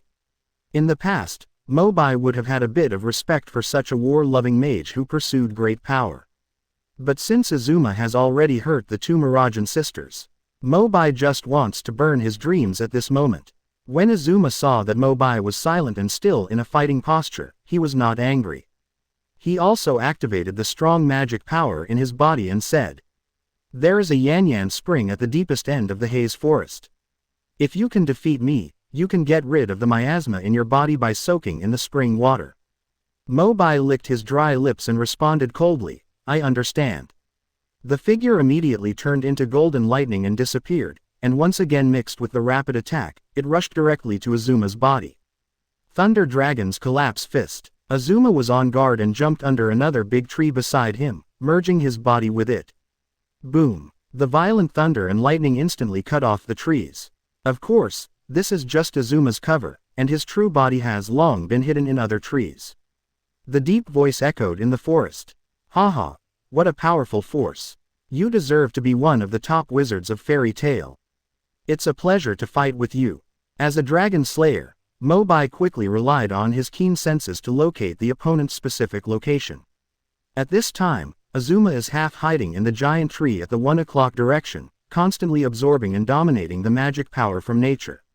This is the true power of the Ark of the Lost Magic Tree, rooted in the earth, integrated with nature, and constantly absorbing the power of nature for its own use. Mo Bai could clearly sense that the magical aura on Azuma's body was several times stronger than before, and was even getting stronger. However, if you convert the power of nature into your magic power so uncontrollably, you will soon suffer backlash, right? Mo Bai's voice floated through the forest. Azuma responded in a deep voice. "It doesn't matter, I must do my best to fight a powerful magician like you in my lifetime. Take the breath back into your body." Mo Bai has realized that Azuma is accumulating strength in this way, as if he wants to directly compete with each other in the next attack. It's just a quick victory, And after the fight, you can go to the Yanyan spring to take a bath. Looking around again, among the dense forests, the element that can be used the most here is the wood element. Mo Bai secretly made up his mind from the bottom of his heart, closed his eyes, and mobilized multiple dragon-slaying crystals at the same time. The most frequently used fire, thunder, wind, and there are the most wood attributes in the forest. As the emerald green fusiform crystal lit up in the consciousness space, 4 magic beams of different colors emerged from the magic circle under him, and Mo Bai's eyes suddenly opened. Pour all the magic power in the direction of Azuma. The Secret of Dragon Destruction. Dragon K. Wanxiong. Chapter 106. I think I saw my uncle. The power of the wood dragon controls life. With the activation of the dragon-slaying mystery, the natural magic power that had been flowing into Azuma's body suddenly changed direction and gathered on Mo Bai. Behind Mo Bai, the projection of a green giant dragon with angry eyes appeared, and its aura was particularly terrifying. In the deep forest, Azuma's figure finally reappeared, already aware of the majestic offensive accumulated by Mo Bai. This next blow, regardless of victory or defeat, may be my last battle. But I will have no regrets if I lose my life in this kind of battle. There was no fear on Azuma's face, and there was even infinite fighting spirit in his eyes, and the magic power he had absorbed for a long time also burst out. The earth roars. As his arms penetrated the ground, the surrounding ground began to shake suddenly, and dozens of thick wooden vines broke through the cracks. It surrounds Mo Bai and the dragon projection behind him, like a cage. Under Azuma's control, they swarmed forward, instantly causing a violent roar. Mo Bai. The air wave generated by the explosion directly knocked the weak Mirajan back a few points, her beautiful eyes filled with worry. Mo Bai's figure has been completely engulfed, making it impossible to see clearly what's going on. The next moment, Azuma drained the last ray of magic power from his body and devoted it all to the final blow to suppress Mo Bai. But within the originally intertwined and solid wooden vines, there are faint fluctuations of magic power, even giving people the illusion that they can be broken through at any time. Boom! A majestic aura suddenly rose inside the wooden vine prison, and the light rose, directly swallowing all the broken wooden vine branches. In the center of the light, Mo Bai has already accumulated the secret of dragon slaying. As the magic power is finally released, the dragon projection rushes forward. But Azuma has drained all his magic power and is unable to resist anymore. Under the gaze of multiple pairs of eyes, the 4 dragons' magic wave beams were powerful enough to pierce Azuma's chest. Is it over? Azuma had a smile on his face, and his body fell weakly like an old tree. At the same time, the branches that bound Lizana also lost their magic power and withered instantly. It can be pushed open with a little force. Mo Bai stared ahead quietly without looking away immediately. Perhaps it was due to excessive use of the arc of the big tree to root into the ground and absorb magic power during his lifetime. Plant sprouts appeared on Azuma's body at a speed visible to the naked eye, and the skin slowly merged with the ground, gradually losing its original appearance. Like the last fallen leaf swept by the autumn wind, Azuma lay quietly in the embrace of the earth, with no regrets and life returned to nature. Mo Bai then breathed a sigh of relief, and the steel scales and armor on his body gradually faded away. Just turned his head, Mirajan and Lizana quickly walked up to him and immediately took off their shirts without saying anything. Mo Bai subconsciously pulled his hand to block them. Hey, if you do this again, will I call you indecent? Mirajan looked anxious. Take off your clothes quickly. Inhaling so much poisonous gas may have started to spread in your body. Yeah, Mo Bai had just been immersed in the battle with Azuma, and after Mirajan reminded him, Mo Bai felt the severe pain in his stomach strike again. Take off your shirt. The situation shocked Mo Bai himself. Affected by the miasma, a large area of the body from the chest to the abdomen has turned into a strange purple. The purple area is like a stubborn devil. At this time, it is still extending tiny cracks around it, crazily eating away at the still intact skin on the body. Mo Bai scratched his head in shame. It seems that I was a little impulsive just now. I didn't pay attention and actually sucked in so much. Lizana stretched out her arm tremblingly and gently touched Mo Bai's poisoned skin. After all, Mo Bai was inspired by his own amulet to rescue them. Unexpectedly, the sisters were safe, but Mo Bai suffered a lot. Lizana's beautiful eyes showed distress and guilt, and she whispered, "I'm sorry, brother Mo Bai." Mo Bai said helplessly, "Don't worry, I'm destined to die. Besides, didn't the tree man say that as long as you soak your body in the Yanyan spring, the miasma will be eliminated immediately?" Mirajan seemed to suddenly remember something, and quickly took out the order form for their trip from her backpack. The terrain of the hazy forest is painted on the back, and the deepest position indicates the location of the Yanyan spring. As if seeing a glimmer of light in the darkness, Mirajan immediately put Mo Bai's right arm on her shoulder and whispered, "We're going to Yan Yangquan now. If you hold on a little longer, don't fall asleep." Mo Bai suddenly became even more speechless. "No, that's what you said. Why do you feel like I'm about to die?" Apart from pain and weakened magic power, Mo Bai really didn't feel any other abnormalities in his body at this time. But he is a dragon mage after all. No matter how lacking in magic power he is, he can just pull some tree bark and eat wine to replenish it.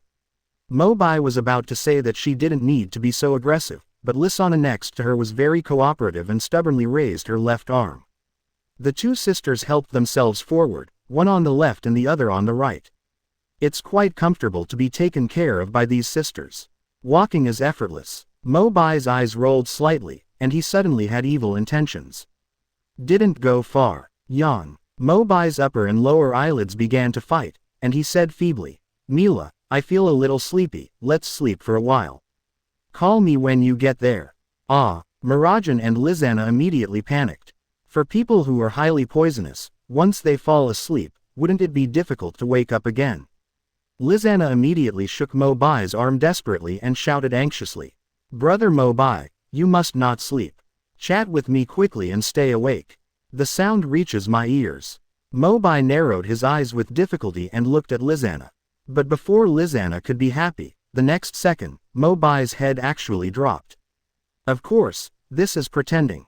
Mira, hearing Mo Bai's hoarse call, Mirajan immediately put her ear towards it. "I'm listening," you said. Mo Bai was still half dead and said intermittently, "Mira, I seem to see a bunch of villains passing in front of me, lining up to jump down." "Ah, where is the villain?" Before Mirajan could ask clearly, Mo Bai suddenly coughed violently and then said, "I seem to have seen my uncle again." "Uncle, aren't you an orphan?" "Uncle said to me, said." "What did he say?" Chapter 107 The Hidden Ninth Dragon Slaying Magic Crystal. "He said what you love is your life." Mirajan didn't understand what these words meant, so she thought he was too poisoned and had started talking nonsense. After Mo Bai finished speaking, his head dropped weakly again, as if he had fainted, and his breath was like a thread. "Wake up Mo Bai, can't sleep." Mirajan suddenly became even more panicked, and quickly stopped and asked Lizana to lay Mo Bai down on the ground. He immediately leaned down and rubbed Mo Bai's face, trying to wake him up. "Mo Bai, can you hear me? Get up and look at me." But after all, no one can wake up a person who is pretending to sleep. Mirajan became more and more anxious, and out of desperation, she pinched Mo Bai's thigh directly. Ouch! Mo Bai immediately let out a scream of pain, and his upper body almost bounced off the ground. The instant pain caused by that blow just now is not even much lighter than the miasma. This beauty looks gentle, but she is really cruel when she strikes. Sober now. Mo Bai glanced at Mirajan resentfully, and was about to say something. However, Mirajan's eyes were full of worry, and she actually stepped forward and hugged Mo Bai's head into her warm and soft arms. "Promise me you won't let me worry anymore, okay?" Speaking of which, Mo Bai was really embarrassed to pretend to be dead to tease them anymore, so he could only nod it obediently. With the deepening of the haze forest, following the direction indicated on the order form, at the end of the green sea, I finally saw a gurgling clear spring. Pure and light magic flow emerges from it. For a magician, even if there are no toxins on his body, just taking a dip in it can calm his mind. Lizana's eyes immediately showed a bit of hope and joy, and said, "Brother Mo Bai, why don't you go in and give it a try?" "Good." Mo Bai took off his shirt directly. Compared with just now, the color of the poisoned purple area on the body has deepened a bit again. Looking from a distance, it looks as terrifying as being possessed by a devil. Mo Bai slowly stepped into the hot spring pool, closed his eyes lightly, and the clear water instantly enveloped his whole body, and he immediately felt a more severe pain in his chest and abdomen than before. However, the pain at this time is different from the previous torture. This feeling is like scraping, removing the toxins from the body bit by bit. Painful and happy. Cool. It wasn't until the pain subsided that Mo Bai noticed Mirajan and Lizana on the shore, still looking at him eagerly. Being stared at by two little girls like this, Mo Bai couldn't help but feel a little embarrassed and asked casually. Do you want to come together? No need. The two sisters waved their hands in unison and refused, as if they had a clear understanding of each other. It's not because of shyness or anything. But seeing that Mo Bai was too poisoned, he was worried that even the Yanyan spring could not heal him, so he chose to give as much spring water to Mo Bai as possible. They didn't inhale much poisonous gas, even though they seemed to have some difficulty in the battle before. However, after Mo Bai took action to create a non-toxic environment, the magic power in their bodies began to slowly recover, resisting the miasma bit by bit and eliminating them from the body. That's okay. Seeing that their faces had improved and were no longer as pale as before, Mo Bai stopped trying to evade. He closed his eyes again and felt the three-way intertwining resistance of the spring water, the miasma, and his own magic power. Thinking gradually jumps into the conscious space. Dark. Mo Bai is placed in the center, surrounded by 8 spindle-shaped dragon-slaying crystals of different colors, each suspended on one side, exuding a bit of magic. Ever since I used the 4 dragons mystery when I faced Sister Lei for the first time, I always felt that there was a strange energy in my body that started to stir. Are there other sources of magic power in this space? Think of this experience. Inhaling so much miasma poison at one time, there seemed to be no obvious damage except a slight stomachache. The more Mo Bai thought about it, the more something was wrong. Did I miss something when I activated the Dragon Slayer crystal? Or is there still a poisonous crystal like Cobra in my body? This idea was quickly eliminated by Mo Bai himself. If there really is any poisonous dragon-slaying crystal, I am afraid that the poison will be directly converted into one's own magic power the moment it is inhaled into the body. Naturally, there is no need to go to such trouble and soak the body in spring water to detoxify. Try to activate the magic first. Looking across the Dragon Slayer crystal, Mo Bai gradually released the power he controlled one by one, seeking the magic resonance in the consciousness space. As the eightfold magic power is activated from the crystal, the beams converged, displaying their youthfulness in the air, hovering and then rushing straight ahead. Over there. Mo Bai was immediately overjoyed and ran quickly towards the beam. But before they had gone far, the originally brilliant magic light wave suddenly seemed to hit something and disappeared without a trace the moment it came into contact with it. The space of consciousness once again fell into darkness. Mo Bai's pupils shrank, and the flames rekindled in his palms, illuminating the road ahead. Through the firelight, I could see the situation in front of me clearly. At eye level with his own eyes, there was also a fusiform crystal floating in the air.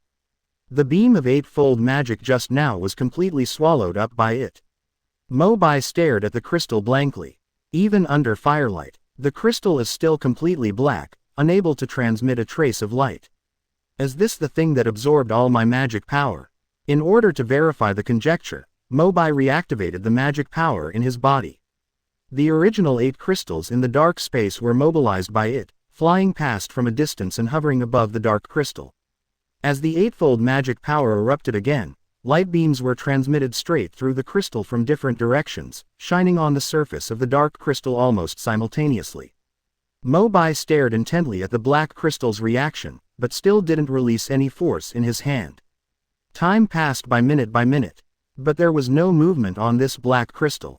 Even if the 8 levels of dragon-slaying power were instilled into it, it would still be like a smelly and hard toilet stone, not getting any response at all. Mo Bai couldn't help scratching his head in surprise. What the hell is this? It's basically certain that part of the miasma poison was absorbed by it, so it won't kill me. But why can't I feel any resonance even though I poured so much magic into it? And at the time of doubt, Mirajan's anxious call suddenly sounded in his ears again. Mo Bai, can you hear me? Consciousness returns to reality. Mo Bai slowly opened his eyes, and then saw Mirajan and Lizana with worried faces, still standing on the shore. "What's wrong, Mira?" Faced with the question, Miraj just pointed to the spring water where he was soaking. Mo Bai then looked down. The originally crystal clear Yanyan spring was now completely dyed purple, with a whole layer of miasmatic mist covering it. "What the hell?" Chapter 108, A Wonderful Rejuvenation, Doctor. "What the hell?" Mo Bai jumped out of the spring immediately. Although the purple toxin on the body has been alleviated and the color has become lighter, the area has not decreased. Mo Bai couldn't help but smile bitterly and said, "It seems that the poisoning is too deep, even this spring water can't save me." And for fear that the two sisters could not control their emotions, Mo Bai quickly added, "Don't worry, I will definitely not die. When we get out of this forest, we will go directly to Granny Perliuzica. She will definitely have a way. Granny Perliuzica has been a friend of the president for many years. Despite her eccentric personality, everyone in Fairy Tale has always tried their best to help treat her, and everyone in the guild also respects her." Mirajan nodded slightly. He took the coat from Lizana. Mo Bai was about to put it on his body, but his arm suddenly stopped in midair, and the corners of his mouth gradually revealed a curve. "Brother Mo Bai, what's wrong? There is a familiar smell. It seems to be some of my old friends. Just wait there for a while. It just so happens that I have the opportunity to introduce them to you." "Then what to do with your injury?" Mo Bai smiled lightly and responded, "It's even better to talk about miasma poison. Among these friends, one of them happens to be a master of poison." As the other party's aura got closer and closer, Mirajan and Lizana also began to sense it. It wasn't until a pair of hands pushed aside the leaves of the bush that the old friend in Mo Bai's mouth finally appeared. And when Mirajan saw the five of them, she suddenly became speechless. 6 demon generals. Although Mirajan did not personally participate in the original confrontation between the guild coalition and the 6 demon generals, it can be seen that she is well informed and can still identify at a glance that the people in front of her are the wanted criminals on the run in the Kingdom of Fury. The 6 demon generals: Cobra, Angel, Hotai, Lisa, Midnight. Except for Brian, who was killed in the beginning, they are all here. Cobra, the leader of the 5, could not help but frown, glanced at Mo Bai, and teased. "Yo, you are so beautiful, Mr. President. When you come out to do a commission, you have to bring 2 beauties with you." Mirajan and Lizana both widened their eyes and said in disbelief, "President." When Mo Bai heard this, he walked straight forward and stood between the 2 parties, and immediately introduced to Mirajan and the others. "Ahem. The 6 demon generals have been destroyed. Now, they belong to an independent guild called Witch's Sin, and I am the president. It's a long story. In short, I was the one who brought them out of prison. Now they have changed their ways and are busy annihilating the Dark Guild every day." The look of shock echoed in their eyes again. Mo Bai immediately turned around and asked Cobra, "By the way, why are you here?" Cobra said, "I heard that there is a guy in the Devil's Heart who is one of the 7 descendants of Purgatory practicing alone here, so we wanted to take the opportunity to mess with him. I just didn't expect you to move so fast. I heard the sound of you killing him as early as the outskirts of the forest." Mo Bai smiled and punched Cobra on the shoulder. Since the establishment of the Witch's Sin Guild, he has never contacted these 5 people, and occasionally worries about whether they have really changed. But now the answer has apparently been obtained. Under the leadership of Cobra, this group of people has already embarked on the road to annihilate the Dark Guild. Cobra paused and suddenly asked, "By the way, I quietly went to Magnolia some time ago. I have heard about Kanana. How is she lately?" Mo Bai replied casually, "Kanana, except for being a little fatter, everything else is fine. I can see that you fed her very diligently before." Cobra was immediately angry. "Hunden. Don't think that because you are the president, I won't dare to hit you." After simple greetings, Cobra then made a disgusted expression and reluctantly said, "No need to cover up. I saw you were poisoned by the miasma when we first met. Lie down and take off your clothes. What a troublesome guy. If you die, who can I count on to help me restore my innocence?" Mo Bai rolled his eyes and did as he was told. Although Cobra's mouth was unforgiving, his body was still very honest, and he concentrated on activating the poisonous dragon slayer crystal in his body. "Take advantage of this opportunity. Angel sneaked up to Mirajan, pushed her gently with his elbow, and said with a wicked smile. Hey, do you think they will kiss each other directly later? Ah, Mirajan suddenly blushed and whispered. Can this be said? As Cobra placed his palms on Mo Bai's chest and abdomen. As the magic power circulates, the purple toxin on the skin instantly begins to dissipate at a speed visible to the naked eye, flowing along the arm and into Cobra's body. The pain is greatly relieved. After only half a minute, the poisoned skin returned to normal. Okay, Cobra said expressionlessly. Mo Bai stood up gently and twisted his body. He felt much more relaxed. He couldn't help but give a thumbs up and praised sincerely. A wonderful rejuvenation, Dr. K. Cut. Cobra curled his lips disdainfully and said, I'm just helping you remove the existing poisonous gas. As for whether there will be any sequelae, that's not up to me. Mo Bai smiled lightly and said, Okay, let's go find Granny Perliusica to solve the rest. But you guys, be careful not to be caught by the council one day. I won't go fishing for you. You don't need to fish it out. Cobra rolled his eyes at him, and then asked, By the way, I still don't understand why our guild is called Witch's Sin. Who is the witch? Mo Bai scratched his head and couldn't help but think of Arudia, the tearful sister. Although Arusha is still in the devil's heart, she has longed for freedom in her heart and is waiting for the opportunity to escape. The Witch's Sin is naturally named after her experience. Now, it's better to wait. Although we have met with Demon Heart, after all, their 7 descendants of Purgatory only lost 2 people, Zancro and Azuma. Besides, we are in the light and they are in the dark. Wait until the day when the devil's heart is completely eliminated, and then arrange for Sister Lei to go find Cobra and the others. Thinking of this, Mo Bai failed again like he did that night. You will know later. ... Cobra cursed and turned around. He waved to the remaining 4 people of Witch's Sin and told them to leave. Except for Cobra himself, the other 4 people formally said, Goodbye, President, to Mo Bai. They still look forward to the fact that this seemingly unreliable president can really lead them back to freedom one day. Looking at the backs of several people leaving, Mo Bai smiled and turned his head to look at Mirajan and Lizana beside him again. Let's go. Let's go to Granny Perliusica's place too. Chapter 109 Visiting Granny Perliusica. Dark Crystal. Go back a few decades. At that time, 6 magicians in their prime formed a team and were in their prime, but now they have changed. These people include Makarov, the current president of Fairy Tail, Bob, the current president of Cyan Pegasus. The 4-headed hounds are the current president Goldmine, the former member of the Senate Ajima, and Perliusica who chose to live in seclusion and not care about the world. As for the last person among the 6, it was Rob who sacrificed his life to protect the young Erza at the Tower of Paradise. After the Paradise Tower was completely destroyed, Mo Bai returned alone once as a tribute and gratitude to Grandpa Rob. At this moment, Mo Bai is going to visit the only female member of Makarov's team, Granny Perliusica. ... After holding the hands of the 2 sisters and flying for a long time, Mo Bai finally folded the wings of the storm dragon and stopped in front of a forest cabin. Mirajan walked forward slowly and knocked on the door gently. Who? The old woman's voice came from inside the house. It's me, mother-in-law. Mirajan from Fairy Tail. The kid from Fairy Tail.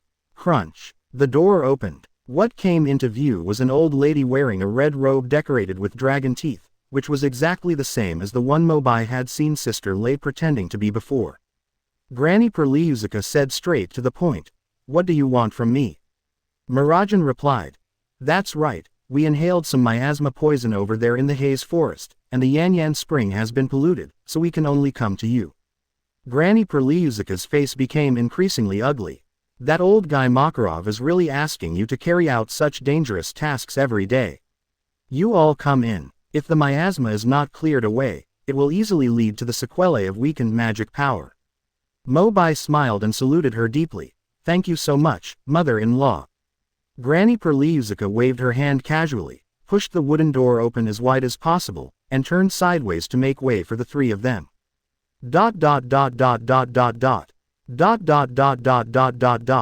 Just walked into the room. The strong medicinal fragrance poured into the nose. Mo Bai sat quietly in the living room, waiting for Granny Polyuzica in the inner room next to her to check Mirajan and Lizana. After a while, when the door was opened, Mo Bai immediately stood up and asked, "Mother-in-law, how are they doing?" Fortunately, although they have not undergone any detoxification treatment, the poisonous gas they inhaled is not much after all. They can rest here for a few days and they will be fine. Mo Bai breathed a sigh of relief when he heard this. But Granny Polyuzica then glared at him and her tone became sharp. "I heard from those two little girls that you directly attracted the miasma of the entire forest into your body. Are you really not afraid of death?" Mo Bai shrugged and smiled helplessly, non-committal. "I can't help it. I was still more afraid of them both dying in that situation." Granny Polyuzica waved her hands impatiently and then said, Okay, come with me. Your situation is probably much more serious. Even if you ask a poisonous dragon slayer to remove it, it will be useless. The miasma will remain directly in your magic power." Mo Bai was stunned. He didn't expect this. Originally, after Cobra sucked away the miasma poison, he didn't feel any discomfort, so he thought he was almost healed. "I didn't expect it to be quite troublesome. This time I came to the right place." Following Polyuzica into the inner room, Mirajan and Lizana had already put on their clothes neatly and cast worried glances. As Mo Bai took off all his clothes, Polyuzica's dry palms passed across his skin and examined him carefully. For a long time, Polyuzica sighed and said solemnly, "You have ingested too much miasma poison, and it has begun to invade your whole body's magic power." "Ah," Mo Bai said in surprise. "You don't need to be excited. Since you are a dragon slayer, the most important thing you need is magic power, so you only realize it later. If you don't treat it as soon as possible, it will definitely be a huge hidden danger." Polyuzica explained word for word. "Well, okay, then just listen to my mother-in-law." Mo Bai did not hide his illness or avoid medical treatment. Even though the S-class mage examination and the Devil's Heart attack are just around the corner, after all, the body is the capital of revolution. It's better to deal with your own situation first. Just when Mo Bai thought the examination was over and was about to get up, Polyuzica gently shook her head and motioned for him to lie down again. The fingertips with healing magic touched the skin of Mo Bai's chest and abdomen again, and the fatigue in the muscles is immediately relieved. Mo Bai was about to close his eyes and enjoy it. But Polyuzica's fingers suddenly shrank back as if they were electrocuted. Mirajan and the two next to them were also startled. "Mother-in-law, what's wrong?" Granny Polyuzica panted heavily, her pupils filled with disbelief, and asked Mo Bai in surprise. "Besides the Dragon Slayer crystal, is there anything more terrifying hidden in your body?" Looking at the worried eyes of the three people, Mo Bai smiled bitterly and told all about the dark crystal he saw in the consciousness space. "This is probably what happened. Mother-in-law, I think the thing you are talking about is that strange crystal that can absorb all magic power. But the strange thing is that although it has the same shape as the other 8 dragon-slaying crystals in my body, I can't feel the magic resonance on it at all. It's as if this thing doesn't belong to me." Polyuzica sighed after hearing this, and then slowly told the truth. "This is indeed a dragon-slaying crystal. But it is of a very special type. Ordinary dragon-slaying crystals are generally made from the heart of a dragon, and contain the most essence of dragon-slaying attributes. As for the last dark crystal in your body, I suspect that it may be made from other body parts of the dragon, probably the head." Mo Bai couldn't help but ask, "Mother-in-law, is there any difference between the crystals made of the heart and the head?" Polyuzica's face became more serious and she said, "We can't draw a direct conclusion yet. It's made of dragon heads. Ordinary dragon-slaying crystals can give magicians the ability to use dragon-slaying magic for a long time. But this one of yours consumes all the magic power in the crystal at once, greatly increasing your magic power in a short period of time, and fully controlling the power of the dragon during its lifetime, and even transforming into a dragon for a short time." The words fell. Mo Bai finally realized it. No wonder I couldn't feel its resonance every time I fought before. It turned out to be just a one-time consumable. It's gone when it's used up.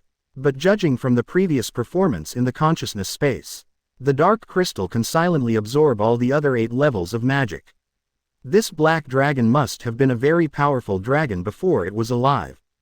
Doesn't this mean that if you encounter a strong enemy that is difficult to deal with in the future, you will have an additional life-saving equipment? You can switch forms at any time and directly fight back. Just when Mo Bai was feeling complacent, Granny Perliusica poured a basin of cold water on her. Don't be too happy yet. The power of the dark crystal is too violent. You must not use it now. Huh, why? Chapter 110. I am happy with you, but you don't know it.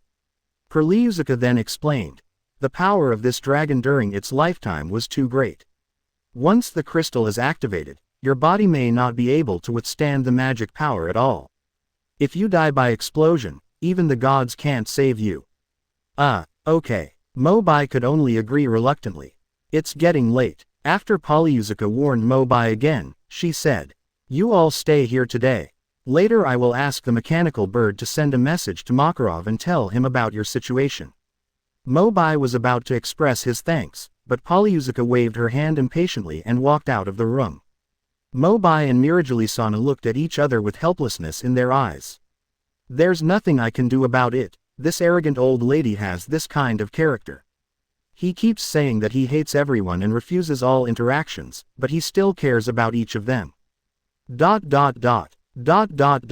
Midnight. Lying on the bed, Mirajan tossed and turned and still couldn't sleep well. Taking advantage of the moonlight to look at Lizana, who was lying next to her pillow and breathing evenly, Mirajan sighed briefly and stood up gently. "Sister Mira, where are you going?" As soon as her body sat up, Lizana's light voice immediately sounded. Mirajan turned her head, covered Lizana with the quilt again, and asked softly, "Are you still asleep? It's so late, where do you want to go?" "No. Nothing. I can't sleep and go for a walk." Lizana's eyes flashed with a hint of cunning. She sat up directly and said expectantly, "Before going to bed, I saw Brother Mo Bai going out.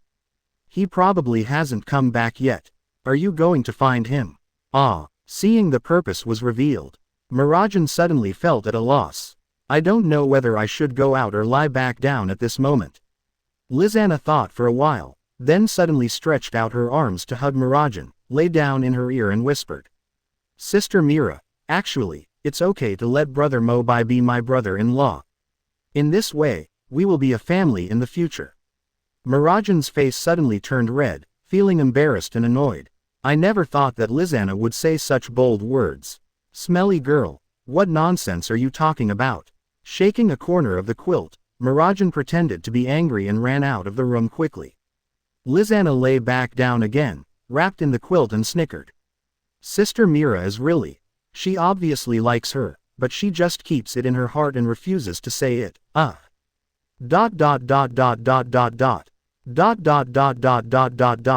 Field. Starry sky. On the edge of the cliff not far from the cabin, Mo Bai sat cross-legged on the grass alone, letting the breeze blow by, and quietly watching the distance. Both Zancro and Azuma are dead. Now, apart from President Hades, there are still 5 members of the 7 families of Purgatory and 1 vice president in the Demon Heart. But their whereabouts are too strange. Sister Lei has not conveyed any news to me for so long. It is probably impossible to take the initiative to attack. Thinking of this, Mo Bai couldn't help clenching his fists again. If the entire combat power of the guild is included, it is more than enough to destroy the devil's heart. But what he is most worried about is not the opponent's strongest combat power, President Hades. But once the powerful dragon-slaying magic is used, it is likely to attract that extremely terrifying guy, Aknologia.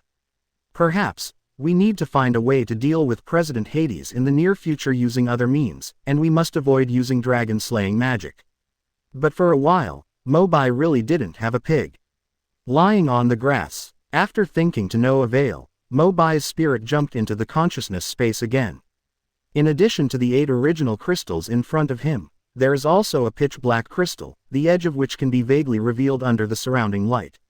Mo Bai rubbed his chin and thought, "Dark crystal, black dragon. Speaking of which, Aknologia is also called the Black Dragon. Is there any relationship between these 2 black dragons? Maybe they are brothers. Or, couldn't the one inside me be Aknologia? This is too nonsense." And when I was thinking wildly, Mo Bai suddenly felt a familiar breath nearby, and his consciousness returned to reality. Not far behind him, a beautiful figure was slowly walking towards him. Mira. Under the bright moonlight, Mirajan's delicate cheeks looked even more beautiful, like a moon fairy. And noticed Mo Bai's gaze. Mirajan unknowingly quickened her pace again and quickly came to him, smiling shyly. Why don't you go back so late? Mo Bai smiled and said jokingly, you haven't had any rest yet.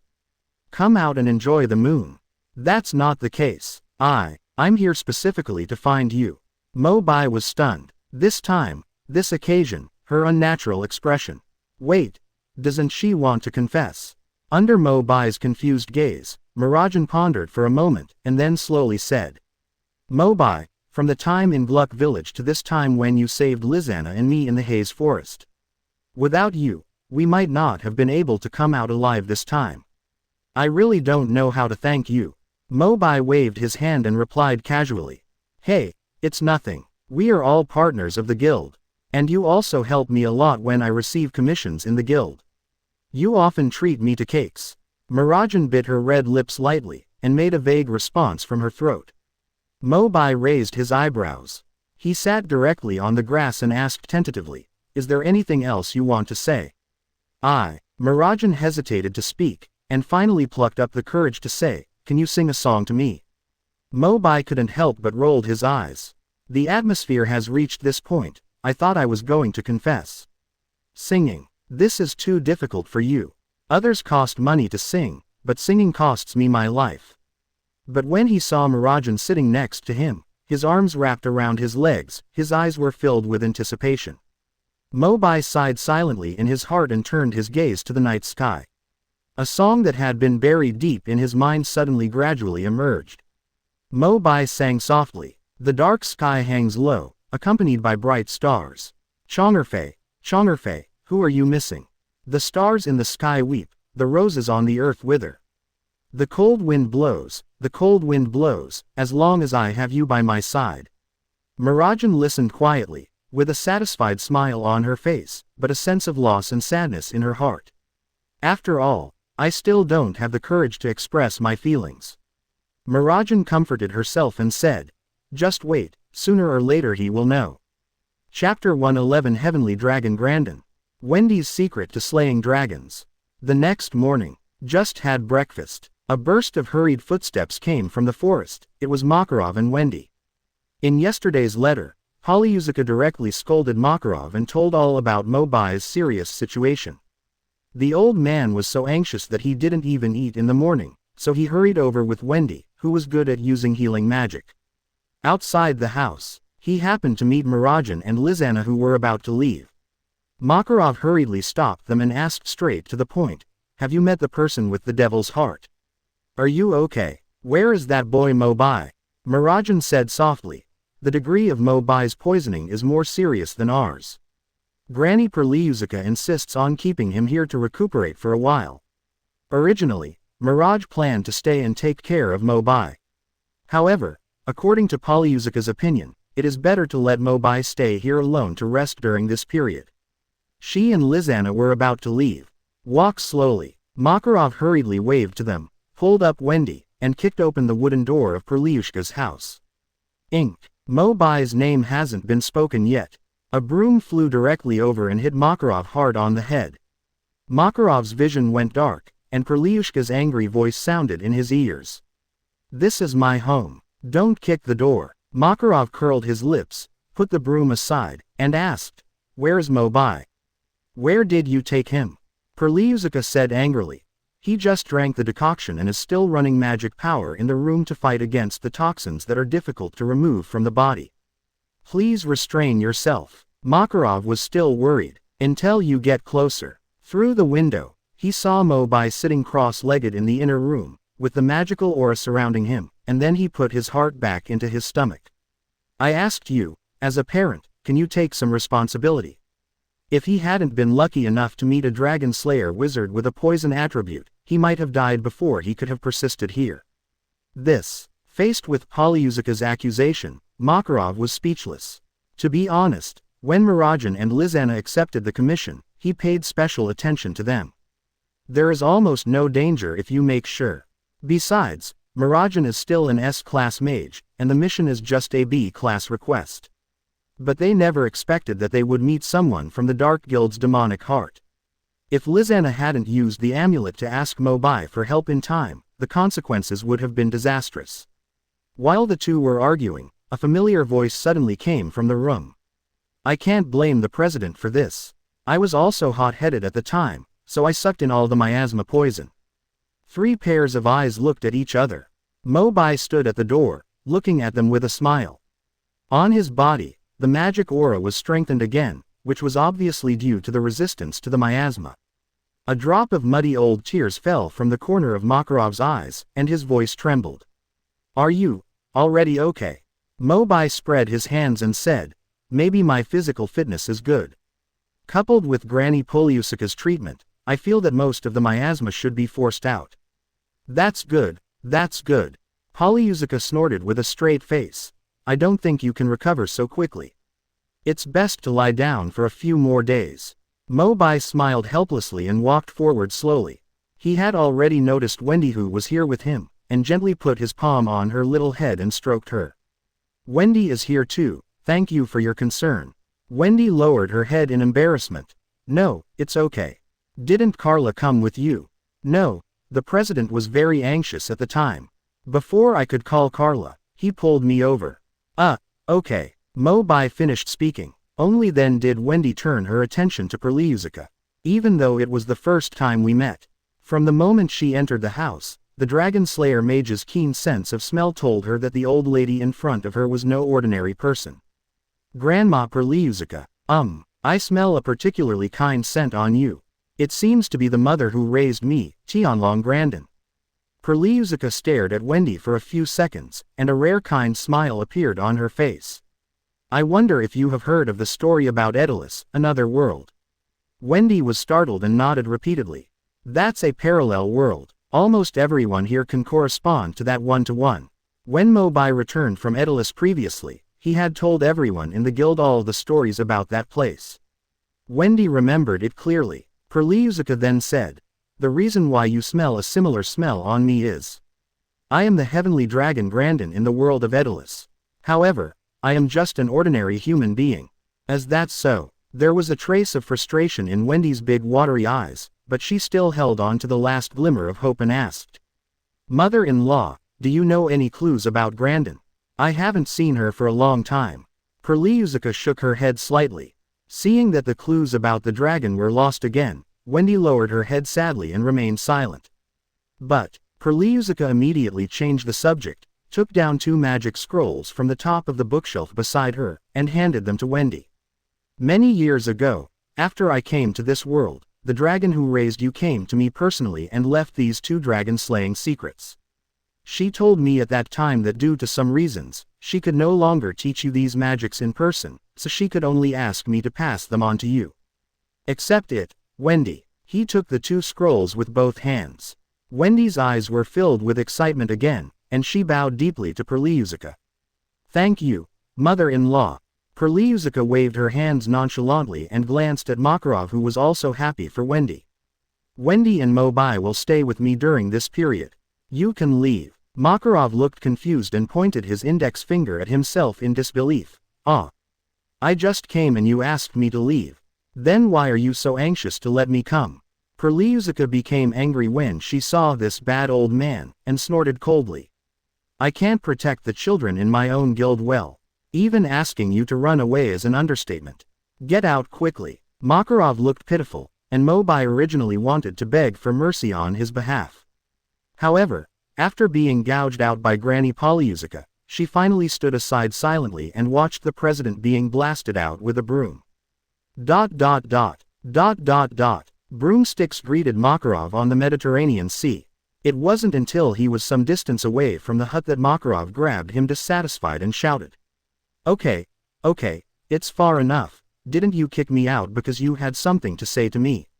After decades of tacit understanding, Makarov could indeed see through her thoughts at a glance. Poliusica looked back, sighed, put the broom aside, and asked, where did Mo Bai get so many dragon-slaying crystals in his body? Makarov scratched his head. I asked him about it, and he said it was born with it. Natural. Poliusica looked surprised and continued. About the dark crystal in Mo Bai's body, I hid part of it from him. Makarov was startled. Hide it? Is there something wrong with that crystal? Chapter 112 The Action of the Devil's Heart. Polyusica paused and said slowly, because I come from another world, Edolas, and I am naturally sensitive to everything about a slant. But when I checked Mo Bai, I found some strange fluctuations. I clearly feel that the dragon corresponding to the dark crystal during his lifetime is definitely not a slant, nor Edolas, but more like a dragon from other worlds. Makarov seemed to understand. What do you mean? What do I need to pay attention to? Polyusica looked solemn. Not only is the origin of the dark crystal unknown, the magic power contained in it is also extremely terrifying. At least it is not weaker than the ultimate magic weapon of the council that can destroy the world, and it is even much stronger. After you go back, you must take good care of Mo Bai. You must not let him use this magic power. Otherwise, I suspect it will probably attract the attention of some powerful beings that we can't imagine. Over the years, Makarov had not seen Polyusica so serious for a long time, and immediately nodded. I understand. But there was one thing that apparently both of them overlooked. Mo Bai has 8 dragon-slaying magic crystals activated in his body, and his 5 senses are extremely sharp, far more than Wendy beside him. Mo Bai pricked up his ears slightly and eavesdropped on the conversation between the two. Mo Bai murmured in his heart, is the unimaginably powerful existence talking about the black dragon Acknowledge, or does it come from other worlds besides Aslant and Edolas? ...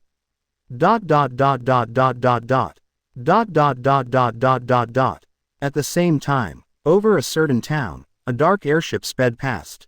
Inside the airship, Hades, the president of Devil's Heart, sat in the center with an indifferent expression, his right eye covered by a dark eye patch. The left eye flashes with a sharp and cold light, like an eagle's eye, which seems to be able to penetrate everything.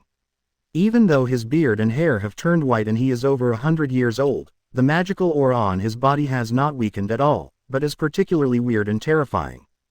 Dong dong. There was a knock on the door. Come in. After receiving Hades's permission, Arusha pushed the door open and entered. Before she could speak, Hades frowned and asked, Azuma hasn't come back from practice yet. Arusha looked embarrassed and said, President, Melty and I have already gone to the Haze Forest to search. There was a fierce battle there. Azuma may have. I know, Hades said calmly. An imperceptible light flashed in Arusha's beautiful eyes, and he said tentatively, President, after the 3 of us failed to assassinate Mo Bai of Fairy Tale last time, our whereabouts were exposed to a certain extent. Besides, Azuma's death this time is probably related to him. There are only 5 of the 7 families of Purgatory left. Does Fairy Tale's attack plan need to be postponed? Hades raised his head, his tone mixed with undeniable majesty. No need, the plan remains as usual. As for Mo Bai, I will send Brunette to assassinate him again in the near future. He will not survive until the day when we officially start war with Fairy Tale. Arusha's heart suddenly tightened. As the vice president of Devil's Heart, Brunette's strength is even far greater than her own. I don't know if that kid can turn the bad luck this time. No, I have to find an opportunity to inform Fairy Tale of the news of Brunette's assassination. Although he was already planning how to help Mo Bai, Arusha still showed respect to Hades on the surface. I am worrying too much, President. Upon hearing this, Hades waved his hand casually, signaling her to leave. In a huge room, only Hades was left alone again. The cold light in his left eye could no longer be concealed at this moment, and the monstrous dark magic burst out instantly. Since this period of time, many affairs have repeatedly encountered difficulties. Although I don't want to believe it, it's hard to deny that there is a traitor in the Devil's Heart. Moreover, this traitor must play a very important role. I will only reveal the news about Brunette's operation to you, Arusha. If he really kills Mo Bai, that would be for the best. But if anything happens to him, Gia, I just need to control you. With Mo Bai's character, he will only become my puppet and be at my mercy. I have to admit, Mo Bai is indeed a young man with very good qualifications. As long as he obeys my orders, it will be easy to annihilate Fairy Tale. Chapter 113 Mirajan's Thoughts. A few days later, an open space on the edge of the cliff. Wendy's porcelain doll-like delicate cheeks gradually became firm, Her fingers danced gracefully in the air, and the surrounding air began to undergo subtle changes. At first, there was just a faint breeze blowing quietly through the grass, and the grass blades were swaying gently. Gradually, the wind became stronger and stronger, roaring and sweeping over. The strong wind swirled around Wendy and gradually formed a large wind barrier, involving Wendy and Mo Bai. The secret of dragon slaying. Jiao Po sky penetration. After chanting, the wind barrier suddenly erupted with even more majestic dragon-slaying magic power. It gradually compressed to form two huge wind blades, which suddenly slashed towards Mo Bai with the wave of Wendy's arms. At the same time, Mo Bai also activated the wind dragon crystal in his body, and the magic power accumulated in his chest and was about to burst out. The roar of the storm dragon. Two different types of wind magic power collided fiercely and tore at each other, making a particularly harsh sound, and a hurricane suddenly set off on the edge of the mountain cliff. Wendy sucked in the fresh air and continued to increase her magic output, trying to break through the storm spit out by Mo Bai. However, under the suppression of the strong wind, he became increasingly powerless, and his body's center of gravity began to slowly shift. At the moment when the power of Dragon Slayer mystery was completely dissipated, Mo Bai gathered his magic power back into his body in time to prevent any harm to Wendy. However, being affected, Wendy still staggered back a few steps and fell onto the grass. Not bad, Wendy. I have made great progress. In just a few days, I have basically mastered the secret of dragon slaying. Mo Bai walked forward with a smile and praised, stretched out his arm to Wendy and pulled her up. Wendy smiled shyly and stuck out her tongue sheepishly. Thanks to Mr. Mo Bai for helping me practice. Although Mo Bai has told Wendy many times not to be so polite, she still likes to use honorifics when speaking. It always sounds a little reserved. It's already great, Mo Bai encouraged. Although I have completed my training by shining through the sky, I have not made any progress on the other volume of Dragon Slayer Mystery Galaxy. Having said this, Wendy's face once again showed a little sadness. The Milky Way. Mo Bai thought carefully. Yinhei's dragon-slaying secret is quite special. It is not a move used for fighting, but a special secret method, and the method of understanding it is also unusual. But, Wendy chose to ask him this question, so she just happened to ask the right person. Wendy, have you noticed that you have been practicing in the battle with me recently to master the ability to penetrate the sky? Wendy nodded. I found it. Mo Bai paused and explained in a deep voice. Maybe there is a possibility that the other dragon-slaying mystery galaxy is not a combat move. It's like auxiliary magic like healing magic. Perhaps the Milky Way is also a secret method used for special occasions. Mo Bai naturally knows that the Milky Way, as an extremely special secret of dragon slaying, deliberately gives the caster the ability to talk to dead souls. However, these still need to be understood by Wendy in practice. Revealing everything in advance might affect Wendy's practice. Wendy nodded in understanding, but still failed to get the point of Mo Bai, and asked. Then what should I do next? Let's do this. I'll look for commissions in the guild after a while and see if there's anything suitable for you. Then let's try it together. Maybe you'll be able to understand the Milky Way. An excited smile immediately appeared on Wendy's face. Thank you, Mr. Mo Bai. I've told you so many times. Just call me by my name, no need to be so polite. Count the days. He has been recuperating here for 10 days. With the nourishment of Granny Perliuzica's carefully prepared magic soup, the magic power in his body has long been restored to its original state. It's time to go back to the guild. On the second day, it was just dawn.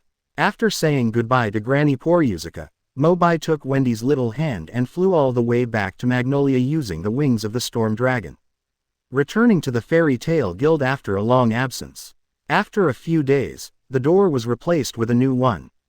But Mo Bai can't control this. Bang! As long as Erza, the disciplinary committee member, is not around, the door will always be kicked open.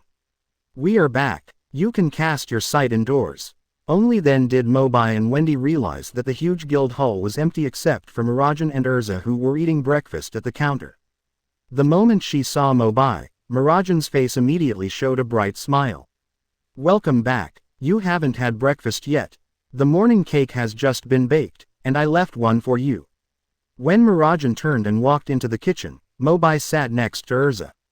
How are you lately? Erza smiled sweetly. It's good. I originally planned to go there to visit you, but I heard from the president that you need to rest, so I didn't go there. It's all minor injuries, it's okay. During the conversation, Mira had already walked out, bringing several plates of freshly baked cream cakes and hot tea in her hands, and handed them to Mo Bai and Wendy. Thank you, Mira. Mo Bai was also not polite. When entering the cake, it still had the familiar shape and taste. Looking across the empty hall again, Mo Bai asked, by the way, where has everyone in the guild gone? Why is it so quiet today? The unnaturalness in Mirajan's eyes disappeared fleetingly, and she chuckled. There seems to be some event in the town today. The president asked everyone to participate, and everyone left early in the morning. Activity. Mo Bai took Wendy straight through from Magnolia. Generally speaking, places with guild wizards must be extremely noisy. But today's town was obviously the same as usual, and there were no lively activities.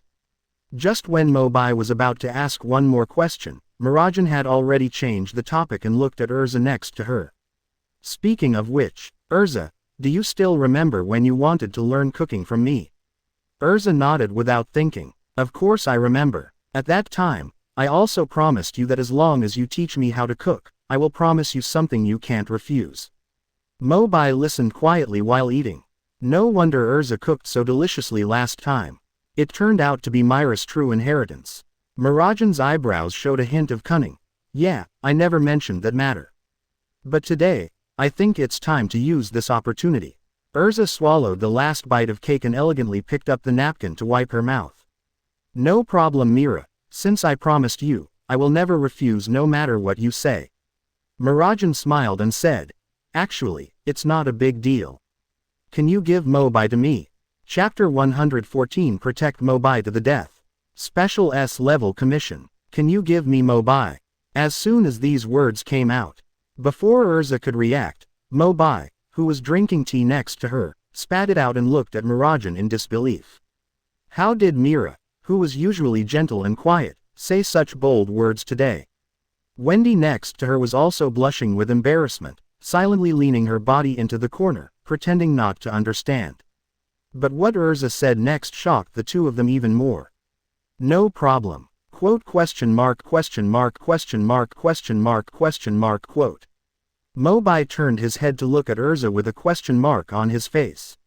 No, your house was robbed. How do you accept this apparently NTR thing? Erza smiled lightly and seemed not to care.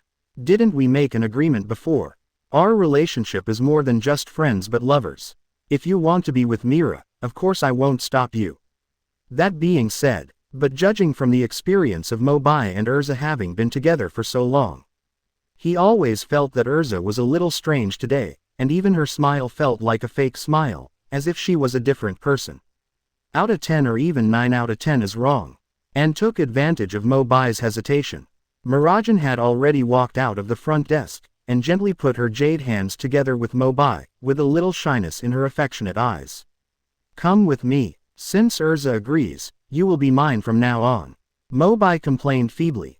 No, why do I feel like I'm not a human being, but more like an object that you trade back and forth? Mirajan pursed her lips slightly, showing a bit of disappointment. So you don't want to? Mo Bai quickly said. It's not that I don't want to, it's just that this feels too strange, like a FG dream. At this moment, Mo Bai seriously doubted whether he had drunk too much of Kath's magic potion and was lost in a dream. Mirajan confessed to her in front of Erza, and then Erza agreed very openly. What happened today? Is this reasonable? But the words have already been said. No way. How about? Just follow her. Mirajan smiled and took Mo Bai's hand to walk out of the guild. Before going out, she did not forget to say, then let's go on a date now. I'll ask you to cover for me as a waiter at the guild today. Good. Erza readily agreed immediately. Receive. Satan's soul. As the magic aura surged from Mirajan's body, the magic circle appeared, and after the light dissipated, it turned into a demonic Satan costume. The two people's hands were still intertwined and pulled together. Mirajan's hands had turned into devil's claws, pinching Mo Bai painfully. Mo Bai was puzzled. Well, didn't you say we were going on a date? Why did it suddenly become like this? Mirajan said calmly. In the past, you always took care of me and prevented me from overusing my receiving magic and consuming my magic power. Today, let me take you flying. The words just fell. The wings of the dark demon behind him fluttered in the wind. Mirajan casually put her arm around Mo Bai's shoulders and pulled him into her arms, fluttering her wings and rushing out of the guild gate, heading into the distance.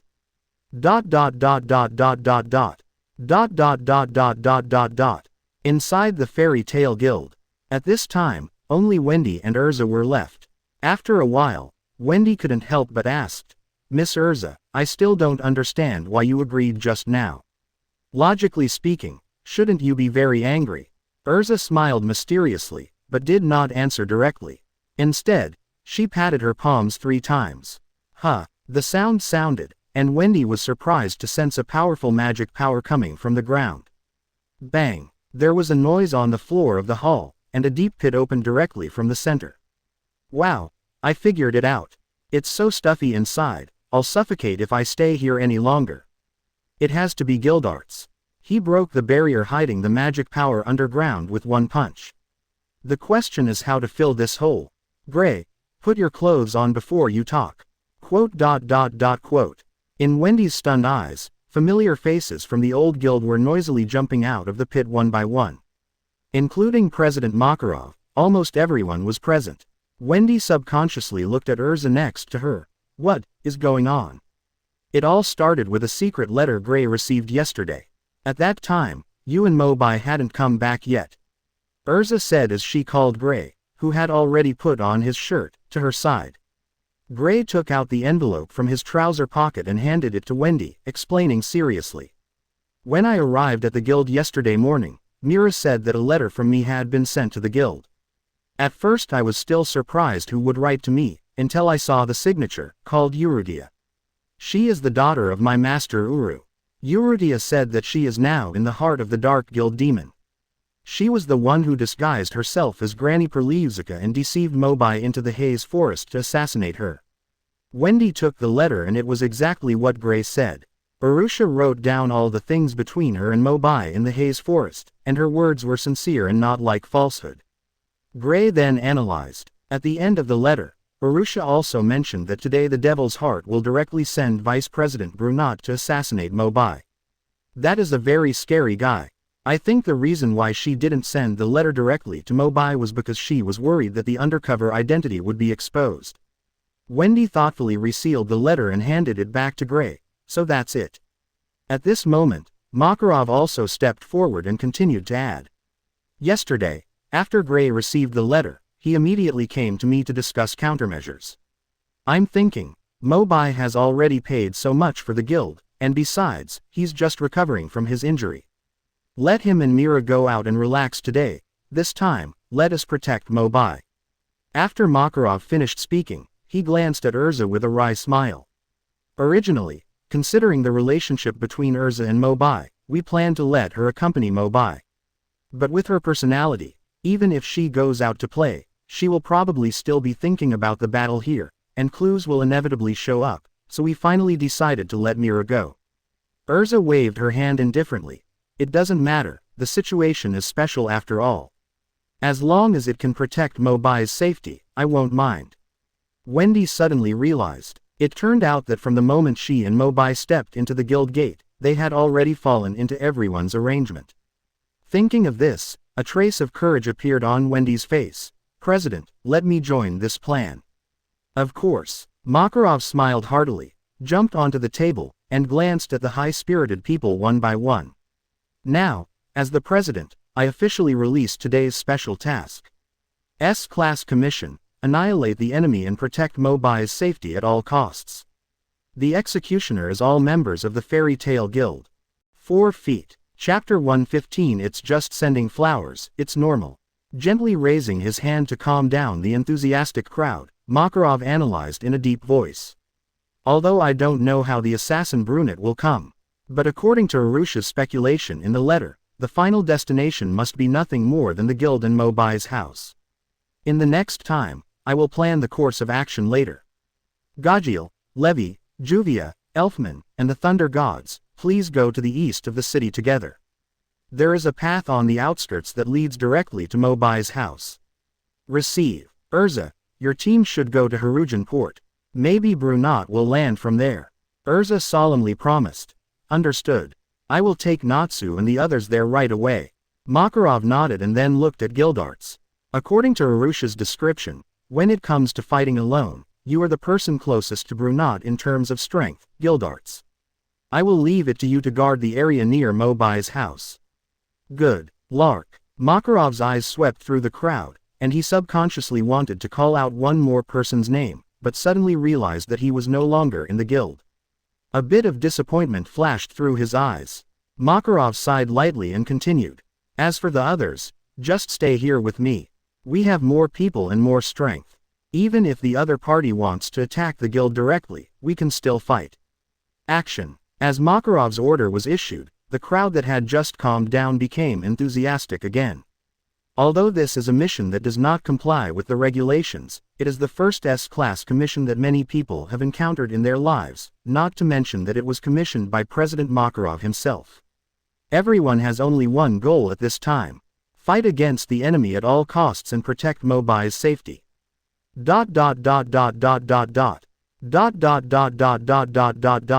At the same time, the sky above the outskirts of Magnolia, Mirajan maintains the form of Satan, soars in the sky with demon wings, and also performs her mission. Take Mo Bai out of town and return after everything calms down. A long flight. Mo Bai finally couldn't help but asked, Ahem. Mira, you can take me flying if you want, but can you change the position? What's wrong? Are you feeling uncomfortable? That's not. I mean, how can a girl hug a boy like a princess? Even though Mirajan was very saucy after receiving the magic, she could pick herself up effortlessly. Besides, it was soft and comfortable lying in her arms. But no matter how I think about it, I feel a little awkward. I always feel like a weakling. Mirajan shook her head slightly. I think this is good. Just relax. Mo Bai is ashamed. So where do you want to take me? I heard that the nearby town of Axel recently opened an amusement park. Can I take you to see it? Amusement park. I have lived in a small county on the 18th tier since I was a child. Coupled with family reasons, Mo Bai rarely went to amusement parks in the past. It was not until he grew up that he occasionally went to experience some projects alone. This was his first time going with a girl. I didn't expect there is an amusement park in the Kingdom of Fury. Let's go there. Thank you, Mira. Seeing Mo Bai's agreement, a smile appeared on Mirajan's face, and she speeded up her flight unconsciously.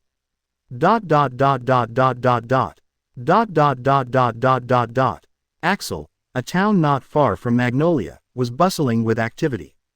In the popular amusement park, there was an endless stream of people coming and going, with happy smiles on their faces. Mirajan stopped at the door, then put Mo Bai down, and then returned to her usual gentle and lovely white-haired angel appearance. Reluctantly, Mirajan gently let go of the hand holding Mo Bai's hand, and smiled sweetly. Wait for me here for a while, I'll buy a ticket. 2 couple tickets, thank you. Mo Bai stared blankly at the scene in front of him, feeling a little lost for a moment. When he was with Erza before, because she had been insecure since she was a child, Mo Bai was used to taking care of her emotions and taking care of everything for her most of the time. Mira is different. As the eldest sister, she has raised her younger siblings at home since childhood. Even after falling in love, she has taken care of Mo Bai by default. This kind of girl seems to be very suitable to take home as a wife. Hey, why are you still stunned? Until Mirajan returned to her side with a smile on her face and took her arm. Mo Bai finally came to his senses. No, let's go in. The attractions in Magic World are not much different from Mo Bai's impression. Carousel, roller coaster, Ferris wheel. It's just that it doesn't rely on electricity, but relies on magic power. Mo Bai was still thinking about which one to play first. A little girl with braids suddenly jumped in front of him, raising her head and smiling at herself. Brother, the sister next to you is so beautiful. Mo Bai smiled silently and looked at Mirajan beside him. Mirajan's face also had a little blush. The little loli is quite good at talking. However, the two of them had already caught a glimpse of the large bundle of flowers hidden behind the little loli's back, and immediately guessed that she wanted to sell flowers. Mo Bai is thinking about taking care of her business. Marajan had already leaned down and said softly, "Kid, can you sell me a bouquet of flowers?" "Ah, sister, do you want to buy it yourself?" "Yes, I want to buy it for the big brother next to you." Hearing Marajan's words, the little Loli's big eyes were full of disbelief. "I have been selling flowers at the playground for a few days."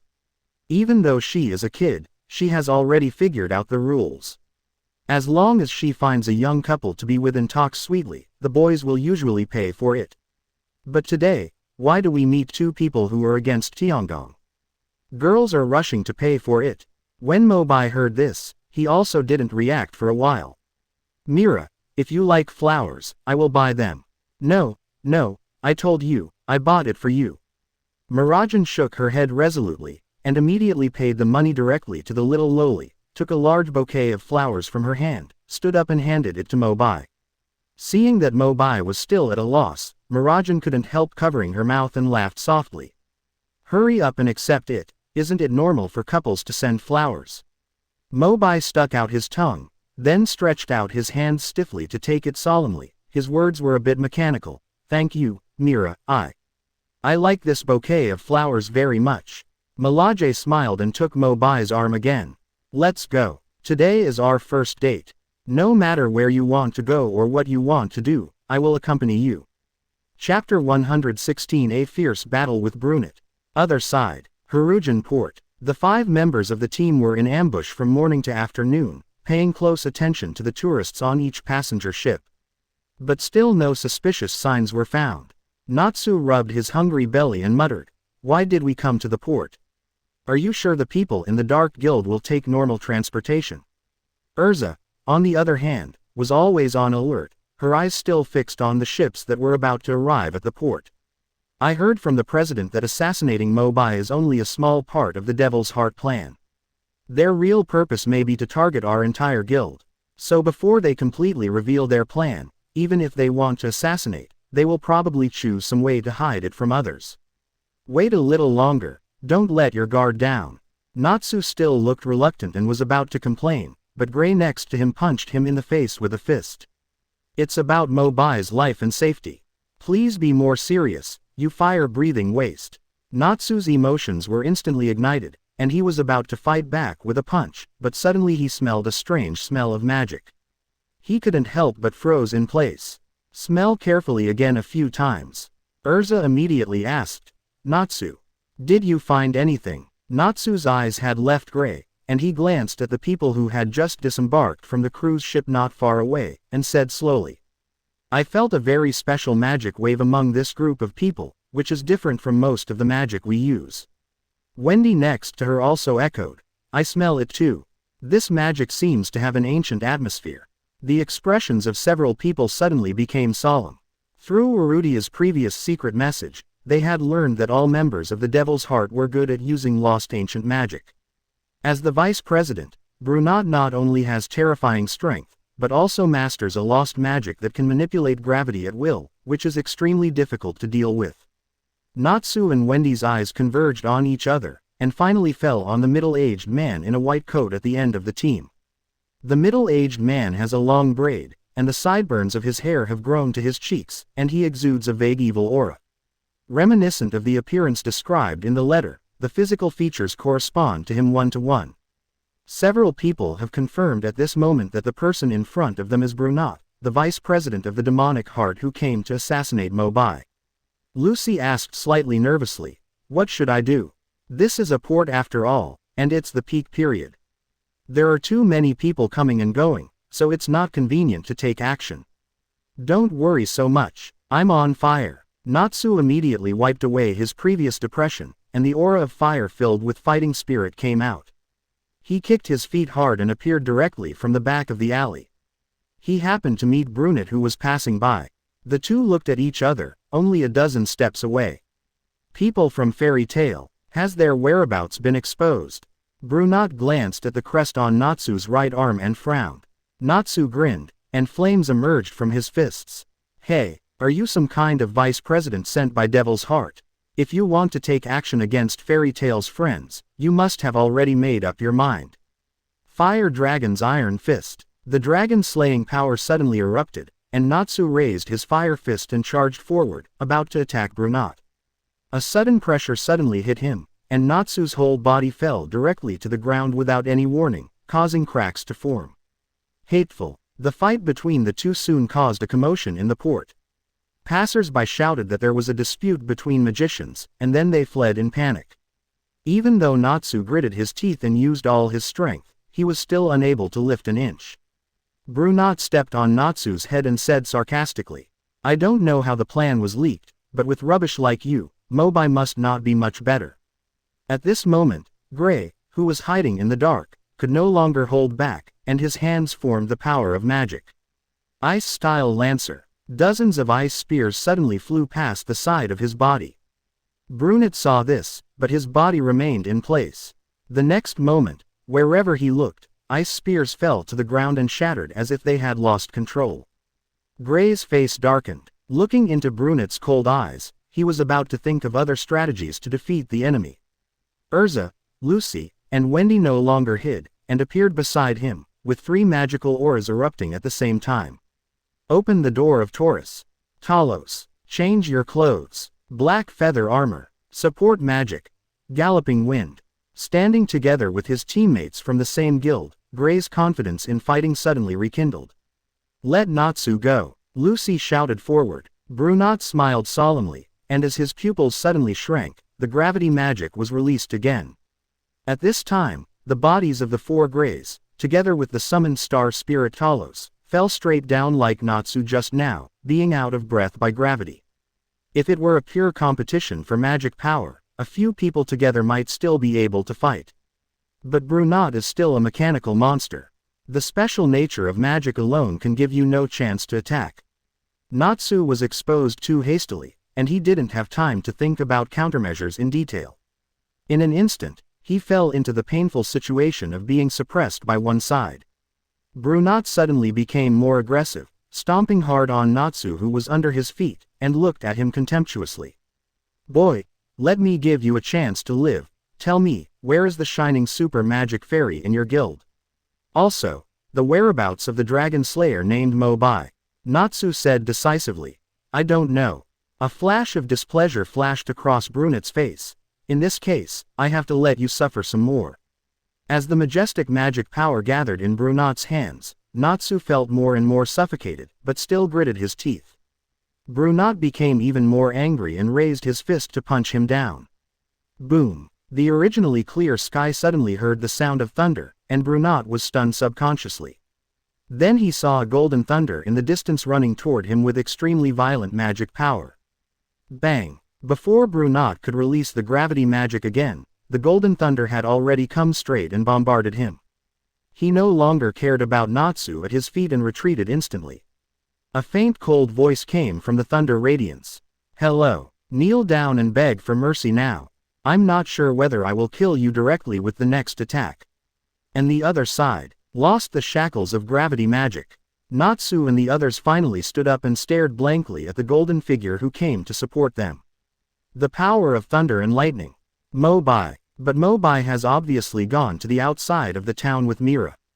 This aura is just a single thunder, and it doesn't seem to have 8 attributes of dragon-slaying magic. Wait, could it be? Laxus. Chapter 117. Goodbye Laxus. The town of Axel. The sun shines freely on the colorful playground, and laughter float in the air like beautiful melodies. Mo Bai and Mirage rode the couple's seat of the roller coaster together. Although both of them had already adapted to flying at high altitudes, they still suppressed their magic power and screamed loudly while holding hands. "Mo Bai, if you are scared, you can hold my hand." "You're kidding, I don't." Quote. After being at the mercy of a roller coaster and a pirate ship, Master Mo, who was still hard except for his mouth, finally silently accepted the ice cream cone from Mirajan and got on the merry-go-round. At the same time, Hirujan Port, Laxus turned around and looked at Erza and the others. Compared with when he started the civil war, the eyes he looked at his companions at this moment were obviously a little softer. Natsu screamed excitedly. It's really you. I was just passing by the port and came over to take a look when I heard the movement of magicians. I didn't expect it to be you. Also, Natsu, it's been so long since I last saw you, and your strength doesn't seem to have improved at all. Natsu was so angry that he immediately retorted, I was just not ready just now. This time, just stand aside and don't move. Let's see how I beat that guy away. Don't underestimate the enemy. His gravity magic is very strong. Lucy reminded from the side. Not far away. Brunotte's eyes became more gloomy. It's so ridiculous that the ants actually started to resist. When I step on you again later, don't cry and beg me again. Gravity suppression. As Brunotte's pupils narrowed, the surrounding space was once again subject to changes in the gravity field. Although several people had prepared in advance, they were still suppressed and unable to move. Lucy, whose magic power was slightly weaker, had already convulsed. Laxus's face showed a trace of solemnity, and he quickly shouted behind him. I'm going to find a chance to control him, you guys follow me. Thunder suit. As soon as the words fell, Laxus turned into golden thunder again and rushed forward quickly. His figure continued to enlarge in Brunette's sight, gradually adapting to the pressure of gravity, gritting his teeth and swinging a heavy punch with the power of thunder. Thunder fist. Brunotte sneered, raised his arm and gently took it. A weak attack, does it mean you haven't eaten? The majestic magic power immediately swallowed up Laxus's strength. Without the protection of magic power, Laxus's body was unable to fall down. Ridiculous. Brunotte was about to humiliate him again, but suddenly he was shocked to find that, although Laxus fell to the ground, there was no trace of regret for failure on his face, and he even cracked the corners of his mouth, as if he was laughing at himself. You were fooled. Is it just missing the body? When, boom, Laxus' body of thoughts suddenly exploded. While Bruno's vision was blurred again, Laxus himself finally appeared behind him, and the dragon-slaying power exploded. Thunder Dragon's collapse fist. Brunotte suddenly woke up and immediately activated his magic power in front of him. A purple super-gravity ball was gradually moved, and Brunotte laughed wildly. Is this the only level of fairy tale? Prepare to face despair. All your magic power will be swallowed up in this collapsing black hole. Gia. Laxus is a master of thunder. The explosive power in a short period of time is astonishing, and can even confront opponents whose magic power is greater than theirs. But once it gets caught in a tug of war, it will become even more difficult. At this time, Thunder Dragon Bang Fist had obviously invested all his remaining magic power, but he still failed to shake Brunotte's hypergravity ball. Brunotte's magic is about to take shape. Just when he thought he was sure of victory, three figures rushed out from beside him. The Secret of Dragon Slayer. Red Lotus Exploding Flame Blade. The Secret of Dragon Slaying. Jiao Po Sky Penetration. Heavenly Wheel Sword of Chaos. Thanks to the dispersion of Laxus firepower, Wendy used all the support magic on herself and Natsu Erza. Finally freed from the constraints of the gravity field, the three figures shot out and launched their killing moves one after another. Magic meets. Brunotte was still trying to use the black hole to suppress their magic, but was shocked to find that cracks have actually appeared on the originally exquisite purple super-gravity ball. Impossible. I am the vice president of Devil's Heart. You are just a bunch of useless magicians from a rubbish guild. I will not lose. A meaningful smile finally appeared on the corner of Laxus's mouth, and he spoke proudly. Hey, when one day your verbal output can be stronger than your strength, it won't be too late to say this again. Besides, you are not qualified to judge how Fairy Tale Guild is. Go to hell. 5 powerful magic powers collided, and Lucy and others outside the battlefield also felt unusual pressure. Waves were already surging by the Harujan port, the ships were overturning, and the surrounding ground had been shaken to pieces. And when the hypergravity ball finally shattered, there was no more power to stop Natsu and the others' attacks, and 4 majestic magic powers smashed into Brunotte's head and face. Boom! Brunotte's body was repelled at a high speed as if he could not control it. After hitting several houses one after another, the walls shattered, and then he stopped and already lost consciousness.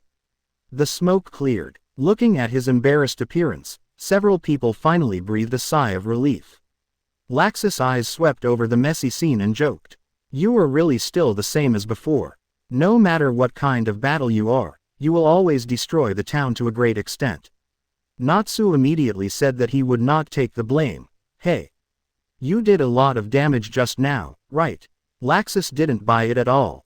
He turned around and left as if nothing happened. Then it's out of my control.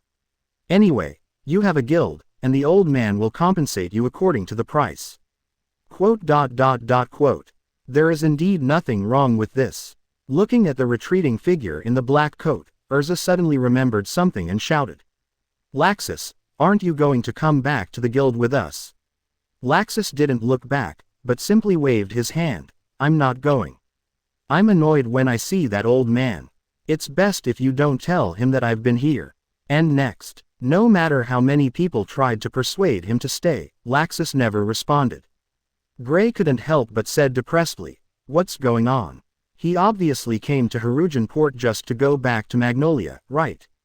Now he's not going. I really can't understand. That's right. Even though he was kicked out by the guild leader, everyone still regards him as a companion. What's more, the Thunder Gods are still in the guild. Sigh. Maybe he just wanted to take a look at the guild and the president from a distance and leave. The sunset is setting. The back of Laxus's departure was very long. Natsu suddenly said, I suddenly have a hunch that Laxus will definitely return to the guild one day. Chapter 118. It's really hard on you for being so strict with your mouth. Night falls. The lanterns are on. Mo Bai and Mirajan had already sat on the Ferris wheel in the amusement park, rotating to the highest point and taking in the entire night view of Axel Town. So beautiful. Pulling his gaze back to his side, Mo Bai suddenly realized that Mirajan, who was leaning on his shoulder, seemed to be in something wrong. There seemed to be some embarrassment on his face. Mira, what's wrong with you? Yes, I'm sorry. Mo Bai, I lied to you. Ah, Mo Bai is still kept in the dark. Mirajan bit her red lips with her teeth, then hesitantly explained the truth. Actually, before you came back yesterday, we received a secret letter saying that Brunat, the vice president of Devil's Heart, was coming to kill you. The sender's name is Arusha. Mo Bai was startled. Sure enough, Sister Lei's prediction was correct. If President Hades fails once, he will definitely come out to kill him a second time. Fortunately, Sister Lei delivered the news. Then what? So you brought me out actually to avoid assassination? Not entirely. After considering this matter, the president decided to temporarily detain you, and then they set up an ambush in Magnolia to stop Brunat. Mo Bai was shocked and couldn't sit still. No, why do you want to hide such a big thing from me? Mirajan looked embarrassed. Don't worry. The president said that you have paid too much for the guild, and it's time for everyone to protect you today. Well, Mo Bai's eyes were full of helplessness. As the second person in the Devil's Heart besides President Hades, Brunat is extremely powerful. Apart from him, the only two people Fairy Tail can face off against are Gildarts and Makarov. One can imagine how risky their plan is this time. Mirajan said softly, if Brunat really arrives at the time mentioned in the letter, the battle should be over by now. Whether it's over or not, Mira, let's go back right now. Storm Dragon Wings. Mo Bai's eyes flashed with unquestionable decisiveness, and he kicked open the iron door of the Ferris wheel. Dangerous actions, minors should not imitate, adults should not imitate either. With his wings spread, Mo Bai stretched out his arms to pick up Mirajan, jumped out of the cabin in the air, and sailed into the night sky. There seemed to be shouts and screams from the staff at my feet. But don't worry about these details. At this moment, Mo Bai just wanted to return to Magnolia as soon as possible to see if everyone could withstand Brunat's attack. And saw Mo Bai's serious look.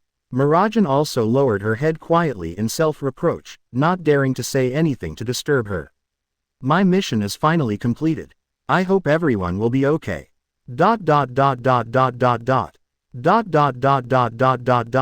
Heroine Port. At this time, there were already crowds of people joining in the fun. And in the center of the crowd, the ombudsman's smile froze, and he wrote something on the book with trembling fingers. Finally, he couldn't help but raise his head and ask again. You mean that all the damage to the ships, the collapse of the ground, and the demolition of the houses were all done by Brunat lying on the ground alone, right? Natsu immediately gave an affirmative answer. Of course. People like them from the Dark Guild can do anything. Gray followed and said, "That's right. If we hadn't arrived in time, I'm afraid the consequences would have been even more serious." The two of them sang and harmonized, and their cooperation was quite tacit at this time. There was no tension at all when they usually quarreled. Lucy and the others next to her could only stay with their smiling faces and did not expose them. When the inspector heard this, he turned his head to prevent his men from seeing his face twitching. "When will it be my first day at the Senate? Who doesn't know that fairy tale destroys half the town every time you do a small commission?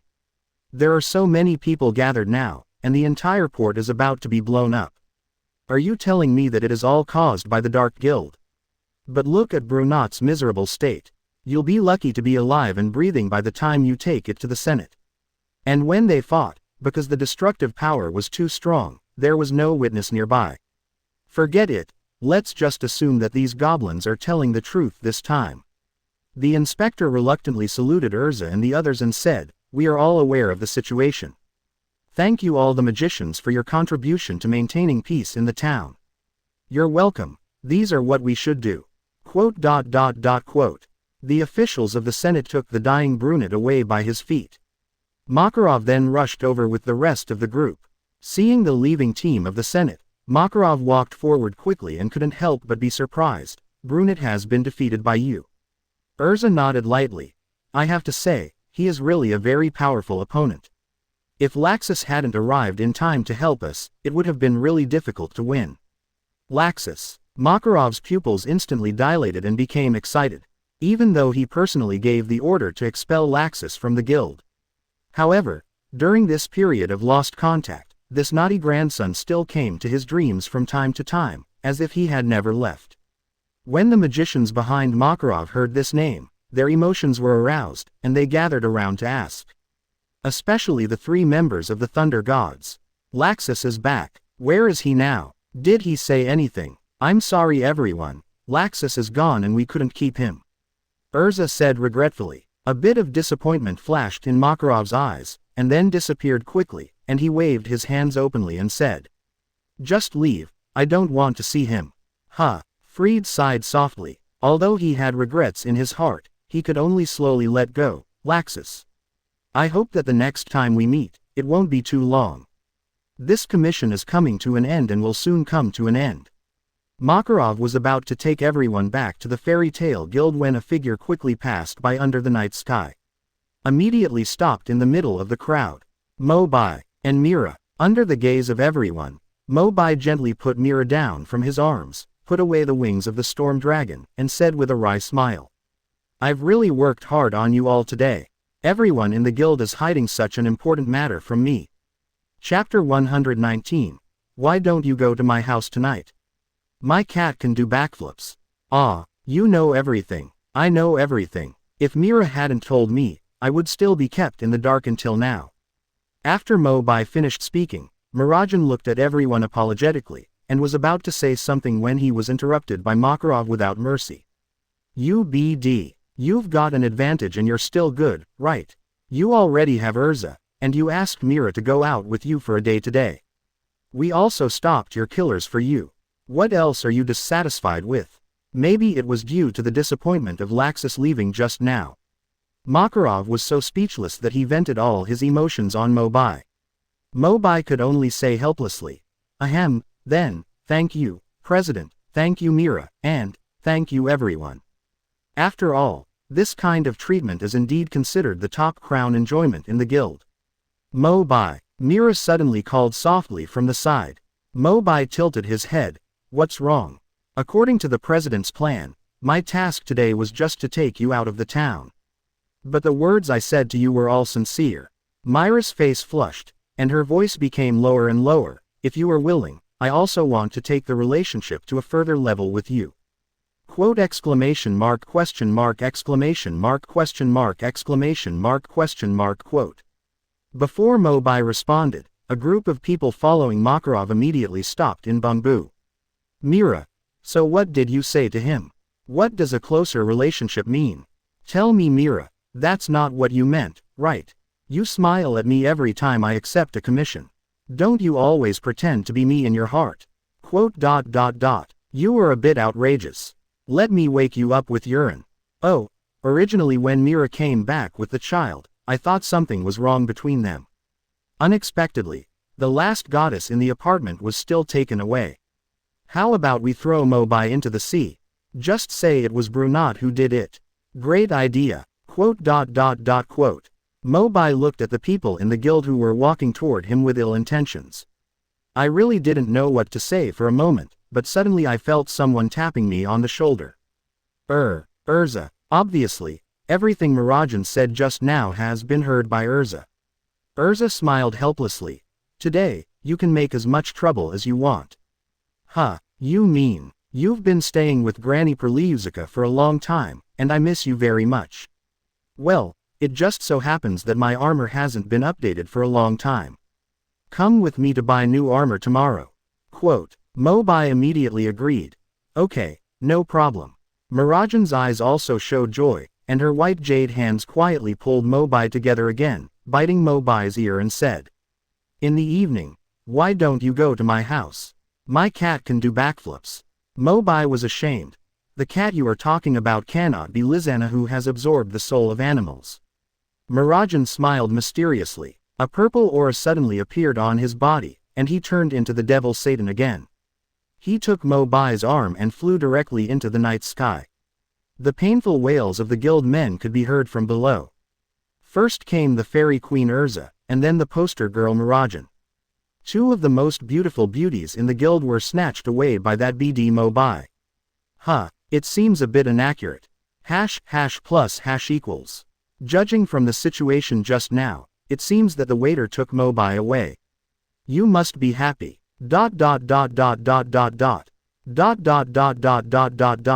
Unlike most girls in the guild, Mirajan does not live in a girl's apartment, but in a two-story loft in the suburbs.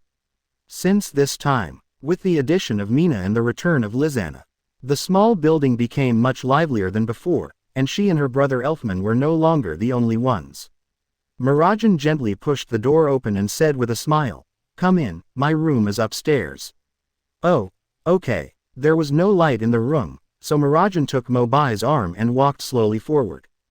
Before turning on the light and going upstairs, he also took out 2 pieces of delicate cream cake from the refrigerator. Mirajan suddenly said, "By the way, I told Lizana and Elfman yesterday that they won't be back tonight. I'll also trouble them to take little Mina. So it's just the 2 of us tonight." Mo Bai secretly guessed. When arriving at the port of Hirujan, Mirajan kept leaning on her side and had almost no chance to talk to other people in the guild. So there is only one possibility left. Mira had already planned to bring her back tonight yesterday, and then informed Lizana and Elfman. This girl thinks a lot, is far-reaching and meticulous. Walk through the stairs. Mirajan opened the bedroom door gently, with a shy smile on her face, and turned to look at Mo Bai behind her. Come in. Within the room, it was filled with a faint fragrance of flowers, and the moonlight cast a soft light through the pink curtains. Mo Bai was pushed halfway by Milaje's hand. Before he had time to see the furnishings in the room, he was gently pushed to the edge of the bed and sat down. Mirajan's face turned crimson. He sat directly on Mo Bai's lap and put his arms around his neck. Actually, that night when I was recuperating at my mother-in-law's house, I wanted to tell you this. In my heart, you already occupy the same weight as Lizana Elfman. I can no longer live without you. Mo Bai's heart was filled with confusion. The disgusting words stuck in my mouth, but I couldn't say them. In the end, I only spit out a few words. Don't worry, I will always be by your side. Mirajan's beautiful eyes flashed, and she finally smiled. The index finger of her right hand slightly touched the cake on the table, smeared it with some white cream, applied it directly to her red lips, and whispered shyly. I remember you said before that you really liked the cream cake I made. Do you want to try it again now? Looking at the expectant eyes of the beautiful lady in front of him, Mo Bai just planned to make some move. Mirajan's eyes suddenly flashed with a hint of cunning, and she directly kissed her on the cheek. Seeing Mo Bai's surprised and deflated look, Mirajan's smile became even brighter. The beauty of the world seems to be frozen here. Chapter 120 list announced. 10 candidates for S-class magicians. The assessment time is getting closer. There are only 2 days left to prepare. In order to cope with this assessment, starting a month ago, some magicians who were hopeful of being shortlisted began to receive a large number of commissions or improve their magic level, just to pass the exam and become a respected S-class mage. Except Mo Bai. Since the Brunot incident ended, Sister Tears has not sent a message for a long time. Perhaps it's because the Devil's Heart suffered too many losses from several losses, so I don't expect to have any thoughts about Fairy Tail in the near future. Natsu and Gray also began to accept commissions on their own, and got involved crazily before the assessment. The team rarely worked together anymore. Mo Bai is getting more and more leisurely. Today I'll be with Erza, tomorrow I'll be with Mirajan, and occasionally I'll go fishing with Gildarts, and then I'll bully Natsu who makes a fuss about challenging him. The days are getting more comfortable day by day. Okay, little brats, it's time to stop what you are doing. In the guild hall, Makarov jumped on the counter and shouted. Everyone's eyes immediately focused here. Makarov cleared his throat and said loudly, "Everyone has been working very actively during this period, and I know what your purpose is. Next, it's time to announce the list of S-class wizards for this assessment." Good. There was a roar of people. Makarov raised his hand slightly to calm down. Turning his head and looking down, Erza, Mirajan and Gildarts, the 3 S-class wizards in the guild, walked up to him. The location of this assessment has finally been determined to be Tinlong Island, our guild's holy land. Over the past year, I have seen the progress of everyone here. In the end, a total of 10 people were selected to participate in this assessment. Speaking of which, the hearts of everyone in Natsu's field couldn't help but speed up. Natsu Dragneel, Gray Forpasta. As soon as the words fell, the 2 enemies who usually fought every day looked at each other, with fighting intent igniting in their eyes. They have been waiting for this moment for a long time. Makarov continued to announce, "Juvia rocks." Juvia couldn't help but be startled when she heard this. Ah. Juvia can also. Elfman Strauss. A man should become S-class. Kana Arupalona. When Kana's name was read, Gildas looked towards the audience with a loving face and silently gave her a thumbs up. Kana smiled slightly. "Dad, please don't give me any trouble then." Next, Wendy Mabel. Ah. Wendy's little face was suddenly filled with surprise, and then she became seriously unconfident about herself. How could I have the strength of an S-class mage? Carla beside her sighed and said helplessly, "You should be more confident in yourself." But Wendy still doubted herself a little. Didn't Mo Bai teach you how to use the galaxy a few days ago? Now you have mastered 2 secrets of dragon slaying, you are already very strong. Okay. Only then did Wendy's eyes show some determination. Makarov continued to announce. No. 7. Freja Sting. 8th. Levi Makumgaden. 9th place. Mest Blade. As for the last one, I think everyone can guess it. Everyone present nodded silently, all looking at a certain newcomer who had joined the guild for half a year. Yes, it is Happy.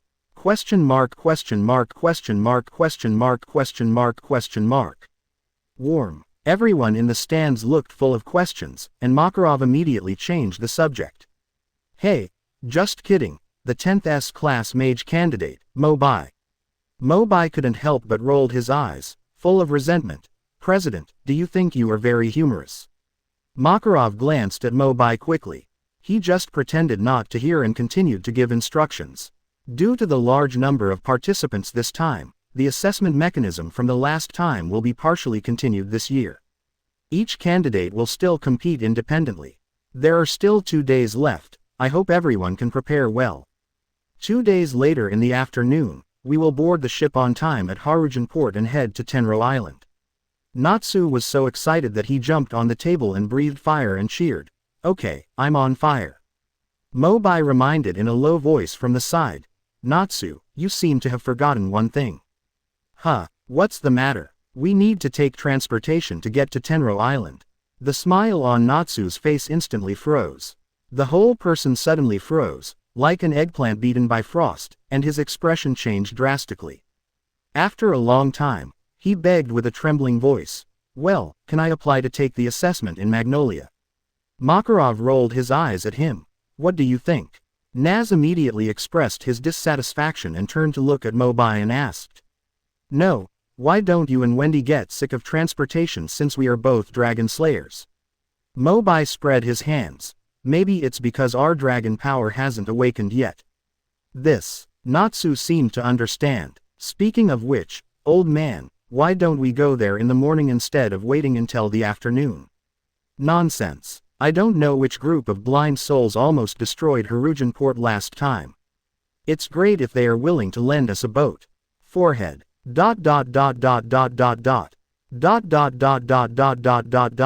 Midnight. Mo Bai was lying on the big bed in the villa, tilting his head and looking out the window, just enough to catch a glimpse of the dark night sky. The day after tomorrow is the day of assessment. I hope Devil's Heart will really give up this attack due to heavy losses. I also plan to get the title of S-class mage. Consciousness gradually blurred. Mo Bai's mind came to the dark space where the Dragon Slayer crystal was stored. The space is as usual. In the center of 8 colorful crystals, a jet black crystal stands suspended, giving people a sense of mystery that is elusive and out of reach.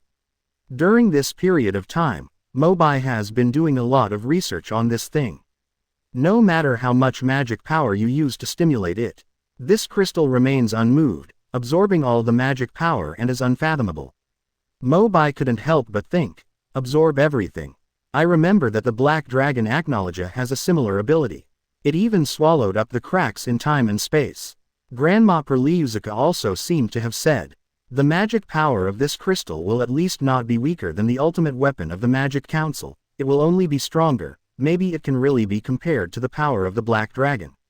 While thinking, Mo Bai suddenly felt a chill, his consciousness returned to reality, and he instantly noticed the magic that was about to move outside the house. It also seemed hostile. Mo Bai remained calm, his figure instantly transformed into thunder and rushed downstairs. The other party's breath disappeared strangely, as if it had never been there before. Only a letter was left at the door. Mo Bai couldn't help but frown, leaned over to pick up the envelope and opened it. Let me see who is such a dedicated postman who delivers letters in the middle of the night. Chapter 121 I am a serious star spirit, I do not sell my body but my art. In a town, in a house somewhere. Under the soft light, the bathroom is filled with white mist. Moji. So comfortable. Lucy slowly sat into the large bathtub, her face began to turn red, and she soaked her whole body in the hot water bath. Lying back relaxedly, the fatigue caused by a day's work is gradually washed away. It's better to go home and rest comfortably, Lucy murmured in her mouth. Just as she was about to close her eyes, she sat up directly as if it was a subconscious reaction and looked around cautiously. In the past, whenever I took a shower, there will always be a few heads and 2 arms appearing at home at inappropriate times, treating this place as their own home, not only eating and drinking, but sometimes even breaking into the bathroom. Sometimes it was Natsu alone, sometimes even Gray and Erza would come with him. Think of this. Lucy felt her scalp numb and her face was filled with bitterness. Why is it that every time I feel like I can relax alone for a while, I get disrupted? Lucy has long been trained to develop a habit. Whenever she relaxes and feels at peace, the brain will send signals to remind itself not to relax its vigilance. Natsu. Happy. Lucy shouted tentatively. No one answered. It seems that they have been preparing for the S-level assessment recently. They shouldn't come again, right? You can take a shower and get some beauty sleep. Lucy couldn't help but breathe a sigh of relief, with a reassuring smile on her face. He was about to soak his body back into the bathtub. Boom. As the loud noise reached her ears, Lucy looked towards the bathroom door in horror. But all he saw was a wooden door flying towards him. Question mark. If he hadn't turned sideways out of physical stress, he might have opened his head directly. What's going on? Lucy turned her head stiffly. Only then did I realize it was more than just a door. From the door of the house to the entire living room, everything was blown away in the loud noise just now.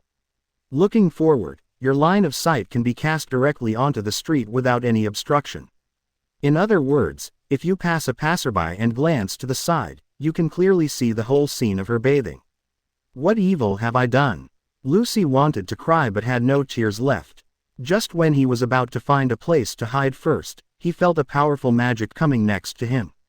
It was full of pressure and stopped directly in front of him.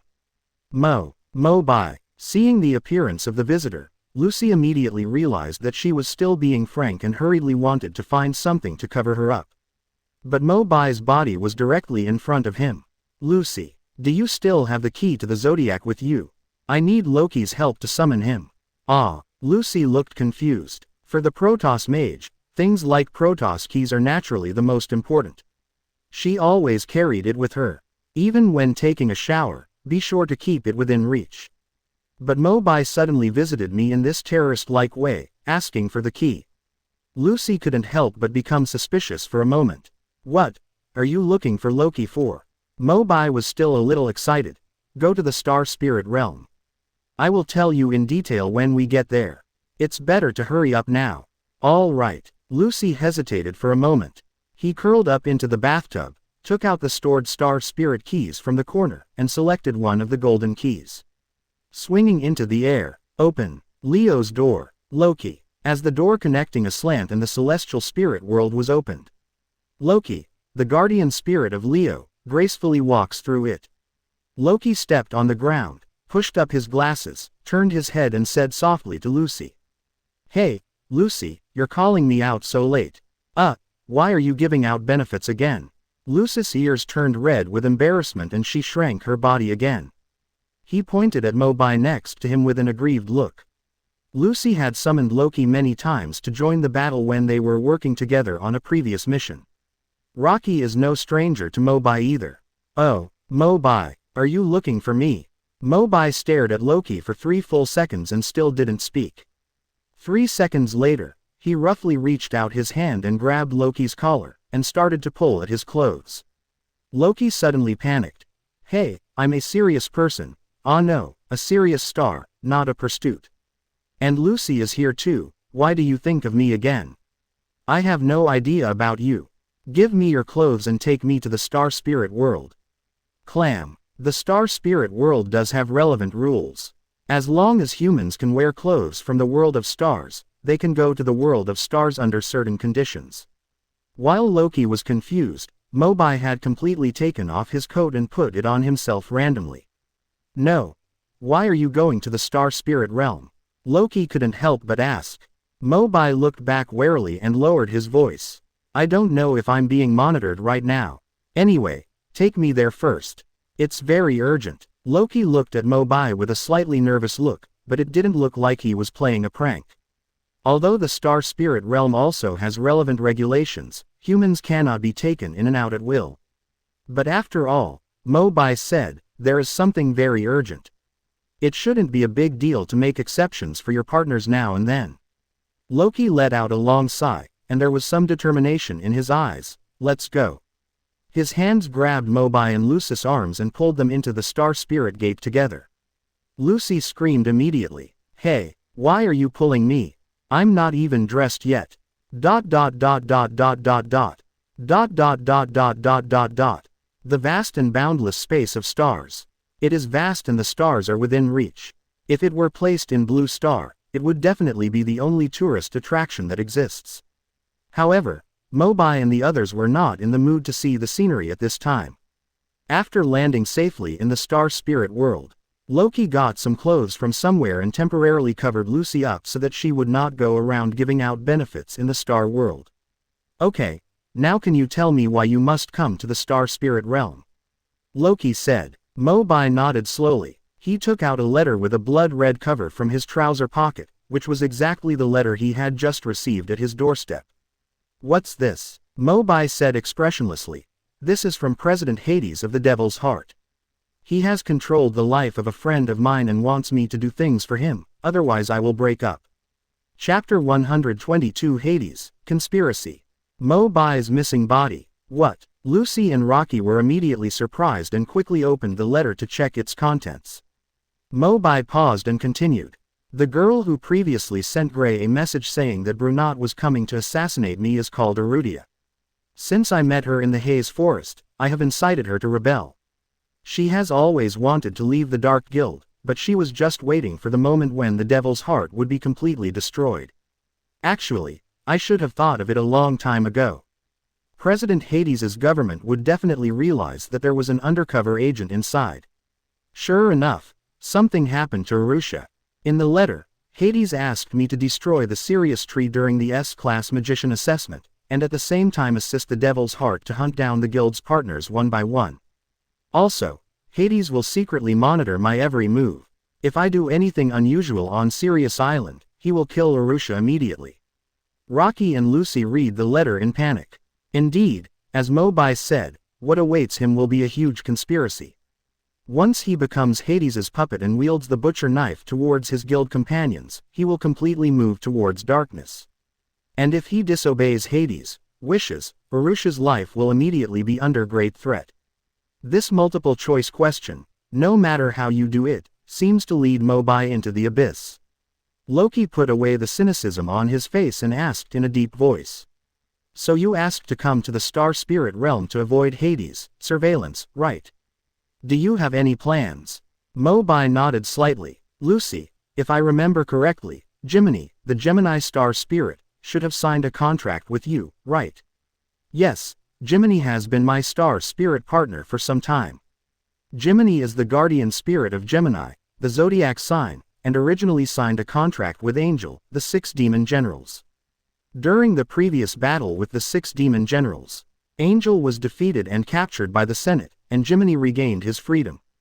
Later, he took the initiative to find Lucy and became her Star Spirit. Mo Bai then asked, since this is the Star Spirit world, with the bond between you and the Star Spirits, it should be no problem to find it, right? I'll try. Lucy hesitated slightly. After all, it was her first time doing this kind of thing in the Star Spirit world. Jiminy. Feeling the fluctuation of magic power in her body, Lucy kept calling Jiminy's name in her heart. ... After a while, Billy, a familiar cry came to her ears, and Lucy opened her eyes suddenly. The twin Smurfs who were still in front of them suddenly transformed into different forms and became exactly like themselves. Standing tall and naked, Lucy hurriedly stood in front of Jiminy to prevent Rocky and Mo Bai from seeing her. Although I have seen it. But Jiminy didn't care and asked enthusiastically, Lucy, why did you come to the Star Spirit world? It's a long story. This is my guildmate Mo Bai, you may have met him. Anyway, he has something very important to discuss with you now, which involves the life of a certain girl. Jiminy took the coat handed over by Loki and barely covered himself. Looked at Mo Bai seriously. What's wrong? How can I help you? Mo Bai felt at ease immediately. Although Jiminy is not a fighting star, he has powerful transformation magic. Can change its own form into the person it comes into contact with in a short period of time. After the transformation, you can even possess this person's abilities and thoughts for a short time. Although it didn't last long. Mo Bai then recounted everything about Hades. Jiminy, for the assessment in 2 days, I need you to transform into me and use your tactics to pretend to destroy the Sirius tree. At that time, I will quietly hide my presence, find the location of Hades, and rescue Arusha before you reveal your identity. Jiminy immediately agreed. No problem. As long as you give me the route, I guarantee that they won't discover it in advance. Lucy looked embarrassed and questioned. The plan is good. But, we almost lost when we met Vice President Brunot. This time, you have to face President Hades alone. How much do you know about him? Are you sure about it? Rocky and Jiminy looked at Mo Bai with equal concern. Although Mo Bai's magical aura is far beyond that of ordinary magicians, he still has to face a terrifying guy whose strength is still unknown. Mo Bai's eyes flashed with sharpness, and he said slowly, Hades, this is just a pseudonym. The true identity of President Devil Heart is Fairy Tail's long-retired second-generation president, Presido. What? He is, formerly the president of Fairy Tail. A look of disbelief instantly appeared on Lucy's face. The second-generation president. The current Makarov is only the third generation. In other words, Prekto had already become the president before Makarov, who possessed the strength of the Holy Ten, had yet to grow up. Regardless of the factor of age, if you could practice magic until now, what kind of terrifying strength would you have? Mo Bai had already seen Lucy's confusion and immediately explained. As far as I know, President Presido used some secret methods to stop his age. His actual age is already over 100 years old. In terms of strength, it can at least be comparable to the 4 heavenly kings of Ishgar. As soon as this statement came out, even Loki and Jiminy next to them couldn't help but twitch on their faces. The top 4 of the Holy 10 magicians are called the 4 Heavenly Kings of Ishgard. They have occupied the top 4 positions for many years, and almost no one can shake them. The strength that rivals the 4 Heavenly Kings of Ishgard is completely beyond their imagination. After a while, Lucy then asked hoarsely, "How sure are you of rescuing Arusha?" 90%. So high. Loki couldn't help but add. But looking at Mo Bai's determined expression at this time, it doesn't look like he's pretending. You really have a way to defeat that Hades? Yes. However, there are some reasons involved, which I cannot disclose to you yet. Mo Bai apologized. After these days of fighting, Mo Bai now has a deeper and deeper understanding of his growing magical power.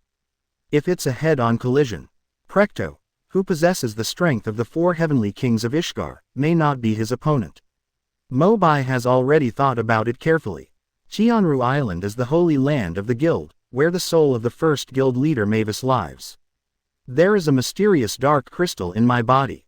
Even if the dragon-slaying power breaks out and attracts the black dragon Aknologia, I should be able to compete. But, in order to avoid unnecessary trouble, I would like to avoid attracting the black dragon if possible. It would be bad if it affects other people in the guild.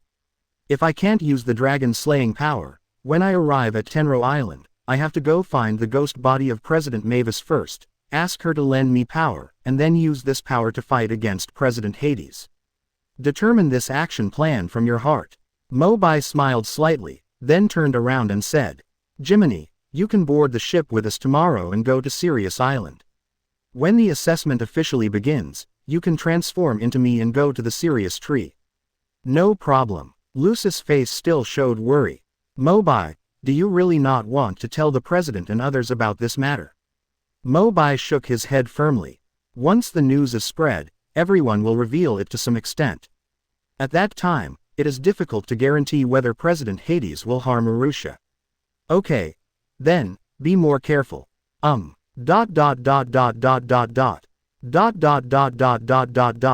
Early in the morning, Mo Bai had already returned home, but did not fall asleep.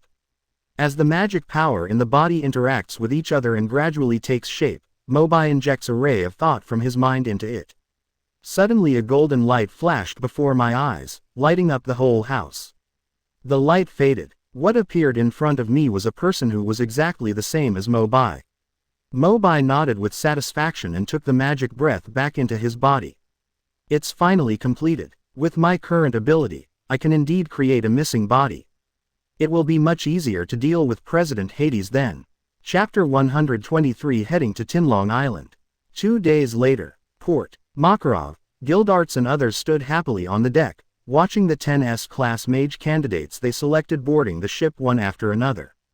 Among 10 people, some people are full of pride, some people are anxious, some people look like they are dead when they get on the boat, and some people go there with completely different purposes.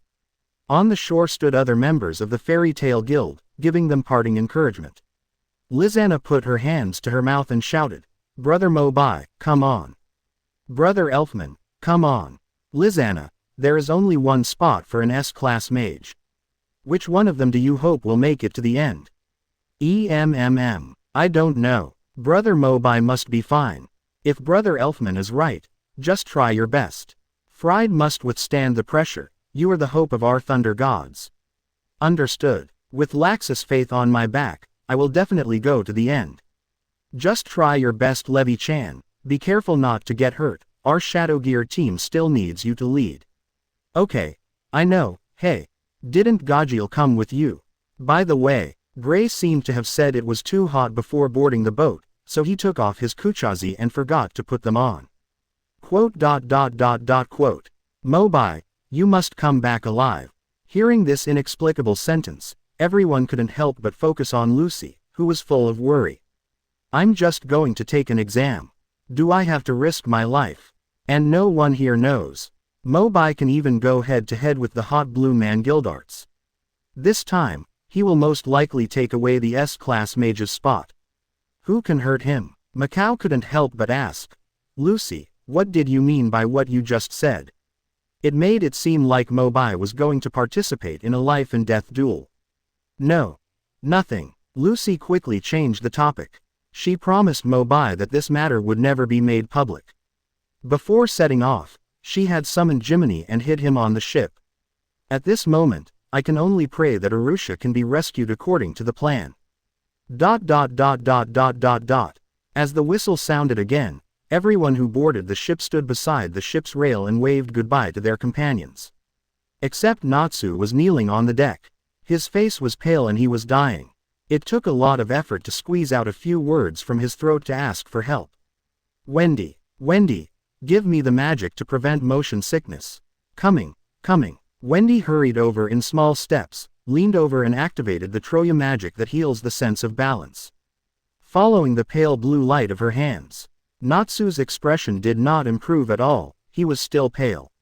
Wendy, what's going on? I'm sorry. Maybe it was used too many times when we were executing the commission together, and now it's hard to have any effect on you. Except for Naz, the others behaved more naturally. Gildarts hugged Kana into his arms, kept rubbing his stubble on her body, and said in an extremely inappropriate voice. Kana, if you call me daddy, I will put some water on you during the assessment. Go away, you're annoying me being so clingy, okay. A man must get the title of S-class mage. Gray, can you stop walking around with birds? If you do that again, I'll cut it for you. I didn't want to either. Have any of you seen my Kuchazi? The ship moved forward amidst the noise. Only Mo Bai has been standing alone on the bow of the ship since he boarded the ship, with a meaningful light flashing in his eyes. The closer they are to Tenro Island, the more everyone will enter the surveillance range of the Devil's Heart. Zancro and Azuma are dead. Brunet is detained by the Senate, and there are 5 remaining members of the 7 families of Purgatory. Once Sister Lei is controlled, the little girl Melty she raised will inevitably suffer, right? Many years ago, Demon Heart destroyed many towns in search of the key to revive Zirf. And in a certain village that had been reduced to a sea of fire, Arusha discovered a surviving little girl, Melty, and for a moment seemed to see herself in the past, and actually felt compassion. Then he took her back to the Devil's Heart. After several years of growth, Melty also mastered the sinful feelings of lost magic and became one of the 7 familiars of Purgatory. Although he was nominally obeying the president's orders, in Melty's heart, the person he trusted the most was Arusha. According to Mo Bai's speculation, since Hades wants to use Arusha as a hostage, he will definitely not let Melty go. While Mo Bai was thinking, suddenly I heard an old teasing voice next to me. What's wrong today? I've never seen you so serious before. President. Mo Bai turned around and smiled lightly. Makarov looked into the distance, still seeing the vast sea, and quickly turned his gaze back. What? Are you worried? No. President, I want to ask you a question. Oh, tell me. Mo Bai's pupils retracted slightly and asked slowly. In your impression, what kind of person was the previous president? Makarov narrowed his eyes and fell into memories. President Presido. He passed on the position of president to me when I was 40 years old. I have never seen him again for so many years. I don't know how he is doing now. Alas. Makarov let out a long sigh, with great regret in his eyes. He is a very kind old man, and he is also a magician who is talented in magic and loves to study. He has taught me a lot. By the way, why are you asking about this? No, I'm just curious. Mo Bai shrugged and smiled casually, indicating not to take it too seriously. Regarding everything about the Devil's Heart, we still have to find a suitable time to explain it clearly to Makarov. But at least not now. Time passed by, and the ship kept moving. At the end of the blue ocean, one can finally see a tall and lush tree, like a giant spirit guarding this area. The wrinkles on Makarov's face suddenly opened with joy, and he immediately called everyone to come and watch. It's the Sirius tree, it's coming soon. The Holy Land of Fairy Tale Guild, Sirius Island. Chapter 124. The assessment begins. The tall Sirius tree reaches into the sky. The lush branches and leaves are intertwined to form a huge green umbrella, shielding the island from the blazing sun. Under Makarov's orders, Erza, Mirajan and Gildarts have already entered the island in advance and are on standby at their respective positions. The 10 candidates continued to stay on the shore. Makarov glanced at everyone one by one. Are you all here? Raise your hand if you're not here. Quote. Ahem, it seems that everyone is here. Let me announce the relevant rules for this assessment. The first is the first item of the assessment. This is a test of your combat ability and luck. There are many forked roads behind me, but the end of the forked roads leads to the front part of the Sirius tree, where we will meet. During the journey, 3 candidates will encounter the 3 current S-class wizards and must pass their assessment to pass. In addition, 6 candidates will meet in pairs during the assessment process, and only one will pass. Gray raised his hand and asked, "Old man, aren't there only 9 people? Then where is the remaining one?" Makarov smiled slightly. I have said that the assessment is also a test of luck. Therefore, the last person does not need to go through any battles.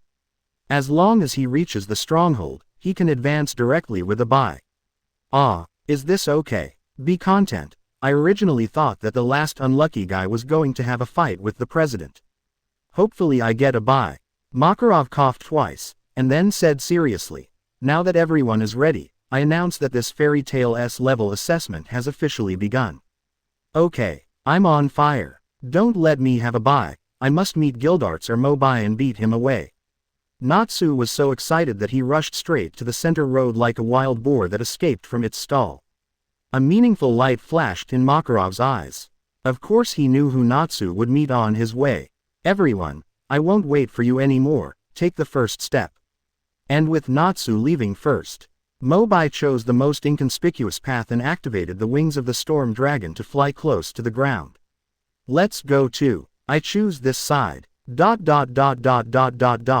Mo Bai did not move forward in a hurry, but got into a bush.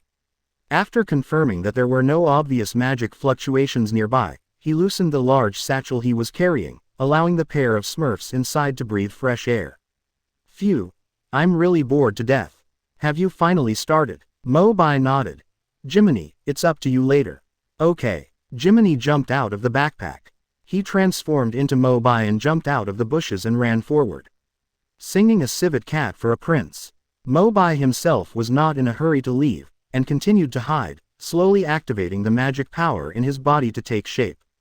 About half a minute later, the gathered magic power gradually took on a form, and under the shroud of the light beam, a body of thoughts that was exactly the same as the original figure appeared. If you miss the body, go find the soul of the first generation. Hide the aura as much as possible to avoid being discovered, and at the same time, borrow the power of the first generation. Devil Heart's airship should have arrived at Tianru Island by now. I must take advantage of this time to find them. The 2 Mo Bai nodded knowingly. Then he left in 2 completely opposite directions. At the same time, over Tianru Island, through the magical crystal ball, Hades had a panoramic view of most of Tinlong Island. When he saw Mo Bai heading towards the Sirius tree according to his plan, intending to destroy it, he couldn't help but smile evilly. Sure enough, the result is the same as I expected. That boy has now completely become my puppet. This is all thanks to you, Arusha. Hades turned his head solemnly. In his sight, there were Arusha and Melty who were firmly bound by shackles and could no longer move. Arusha raised his head feebly, his former grace now pale. Originally she thought she was doing things secretly enough, but she didn't expect that Hades would catch her and become a bargaining chip to blackmail Mo Bai. "Uru." Melty beside him called softly. Arusha smiled palely and comforted in a low voice. "Don't be afraid, it will be fine." There was a knock on the door. In front of Hades, the remaining 3 members of the 7 families of Purgatory walked into the room and saluted respectfully. "President, we are all ready. As long as the Sirius tree falls, we can attack directly at any time." Hades shook his head. "No need, you can go down now. Mo Bai has met Lastiros, just convey my message and let him help you destroy Fairy Tail." The fear in Rastalos's eyes was fleeting. Previously in the Haze Forest, the image of Mo Bai killing Zanquero with 1 punch still lingers in his mind. Yes, as the 3 people left the airship, there was a little more worry in Erudia's beautiful eyes. At this moment, She could only pray secretly in her heart that Mo Bai must not become a minion of Hades and attack his friends. Dot dot dot dot dot dot dot. Dot dot dot dot dot dot dot. As early as when he first chose the fork in the assessment, Mo Bai took a fancy to this trail, which was deep and long and best suited for hiding one's breath. With Jiminy as a cover, Mo Bai's missing body flew like lightning, cutting off all the trees and vines beside him, and moved straight forward. Pushing aside the last bush, light came into view. Right in front, the grave of Mavis, the first president. Thick old trees cast shadows, and in the middle of the shadows, a tombstone stood quietly. And in the center of the tombstone, there was a faint light group flickering. It adds a bit of mystery. Mo Bai immediately became happy and ran forward quickly. He gently reached out his hand, closed his eyes and felt the aura of the first president remaining here. Hello, first generation president. I am Mo Bai, a new member who just joined Fairy Tail this year. I am participating in the annual S-Class Wizard Assessment. But something went wrong now. A girl is in danger. I have to give up this test and go to save her. That's why I came here, hoping to get your power. First generation, the situation is urgent, can you hear my voice? Quote. Mo Bai suddenly felt that the coat of arms on his chest felt hot, as if it had a magical resonance. Opening his eyes, before he could check, an ethereal girl's voice suddenly came from behind. Are you calling me, Fairy Tail Kid? Mo Bai couldn't care less about this inexplicable title at this time. Looking back, I saw the first president Mavis in front of me. Mavis has bare white feet, is wearing a white dress, and has long wavy golden hair hanging down like a waterfall. She is a very cute little loli. Did you call me in front of the grave just now? Want to save a friend? Mavis asked softly again. Chapter 125 Super Magic, The Fairies Shine. Mo Bai nodded heavily immediately. That's right, I want to borrow your super magical fairy sparkle. Fairies Shine is a highly offensive super magic, and together with Fairy's Law and Fairy Ball, it is known as the three major magics of Fairy Tail. Despite its amazing power, the Fairy's Sparkle also relies on the strength of the caster's own magic. If the person who performs the magic has a low level of magic power, he will not be able to exert the maximum power. But for Mo Bai, the magic power is naturally extremely sufficient. The Fairy's Shining was exactly the purpose of his trip. The only way to defeat Presido without using dragon-slaying magic to attract the Black Dragon is to find the first president. Borrow her the right to use the super magical Fairy's Sparkle. Looking at Mo Bai's fiery eyes, Mavis tilted her head and thought for a while, then asked softly. Is the girl you want to save also a member of our guild? No. After Mo Bai hesitated briefly, he told the truth. Her name is Arusha, and she was a member of the Dark Guild not long ago. However, the reason why she was controlled was also to convey to us the news that the Devil's Heart was about to attack, so she was helping us. Mo Bai's expression became more solemn. Mavis suddenly smiled. Okay, give me your hand and relax. First generation, do you agree? Of course, our guild was founded to help everyone, not to mention that girl is still your friend. Mavis chuckled and put her little hand in Mo Bai's palm, which immediately sparked a dazzling light. Mo Bai watched as several delicate golden lines were engraved on his right arm, filled with the essence of magic power. This arm is as heavy as 1,000 pounds. Mavis stood up on tiptoes and patted Mo Bai on the shoulder with trust. Okay, I have lent you my power. You must rescue that girl. Thank you, first generation. Mo Bai's eyes were full of joy and gratitude, but he did not turn around and leave immediately. What's wrong? Is there anything else? First generation, if it's convenient, can you come with me?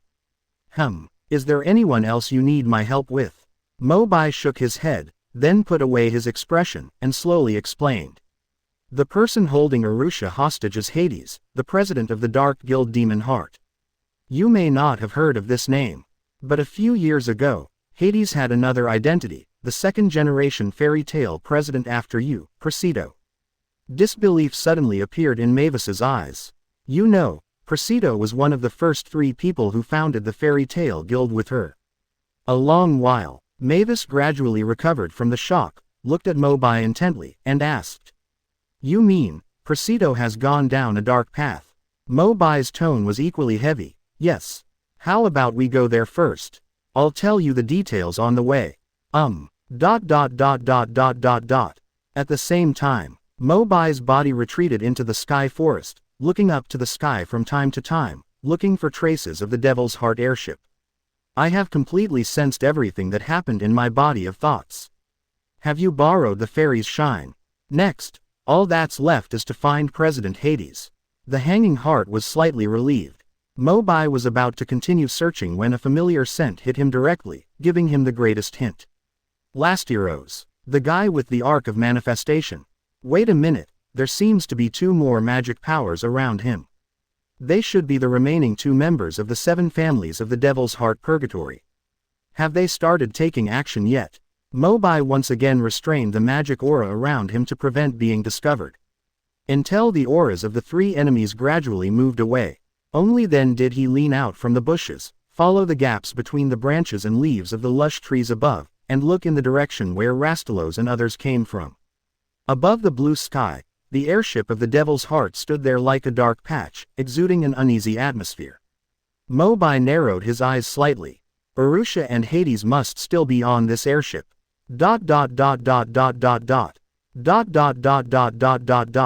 Inside the airship, the veins on Hades's old face were prominent, and the calmness he had just lost was replaced by an extremely angry look. Inside the crystal ball in front of him, the original, Mo Bai, figure has long since disappeared, and there are only 2 Smurfs wandering inside. It is the Gemini star spirit Jiminy who has shown his original shape.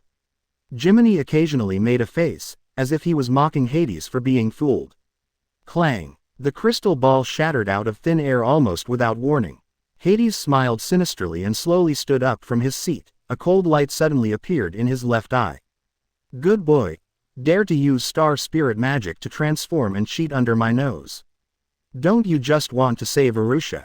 Now, I will link her life with the body device of the Devil's Heart. Gia.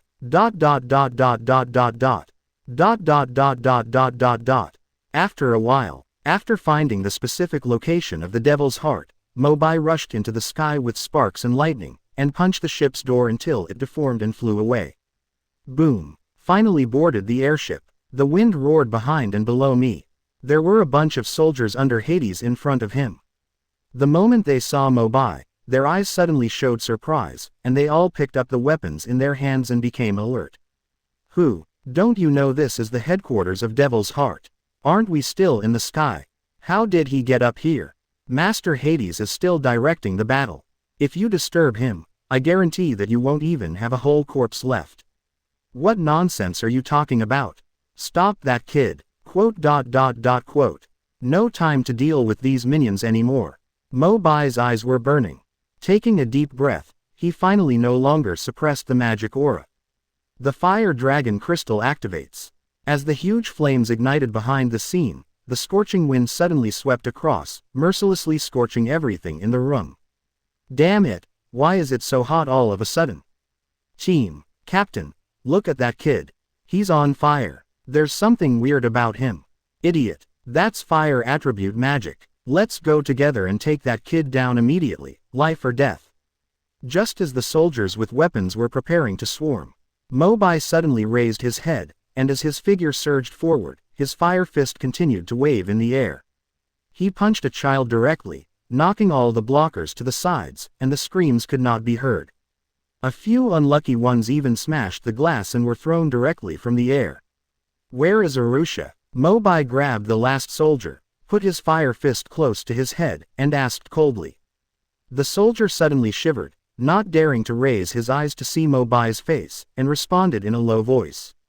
In the control room at the back. Mo Bai squinted his eyes and looked at the iron gate in front of him. His sister lay being locked up here. But counting the time, Jiminy's transformation may have expired long ago. Maybe Hades has realized something. But no matter what, this door must still be passed. Bang! Punch out again. The iron door was ripped open directly from the center by the strong impact and flames. His gaze cast forward. Mo Bai saw at a glance that Arusha and Melty were shackles of magic, their faces were pale and they had lost consciousness. And on the wall beside the two of them, There was actually a huge purple heart fixed on it, which was still beating rhythmically at this moment. Chairman Hades's energy supply device. Chapter 126. The only thing that is hard about you is your mouth. Chairman Hades. Energy supply device. Mo Bai was startled. Hades is over 100 years old, but he can still maintain the peak of his magic power. The reason is this purple heart that continuously supplies energy.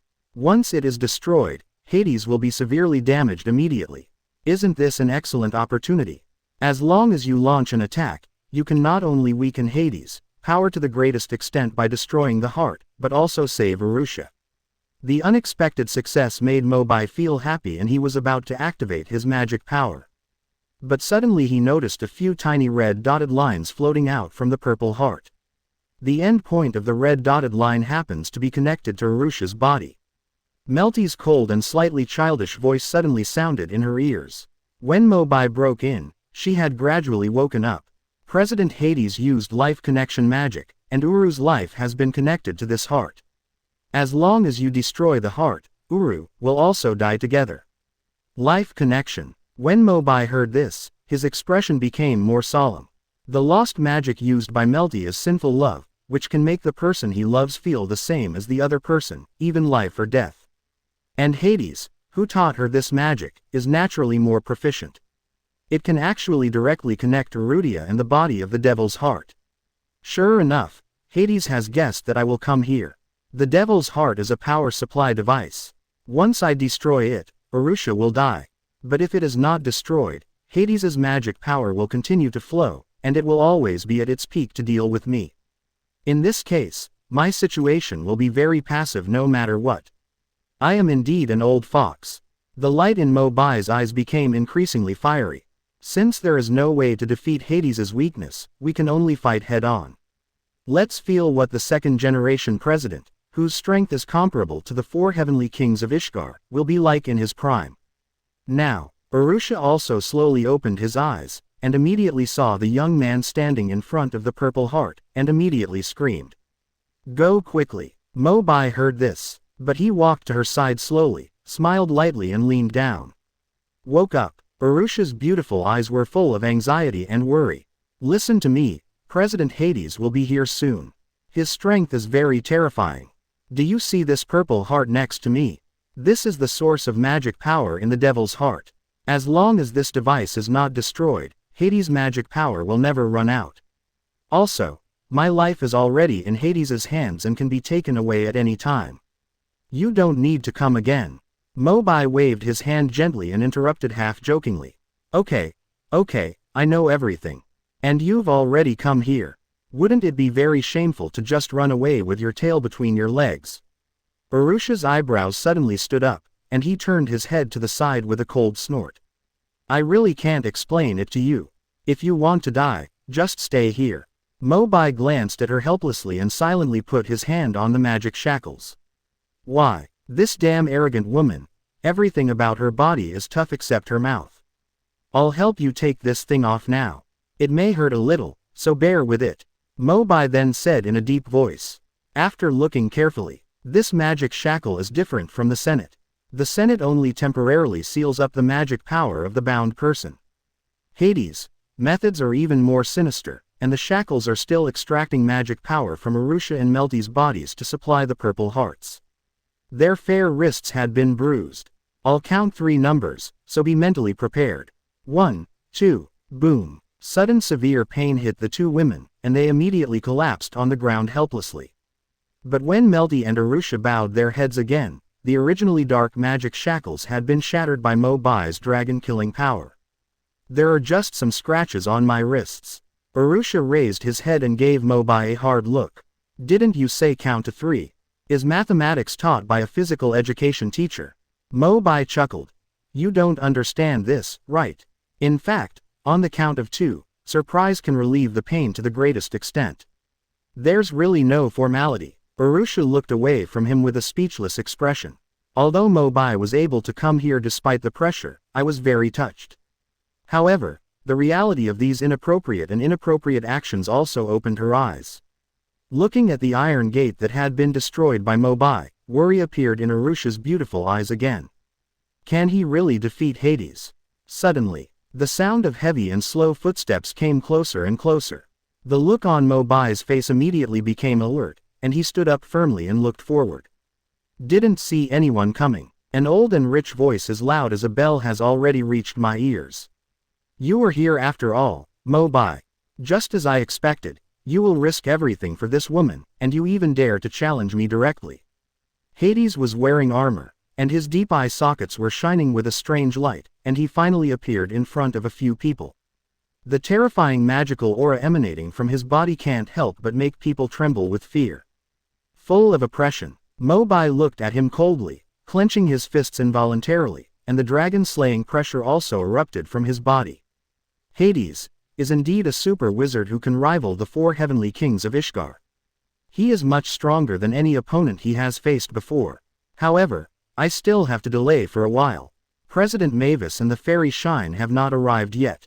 Hades stared at Mo Bai, having already discovered that Arusha and Melty's magic shackles had been removed by him.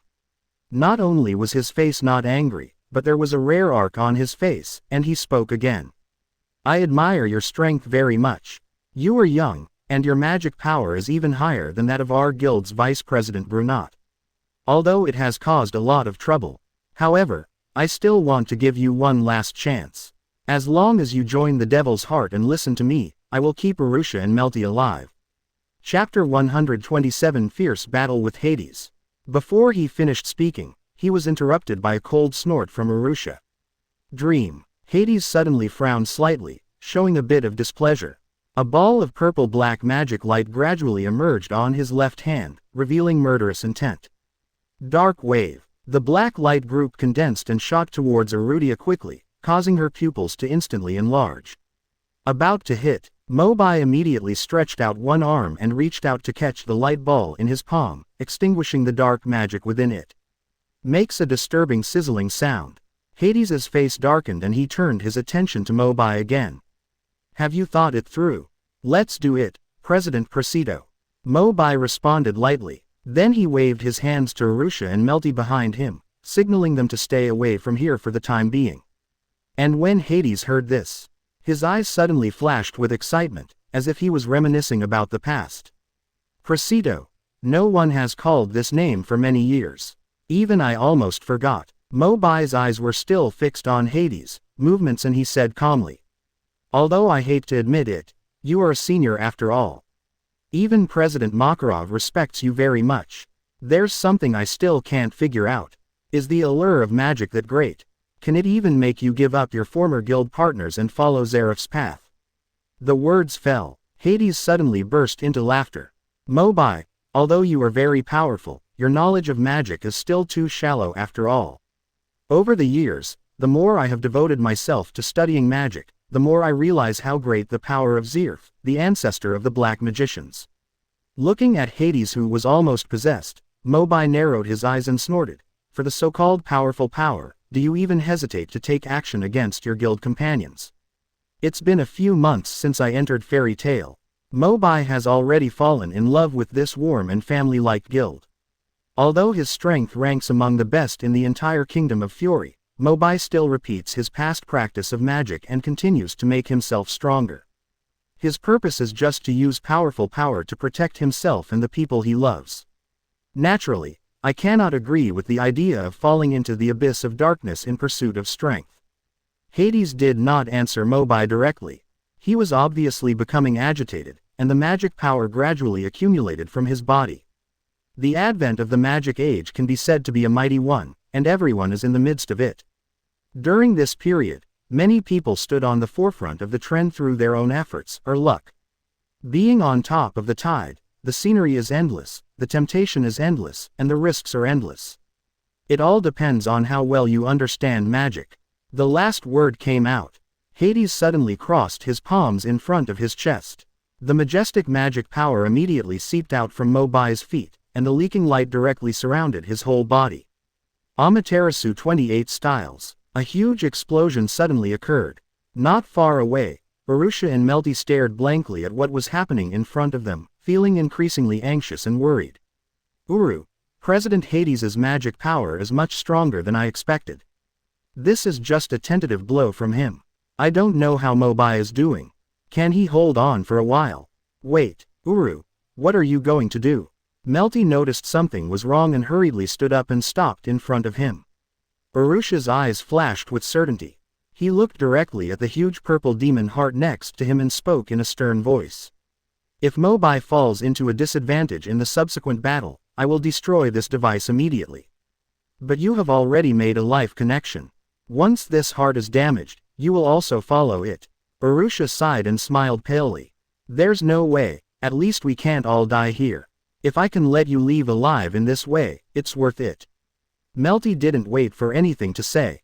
A slight coughing sound came from inside the beam of light that originally restrained Mo Bai. Hey, can you stop talking nonsense? The battle is already very troublesome, and I can't spare the energy to persuade you anymore. The next moment, in the shocked eyes of Urusha and Melty, Amaterasu 28 Styles was torn directly from the middle, and the magic power was instantly lost. Mo Bai was still standing where he was. It's just different from before. At this time, he was covered with a layer of jet black armored dragon scales to resist Hades' attack. Mo Bai turned back and rolled his eyes at Urusha. Hey, if you really want to harm yourself, I won't stop you, but don't say it's because of me. I won't take the blame. Urusha choked back the words he said as soon as they reached his mouth, and glared forward hatefully. At least I won't think about sacrificing myself for a short time. Mo Bai then calmly turned his head and continued to engage in the battle with Hades. At the same time, there was even more exciting news for him. His missing body is coming with the sparkle of a super magical fairy and the first President Mavis. At this moment, we have arrived directly below the airship. Chapter 128 The Sun and Moon Shine Together, The Power of Six Dragons. In the midst of lightning and flint, Mo Bai has been fighting Hades for dozens of rounds with his fists of thunder and fire. The two magic powers overlap and collide, trying to tear the surrounding space apart. Dark chains. As Hades suddenly shouted loudly, more than a dozen magical flying chains suddenly flew out from under the cloak, and instantly surrounded Mo Bai and suddenly shrank.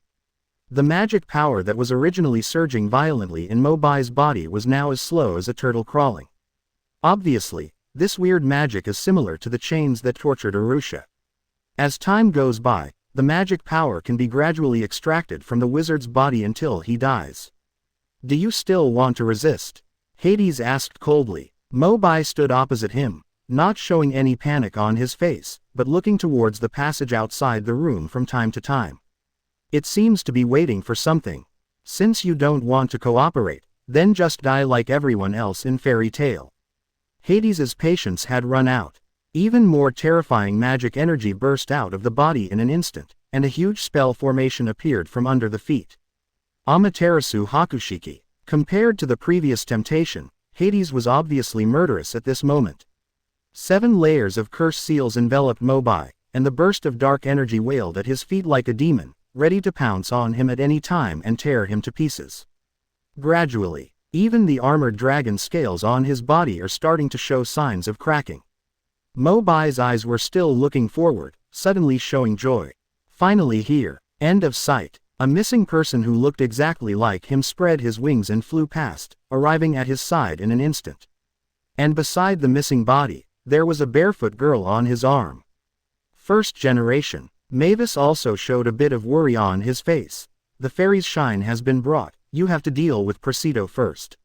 No problem. Mo Bai grinned, and as the magic power circulated in his body, his missing body immediately turned into a beam of light and returned to his body. And at the same time, his armored dragon scales have been completely torn, and his right arm is exposed, with several strange light patterns engraved on it, mysterious and unpredictable. It's time. Mo Bai's eyes were determined. Standing still, he raised his right arm high and poured his maximum magical power into it. Fairies shine. The light rises, and the curse mark under your feet suddenly dies in the light, completely annihilated in the shining light. The 7-layer talisman formation, which was poured with huge dark magic power, reversed in 2 levels in an instant, and seemed to be collapsing. Hades' face was instantly swallowed up by shock and horror. It was obvious that Mo Bai's defense was immediately penetrated by him. But now, His attack was able to resolve all difficulties with the force of breaking the bamboo, and the fairy's shining light was shot straight towards him. The moment the magic bursts, the light shrouded the entire airship, and even Arusha and Melty, who were far away from each other, subconsciously covered their eyes, completely losing their sight. It gradually recovered after a few seconds. Is it over? Several people looked at the place where Hades was standing. The vigilance in Mo Bai's eyes did not decrease at all. He could clearly feel that there was still life in that direction. The light and smoke dissipated. Under the gaze of several people, Hades stood up in ragged clothes. But at this moment, the black eye patch that had been covering his right eye had been removed, and it turned out to be a purple-black devil's eye. That move you just used was the fairy's sparkle, right? It is indeed one of fairy tale's 3 major super magics. If I hadn't liberated the power of the devil at the last moment, I might not have been able to resist it. As the second-generation president of Fairy Tail who was known for his knowledge of magic, Hades recognized this move at a glance. While he was speaking awkwardly, the devil's eye on the right side of his cheek continued to exude a terrifying aura. Mo Bai looked slightly solemn. Sure enough, it is still difficult to solve Hades, which has a powerful energy supply device, with one blow. Preciso. Mavis's eyes suddenly showed sadness. The partners who established the guild with him in the past have now become slaves of dark magic. The memories of the past are still fresh in my mind. Recalling the time when I got along with Preciso, at that time he was completely a partner worth trusting with my life. Even if they were separated for some reasons, Mavis still knew that Preciso was a qualified second-generation president. But no matter what, she never imagined that when they meet again, it will be in this way. Preciso has completely transformed into someone she doesn't recognize. Hades's face suddenly showed some waves, and his eyes were hesitant for a moment. I seem to feel a familiar magic power, right next to you, but I can't see her. Mo Bai nodded slightly. It's the first generation, she is next to me. Hades was startled. Mavis, she's here too. She has been by my side since I released the fairy's shine just now. Mo Bai responded in a low voice. He also felt a little regretful for no reason. Mavis is now in a ghost state, and only people with the fairy tale crest can see her. But at this time, Hades was no longer the Preciso he once was. He had lost his faith in fairy tale, and naturally he could no longer see the original figure. President Preciso, if Senior Ward and the others could see you like this, how sad they would be. Mo Bai's calm words were like a cold sharp knife, stabbing Hades, hard enough to bleed. Hades had a sad smile on his face, as if he was mocking himself, and when he wanted to say something else. The devil's eye on the right suddenly shot out a cold light. A magic circle emerged under his feet, and even more terrifying magic power erupted from Hades' body without any warning. Heaven's executioner, heaven's punishment. Different from the previous magic, this method is the forbidden magic in Chapter 4, Paragraph 12 of the Book of Zirf, recreating the power of the devil in the hands of Hades. As the floor beneath your feet is swallowed up by purple-black magic, more and more unstable spells gradually emerge from it. Immediately, demons with teeth and claws appeared. Even Mavis's face was filled with astonishment. You can directly create demonic life. Hades's solemn face was emotionless, like a killing machine. He is still infusing magic power into the cursed seal on the ground, creating demons, and surrounding Mo Bai and Mavis beside him. Mo Bai sighed secretly. Hades has fallen too deep, and it is probably impossible to turn back before he is completely defeated. Mo Bai looked down. The light streaks on my arms have disappeared. In a short period of time, even if President Mavis is around, he will not be able to activate the second fairy shine immediately. In the end, I still have to rely on my own strength to fight. But Mo Bai also knows, once the dragon-slaying power breaks out at this point in time, even if Hades is defeated, it is likely to attract an enemy more terrifying than him. Black Dragon, acknowledge. When soldiers come, they will block it, and when water comes, the soil will cover it up. The current situation does not allow for any further hesitation.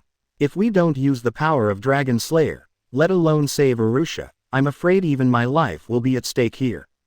The infinite fighting spirit emerged in Mo Bai's eyes again. The dragon-slaying pressure finally broke out, and his aura was no weaker than that of Preciso in front of him. At this moment, he still holds the last trump card in his hand, which is the most mysterious dark crystal in the consciousness space. Once launched, you can transform into a dragon in a short time and inherit all the power of this dragon during its lifetime. But Mo Bai didn't plan to use the dark crystal to deal with Hades, but kept it as a layer of protection.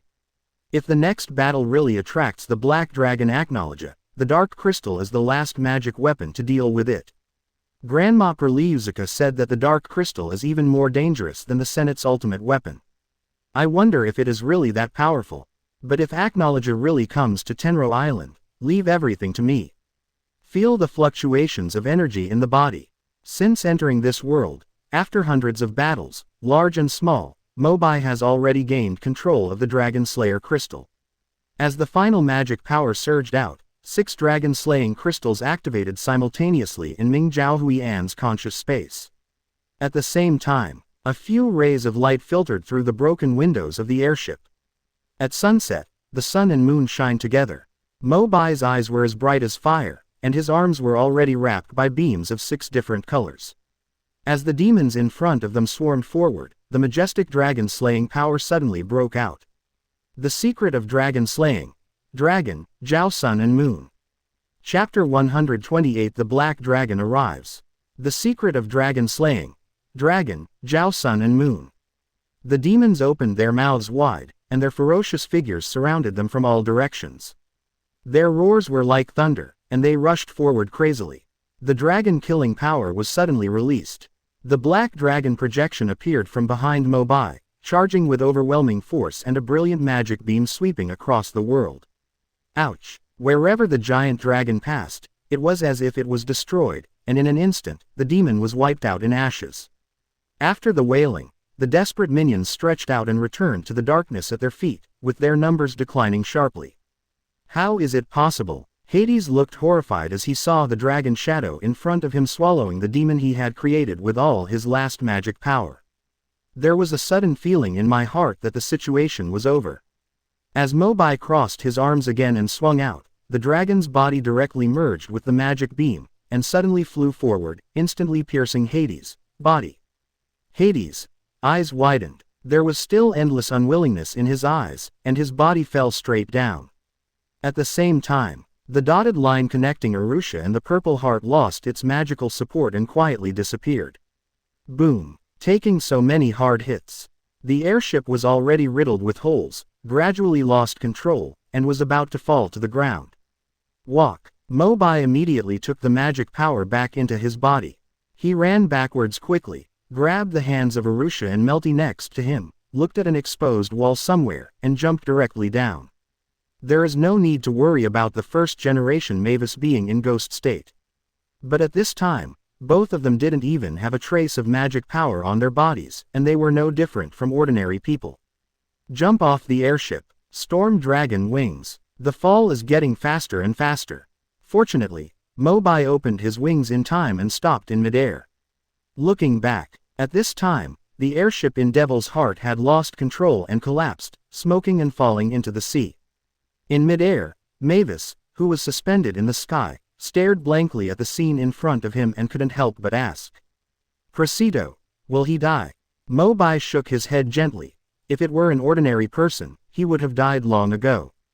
But after all, President Presido relies on that heart to maintain his life. Whether he is alive or dead, I don't know. Mavis lowered her eyes, unable to conceal her disappointment.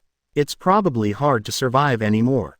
The last blow you just gave was much stronger than the fairy's shine. Arusha was also immersed in shock at this moment. The little magician she was once ordered to assassinate, today actually forcibly defeated the president who was comparable to the 4 heavenly kings of Ishgar without destroying the Devil's Heart itself. She was even a little lucky to have met Mo Bai in the hazy forest. Mo Bai also promised her that he would help her find her mother again. Judging from the current situation, Mo Bai is really not trying to make a fool of himself. He does have that ability. Arusha raised his head and stared at it quietly with his beautiful eyes, not knowing what to say for a moment. It would seem too perfunctory to simply say thank you. A long while, Mavis gradually came back to his senses and said softly, "Shall we go find everyone in the guild now? There is too much noise in the fighting here, and they may have noticed it. You go ahead, Shodai. I plan to stay here. Ah, Mavis couldn't help but feel a little confused. Why are you still here when the battle is over? Shodai, have you heard about Aknologia? Mavis was stunned. Aknologia, the black dragon that no one could match 400 years ago. Mo Bai nodded bitterly. If nothing else happens, the secret of dragon slaying just now will definitely attract the black dragon. If I go back, I'm afraid it will only affect other people. Wait, how did you know the black dragon would come? This is very complicated to explain. First generation. In short, you go there by yourself first, I have to stay here. Mo Bai looked solemn, without any intention of joking. Slowly landed on the ground. Mo Bai turned to Arusha and said, I originally planned to take you to find the other people involved in the witch's sin, but now you can only rely on yourself. Can you really face that black dragon again? Arusha's eyes showed concern again. Although she has never seen a dragon. But through the dialogue between Mo Bai and the invisible first-generation president, one can also hear the deep fear. To make Mo Bai so cautious, that black dragon has probably reached a level of terror that she can't even imagine. You have to try to know whether you can face it or not. Mo Bai smiled helplessly and was about to use the wings of the storm dragon to return to the sky again. Mavis suddenly stretched out his arms and stood directly in front of him. Come back with me. I also have a super magical fairy ball, which will definitely protect you. Fairy ball is the top defensive magic among the 3 magics of fairy tale. In a sense, it can indeed withstand the black dragon's blow. However, Mavis is in a ghost state. Even if she releases the fairy ball, the time and space in it will be completely frozen to prevent external attacks. If you want to unravel it again, I'm afraid it will take a full 7 years. Mo Bai doesn't want the tragedy of 7 years to happen again. When they returned to the guild, everything had changed. The other guild partners had suffered humiliation in the past 7 years, but they were still waiting. No need, first generation. I attracted the black dragon, and I will face it alone. But, what else did Mavis want to say? But a strange look suddenly flashed across Mo Bai's face. It's too late. The black dragon is coming soon. At the same time, the center of Tenro Island, the base of Fairy Tale. The candidates who participated in the assessment, the 3 S-class magicians and Makarov were gathering in the stronghold to rest. Many people were injured. Really, I was doing well in the assessment, but suddenly 3 inexplicable guys came in, saying they were from the Devil's Heart Guild and wanted to annihilate our guild. Yes, they are all talking nonsense. And they said that Mo Bai will switch sides and join them soon. Only a ghost can believe it. Speaking of which, have any of you seen Mo Bai? Damn it, that kid wouldn't take advantage of the fact that we were fighting the Devil's Heart to take the test secretly, right? So cunning. Makarov waved his hand irritably. Okay, this assessment has been suspended. Mo Bai probably encountered some strong opponent, so wait for him slowly. The commotion gradually stopped. As for the 3 members of the 7 families of Purgatory who were attacked by the Devil's Heart, they had been defeated by everyone before. Except for Mo Bai, who has not yet returned, everyone else arrived at the stronghold safely, although they were injured. Natsu, what's wrong with you? Seeing that Natsu looked a little strange, Guildarts beside him suddenly asked. Natsu stood up and cast his gaze to the sky in the distance. I always have an uneasy feeling, as if something is about to happen. Me too, Wendy echoed in a low voice. The Dragon Slayer's perception is naturally stronger. Others couldn't help but become alert. It seems the wind is blowing. No, something terrible is flying over here. Everyone, get ready. Gildas suddenly shouted loudly and immediately stood up and got into a fighting stance. The strong wind swept over instantly. A huge shadow fell from midair. Everyone raised their heads, with infinite shock on their faces, and their eyes froze. What was in front of them was a huge black dragon that covered the sky and the sun. The dragon is really a dragon. This was the first time for many people to see this creature, and they were immediately shocked by its terrifying coercion, unable to move their bodies. Guildarts shouted to the side. Natsu, this is the dragon I mentioned to you, who forced me to give up my century-old mission. Ah, will it know the whereabouts of Igneal? Even if it knows, it won't tell you. This black dragon is full of hostility to us, please protect yourself. Makarov looked the most nervous, always watching every move of the black dragon flying in the air, ready to grow in size at any time to resist. But the black dragon just passed by. It's like not seeing them. After a few seconds, he looked into the air again and saw that the black dragon had already flown into the distance. Everyone suddenly felt like they were surviving a disaster. I said, does this black dragon have bad eyesight? Just ignore us. Ignoring it is the best result, right? Obviously, even if we add up, we cannot be the opponent of this dragon. I didn't expect creatures like dragons to really exist. It feels so oppressive. Hey, I've told you before, I was raised by a dragon. And my father Igniel is stronger and more handsome than this black dragon. Quote. Gildas said nothing, silently watching the black dragon's back. The scene of meeting the black dragon for the first time is still fresh in my mind. In the 3rd year of his century-old mission, he encountered the black dragon. Almost in an instant, one arm and one leg were destroyed by the black dragon, and he was seriously injured. Gildas deeply realized that even he was just like an ant in front of this evil dragon, with no ability to resist.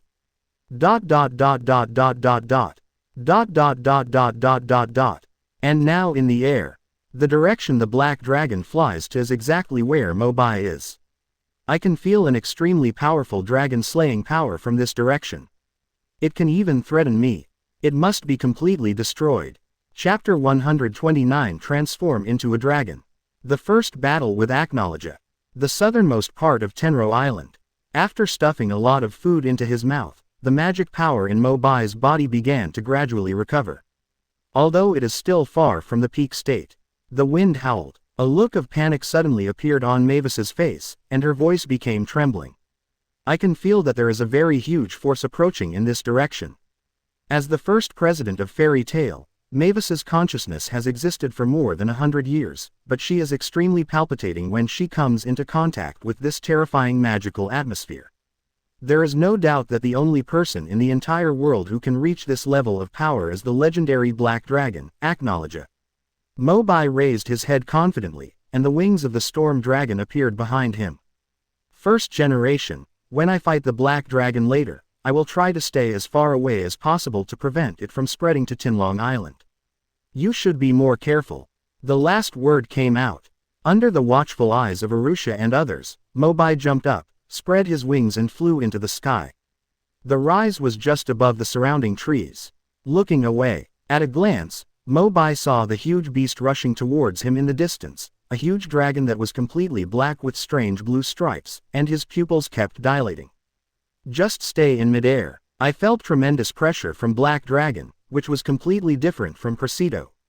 Mo Bai couldn't help but smacked his lips, and quickly flew away from Tinlong Island. This evil dragon is so menacing. It's better to keep some distance from it first. And the other side, the Black Dragon has obviously noticed Mo Bai as well. Through the breath just released, it has completely locked the target. The magician with wings in front of him is exactly the person it is looking for with the powerful power to destroy dragons. Roar. The roaring sound stopped the clouds. Aknologia flaps its black wings that cover the sky and speeds forward, unstoppable. Mo Bai felt the pressure coming from behind him getting heavier and heavier. As expected, it is the final boss, but now we are far away from Tenro Island, right? Just prepare to fight here. In the space of consciousness. The dark crystal seemed to be full of wisdom, and it began to become restless after hearing the roar of the Black Dragon.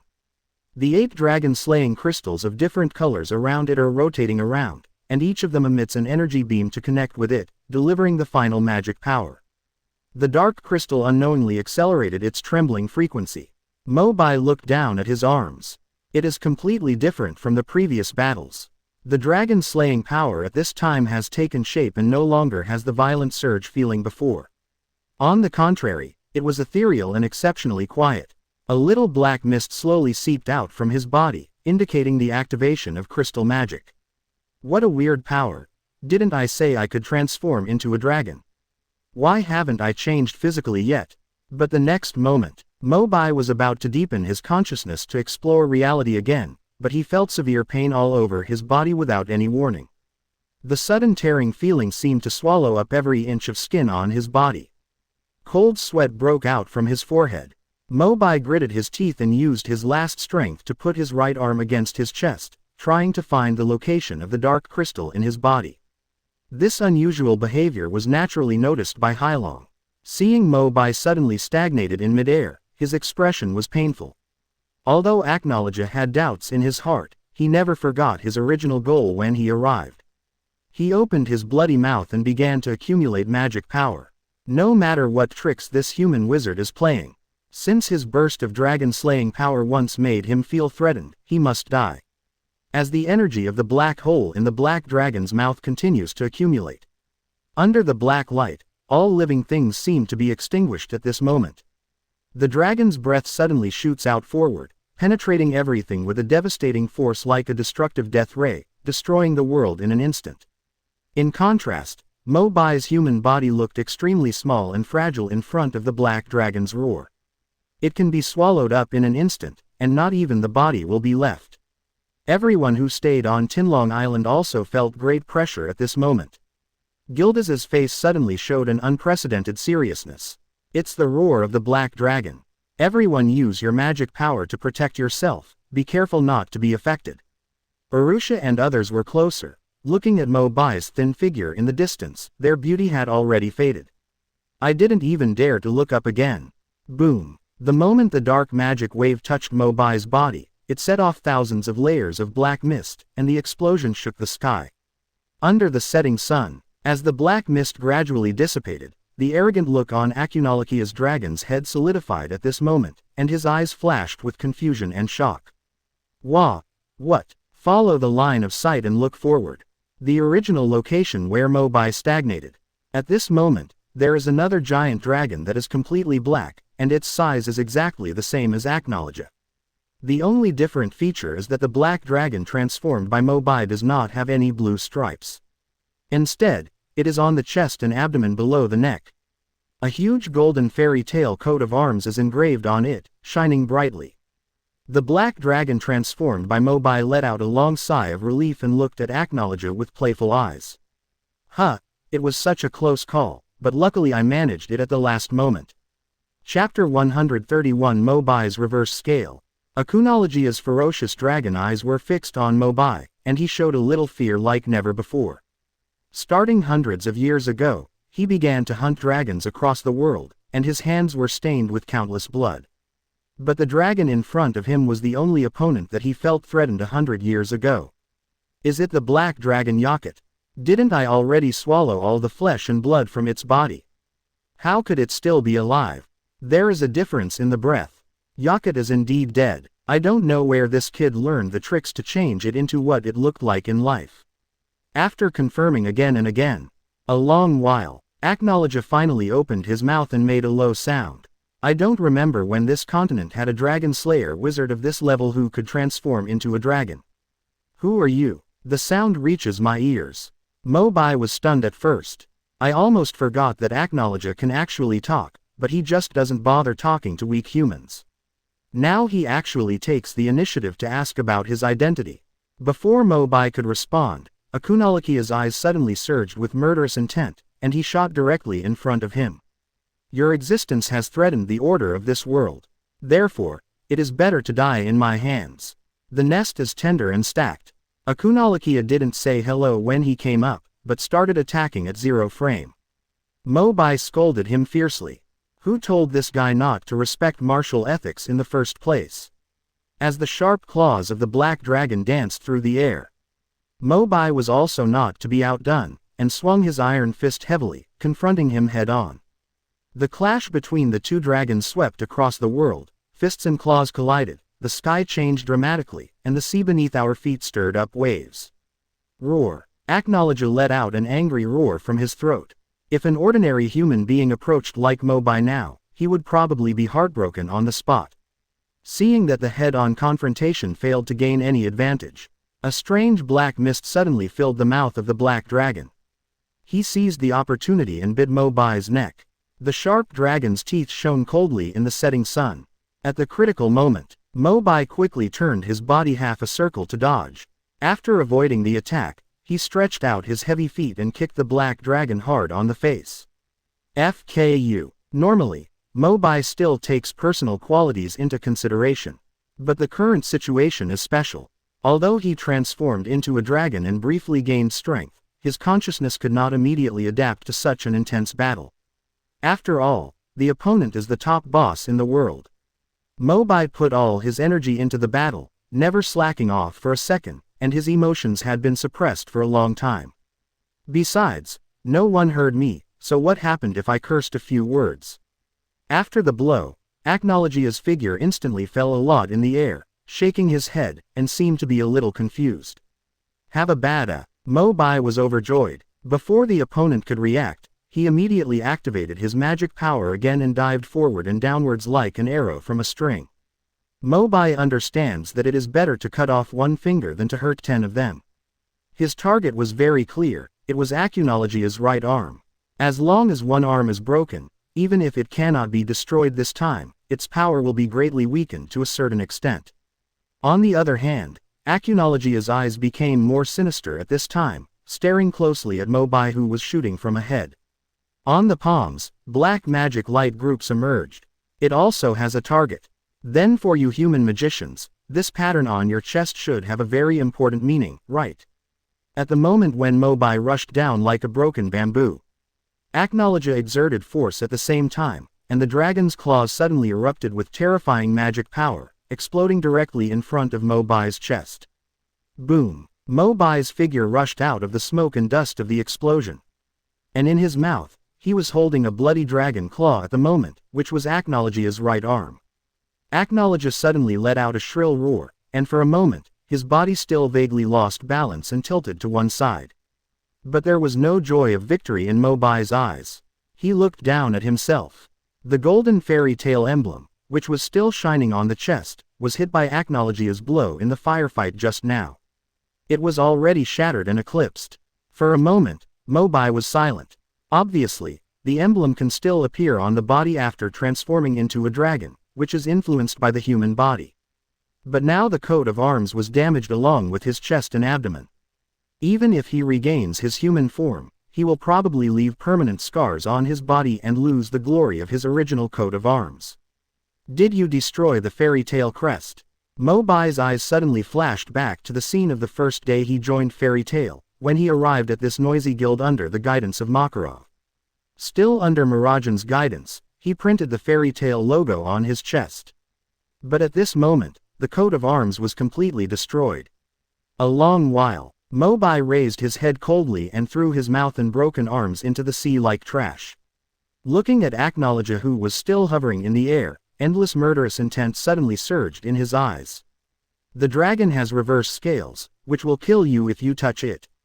If a phoenix has a weak neck, the offender will perish. The light of the sun and moon meet again on the body. The furious Mo Bai, in the black dragon form, once again activated the 6 crystals in his body, and a beam of light emerged at this moment, pouring out the final magic power. The Secret of Dragon Slaying. Dragon, Jiao Sun and Moon. Chapter 132 Time and Space Storm. Born to Die. Under the black dragon form, all magic spells are enhanced to the greatest extent. At this moment, the power that Mo Bai unleashed when he used the 6 dragon mysteries was countless times greater than when he faced Hades. Acknowledgia even smelled the breath of death for a moment. It is impossible for ordinary magic to cause harm to him, but the other party is a genuine dragon slayer, and the magic power in his hands is not inferior to his own at all. Roar. After a hoarse roar, Acknowledgia also exploded with magic power, forming a black barrier around himself to resist the impact of the dragon-slaying secret. The two forces of magic collided offensively and defensively, and a huge wave was set off beneath their feet. The wave even threatened to completely engulf Tianru Island. Go to hell. The black barrier suddenly shattered. Although Acknowledgia has little ability to resist at this moment, Mo Bai's physique has also reached its limit and can no longer squeeze out a trace of magic power. 6 dragon-slaying light pillars fell. What followed was Mo Bai's body swooping down, and the sharp dragon claws slapped Acknowledgia's neck hard, venting the anger in his heart. Black mist spread from the wound, just as he was about to continue attacking one blow after another. A strange aura suddenly poured into his mind. Subconsciously, he raised his head and suddenly discovered that there seemed to be a fiery red storm surging beside the sunset in the distance. What is that? The storm was filled with extremely violent and strange energy, but it was extremely fast. He arrived at his side in an instant, wrapping Mo Bai and Aknologia in his arms. A Kunalaki atom cursed under him. Idiot! This is a time and space storm. Your attack just now was too powerful and it has torn open the time rift that originally existed in the world. Time crack. Mo Bai suddenly remembered. When she first met Sister Lei in the Haze Forest, she mentioned it to herself. Due to his appearance, a new space-time rift has been added to the world.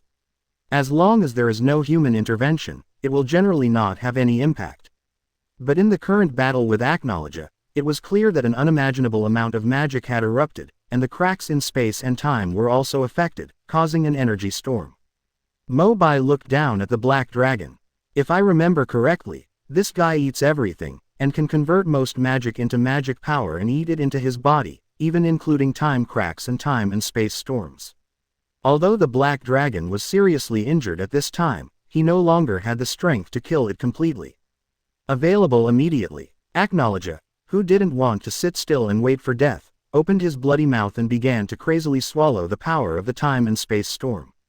I am the king of dragons, there is no way I will die here.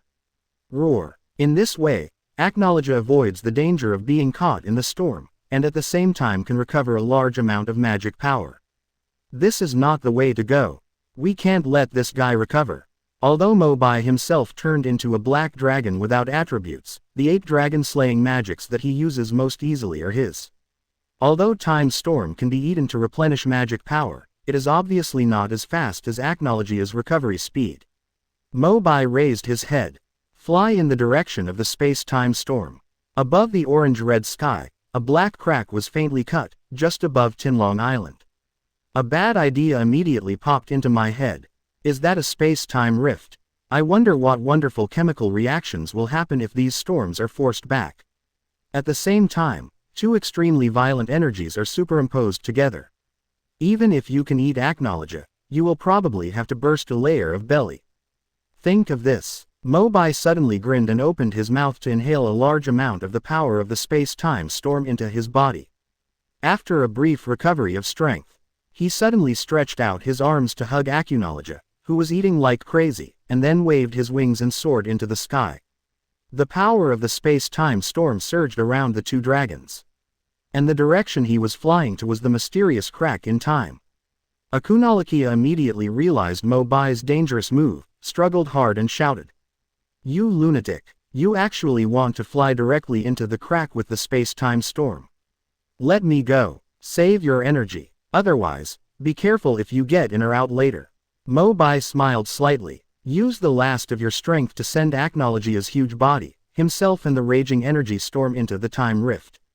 He lowered his head and looked at the Tenro Island below him. At some point, everyone from the guild had gathered here. Guild leader Makarov, Erza, Mirajan, the rest of the guild, the first-generation Mavis, and Arudia. Perhaps they had already seen it when he transformed into a dragon. Mo Bai thought to himself. Catch the scarf, Mo Bai. We must come back alive. A white scarf floated through the air and landed directly on his dragon's claws, making it look particularly small. Natsu. Seeing Naz flying towards him not far away, being led by Happy, Mo Bai couldn't help but be startled. This white scarf was the most precious thing given to Natsu by the fire dragon Igneal, and he always wore it at all times. At this moment, it was thrown directly over. Natsu put his hands to his mouth and continued to shout loudly. Hey, do you hear that? I have to come back alive. I will beat you up until you tell me the whereabouts of Igneal. Mo Bai smiled faintly, and the belief in living towards death suddenly ignited in his heart. It's true, I can't die either. Cobra's innocence has not been restored, Arusha's mother is still waiting for me to save her, and Natsu's scarf must be returned. Also, if the beast Aknologia is caught in the crack, it probably won't die cleanly, it might even be stronger. Next time we meet, we must kill it completely. As the 2 black dragons were swept away by the storm of time and space, they finally swarmed into the cracks of time. At this moment, the sea returned to tranquility. Only Natsu and Happy were left in the air. Happy, You think, can he come back? Oh, don't worry. Mo Bai is stronger than Gildarts, he just dealt with a smelly dragon, he will come back sooner or later. And what no one noticed was, at the same time, in a corner of Tianru Island, a handsome young man with black hair also took in the scene in front of him. His eyes wavered slightly. 3 days later, Makarov finally endured the pain and gave the order to leave Tenro Island and return to the Fairy Tale Guild. On the ship, everyone's eyes were trying their best to look into the distance, trying to see Mo Bai's safe return at the last moment. In the end, he returned disappointed. The next day, Mo Bai's funeral was held in Magnolia. There were dark clouds and thunder rolling that day. The cold wind brought a biting chill. Everyone in the Fairy Tale Guild was wearing black mourning clothes. Under the pouring rain, it was impossible to tell whether the rain or tears on everyone's face was. Afterwards, Erza took out all her luggage from the girls' dormitory and moved it to the villa where Mo Bai once lived. Even though she was the only one living there at this time. There is always a lamp in the living room for lighting at night. Erza still retained the last glimmer of hope in her heart. Her lover may never come back, maybe he will come back tomorrow. Malage devoted all her love to the toddler Mina, and she was determined to take good care of the child she had brought back with Mo Bai. Everyone and everything in the guild seems to be gradually getting back on track. At the same time, another corner of the world. Mo Bai opened his misty eyes and felt as if he was riding on a carriage, moving forward with slight bumps. Where am I? Vision has not fully recovered yet. A woman's voice of surprise immediately sounded in my ears. Kagura, come and take a look. This person is awake. Chapter 133 Mermaid's Heel. First encounter with Kagura. Well, as long as he's not dead. A cold girl's voice came from the other side. Wait, Kagura. Before Mo Bai could continue to think about it, a pair of gentle arms had already supported his back and helped him sit up. What caught his eye was a woman wearing a spider silk patterned tights, with an extremely slender figure. I didn't expect you to wake up. When I saw you on the roadside, my heartbeat almost stopped. When we first met, my name is Alanya, and I am the mage of Mermaid Heel. Mermaid's Heel. Memories flooded my mind. Mo Bai tried hard to recall the scene before coma. He fought with Aknologia, but the result was only a draw, and eventually they were both involved in the crack. Could it be after that? Was he transported by the time and space storm to the town where the Mermaid Heel Guild is located? Mo Bai's eyes gradually became shiny, and he smiled back. Thank you. My name is Mo Bai.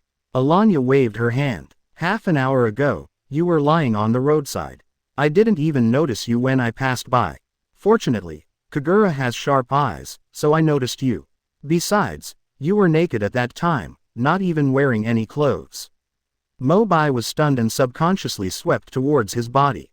Fortunately, Natsu's white scarf is still there, just enough to cover Mo Bai. Speaking of which, my original clothes should have been torn when I transformed into a dragon, right? Here, put your clothes on first. As the carriage door curtain opened, a black cloak was thrown directly over. Mo Bai raised his head. The girl in front of her was wearing an exquisite white dress, with long purple-black hair hanging down to her waist like a waterfall. The delicate melon seed face has clear contours, the eyebrows are as dark as black, and the slightly raised eyebrows reveal a touch of imperceptible arrogance. The little girl is obviously very beautiful, but her face is as cold as frost, always giving her a feeling of being repelled thousands of miles away. A smile immediately appeared on Alanya's face. Kagura, you are here. Well, we'll reach Conch Bay in 10 minutes. I'll know the rest of the way. Kagura nodded slightly and sat next to Alanya, but still remained unsmiling. Immediately he looked at Mo Bai, who was wearing a cloak haphazardly on his body, with a slight surprise in his beautiful eyes.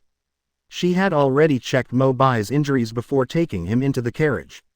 There were more than a dozen wounds, large and small, all over his body, and they didn't even look like injuries that humans could cause. Even during the coma, breathing and heartbeat became very weak for a time. Kagura was originally worried about whether Mo Bai could survive until he was sent to the hospital, but she didn't expect that he would have regained consciousness on the carriage. You can wake up so quickly. If I'm not mistaken, you are also a pretty powerful magician, right? Mo Bai smiled incredulously, not forgetting to put Natsu's scarf around his neck as well.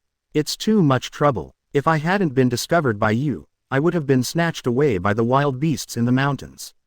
A flash of meaning flashed in Kagura's eyes. We don't have beasts here, only demons. Demon. Mo Bai suddenly became excited.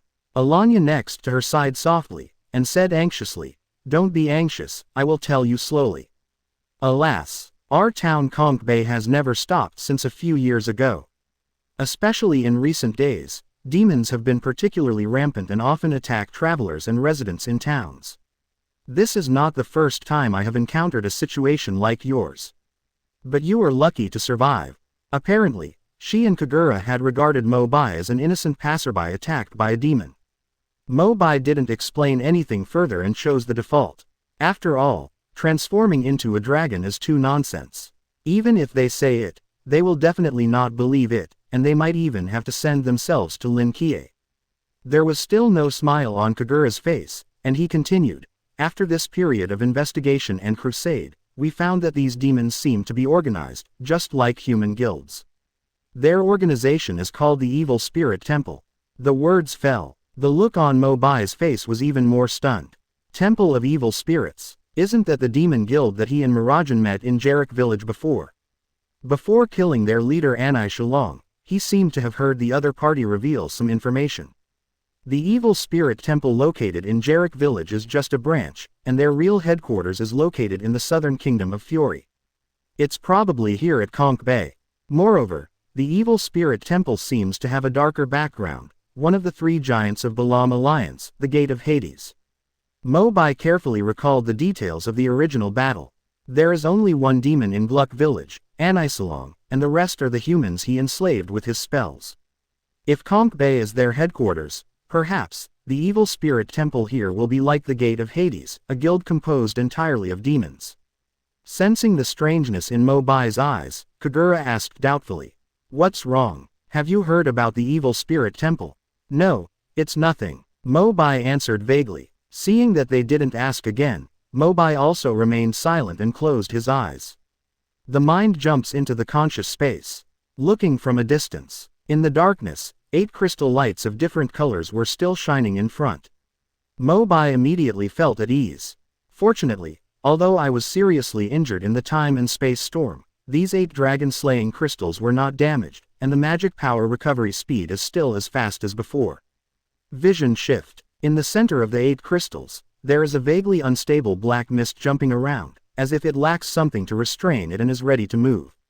Mo Bai rubbed his chin and thought, this should be the remnants of the dark crystal after transforming into a dragon, right? Although it is a disposable item, judging from its current state, it seems to still retain some of its magic power. If conditions permit, maybe we can find a container for this magic power. Maybe we can transform into a dragon again. Then when we meet Acunologia again, we won't just be happy. Everything inside the body is stable. Mo Bai simply sat down in the consciousness space and felt the magical resonance with the 8 dragon-slaying crystals to speed up the healing of his injuries. The crystals rotated, transmitting shining beams one after another, irradiating into his body. The pain and fatigue of the wound are gradually eliminated. Time passed by minute by minute. The silent space of consciousness was suddenly broken by a frightening voice from the outside world. "Kagura, why is the horse suddenly frightened? There is something going on outside, please stay here and don't come out." Mo Bai suddenly opened his eyes from reality. But she saw that Kagura had jumped out of the carriage, and Alanya stared at her back with worry on her face.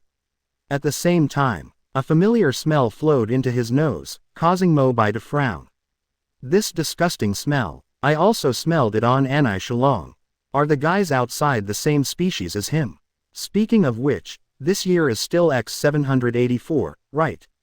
There are still 7 years to go before the great magic battle in X791. No wonder Kagura looks even more immature than I remember. She hasn't grown up yet at this time, so she might be at a disadvantage when facing the devil. Chapter 134 Demon. Invasion of the Evil Spirit Temple. Halfway up a hill not far from the carriage. The girl Kagura's eyes were cold, and she held the sword tightly in her right hand, ready to attack at any time. And what appeared before her eyes? It was a gray-haired man with a twisted and ferocious face, and a strange aura emanating from his body, which made people shudder. He was obviously not a normal human being. Devil, Dizarok. Kagura stared at the other person intently, already recognizing his identity. According to the investigation during this period, the demon in front of him is none other than the leader of the Dark Guild, Deliora, who has been constantly attacking Conk Bay. Compared to the nervous and fearful Kagura, Deliora licked his dry lips, glanced over Kagura unscrupulously, and showed a smile that was uglier than crying. "Miss Kagura, are you surprised to see me here?" Kagura's face darkened. The Mermaid Heel Guild is located on the edge of town, only a few minutes' drive away. There are hundreds of magicians in the guild. Deliora was at this point, blocking his way back single-handedly. No matter how he thought about it, he felt something was wrong. Isn't he afraid that Mermaid Heel's reinforcements will arrive and be surrounded? Unless, a look of horror suddenly appeared on Kagura's face. Where are your men? Are they going to attack the Mermaid Heel Guild? Gia Gia. Deliora let out a few ghostly laughs, with a stern look in his eyes. I have been preparing for a long time, waiting for you to leave Conk Bay. If everything goes well, the demon army under my command has already begun to attack the Mermaid Heel in a big way, right? As long as I get rid of you, your guild will be nothing more than a piece of loose sand. A drop of cold sweat slid down Kagura's forehead. Although he was still confronting the devil on the surface, he had lost some control in his heart. She had fought against Deliora in the past. She tried her best but could only get a 50-50 draw with him. Most of the time, the opponent even had the upper hand. But now his guild has been attacked by other demons. If he can't solve it quickly, the consequences will be disastrous. Don't be afraid of the form of Dai Tien Tai sword. After a brief hesitation, Kagura gritted her silver teeth and rushed forward with a single lunge, swinging the unsheathed sword into the air and slashing it towards Deliora. Clang! It was only a few centimeters away from Delior's head, but it was blocked by two black and withered demon giant hands, and the sword could not make any more cuts. The pressure generated was directly transmitted to the feet of the two people, and the ground cracked instantly. Kagura, let me help you. Alany's call came from behind. Kagura had no time to separate, and immediately shouted, "Don't come over. You are no match for him, get back to the mermaid's heels first." As the magic power continues to be poured into the sword, however, Kagura's expression became increasingly labored, unable to break through for a while. Deliora suddenly showed a playful look on his face, as if he had discovered some secret. "You just said, you guys. If I guessed correctly, there should be your companion in the carriage, right?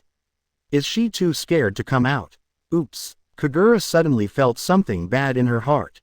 Mo Bai has just woken up after being seriously injured. If he becomes the target of Deliора's attack, he will probably die. Although Mo Bai was just rescued and brought into the carriage by himself. But if he was targeted and killed by a demon because of this, Kagura himself would not be able to forgive himself. "Miss Kagura, there is no room for distraction when fighting." Deliora suddenly laughed sinisterly, and immediately took out his right paw, which had been accumulating magic power for a long time, and aimed at Kagura's chest and struck hard. From the very beginning, Deliора's target was only her. The so-called attack on her companion was just a cover to lure her into being deceived. Mermaid Heel's strongest combat power is Kagura. As long as she is taken down, it will be easy to annihilate the entire guild. Kagura. Alanya in the distance had already turned pale, and rushed forward like crazy. He tried to block Deliора's attack at the last moment, but was forced to take another step forward by the pressure of his spell. Kagura frowned, and tried to raise the hand holding the sword to resist again, but was also suppressed by Deliora. The victory or defeat of a battle often only occurs in a split second. If you are slightly distracted, the magic aura is overwhelmed by the opponent, and it will be difficult to counterattack. The violent curse power would soon attack his body. Kagura pursed her lips and closed her eyes in despair. As the end of Mermaid Heel coming. In a daze, a golden light suddenly flashed in front of Kagura's eyes, and time seemed to stand still at this moment. As expected, the fatal blow that he should have received did not come. His eyes opened dimly. The scene before her eyes made her even more unbelievable. The devil's claw that Desilok raised high was actually held by a magician wearing a black cloak with one hand. As the blazing flames on the cloaked man's palm ignited more and more intensely, the demon's spell power disappeared little by little. Mo Bai. The black cloak blew in the wind. Kagura finally realized that the one who blocked the attack for her was Mo Bai, who had just woken up from a coma after being seriously injured. Alanya in the distance was also shocked. But seeing that Kagura was fine, the big stone in my heart fell to the ground temporarily. You, on the other hand, Desilok's face was getting uglier and uglier at this time. He stared at Mo Bai and was about to ask. The severe burning sensation is transmitted directly along the arm to the whole body, and it is excruciatingly painful. A heartbreaking howl came from his throat. Desilok looked in horror and found that the right side of his body was empty and his entire arm had been burned to ashes. You, who are you?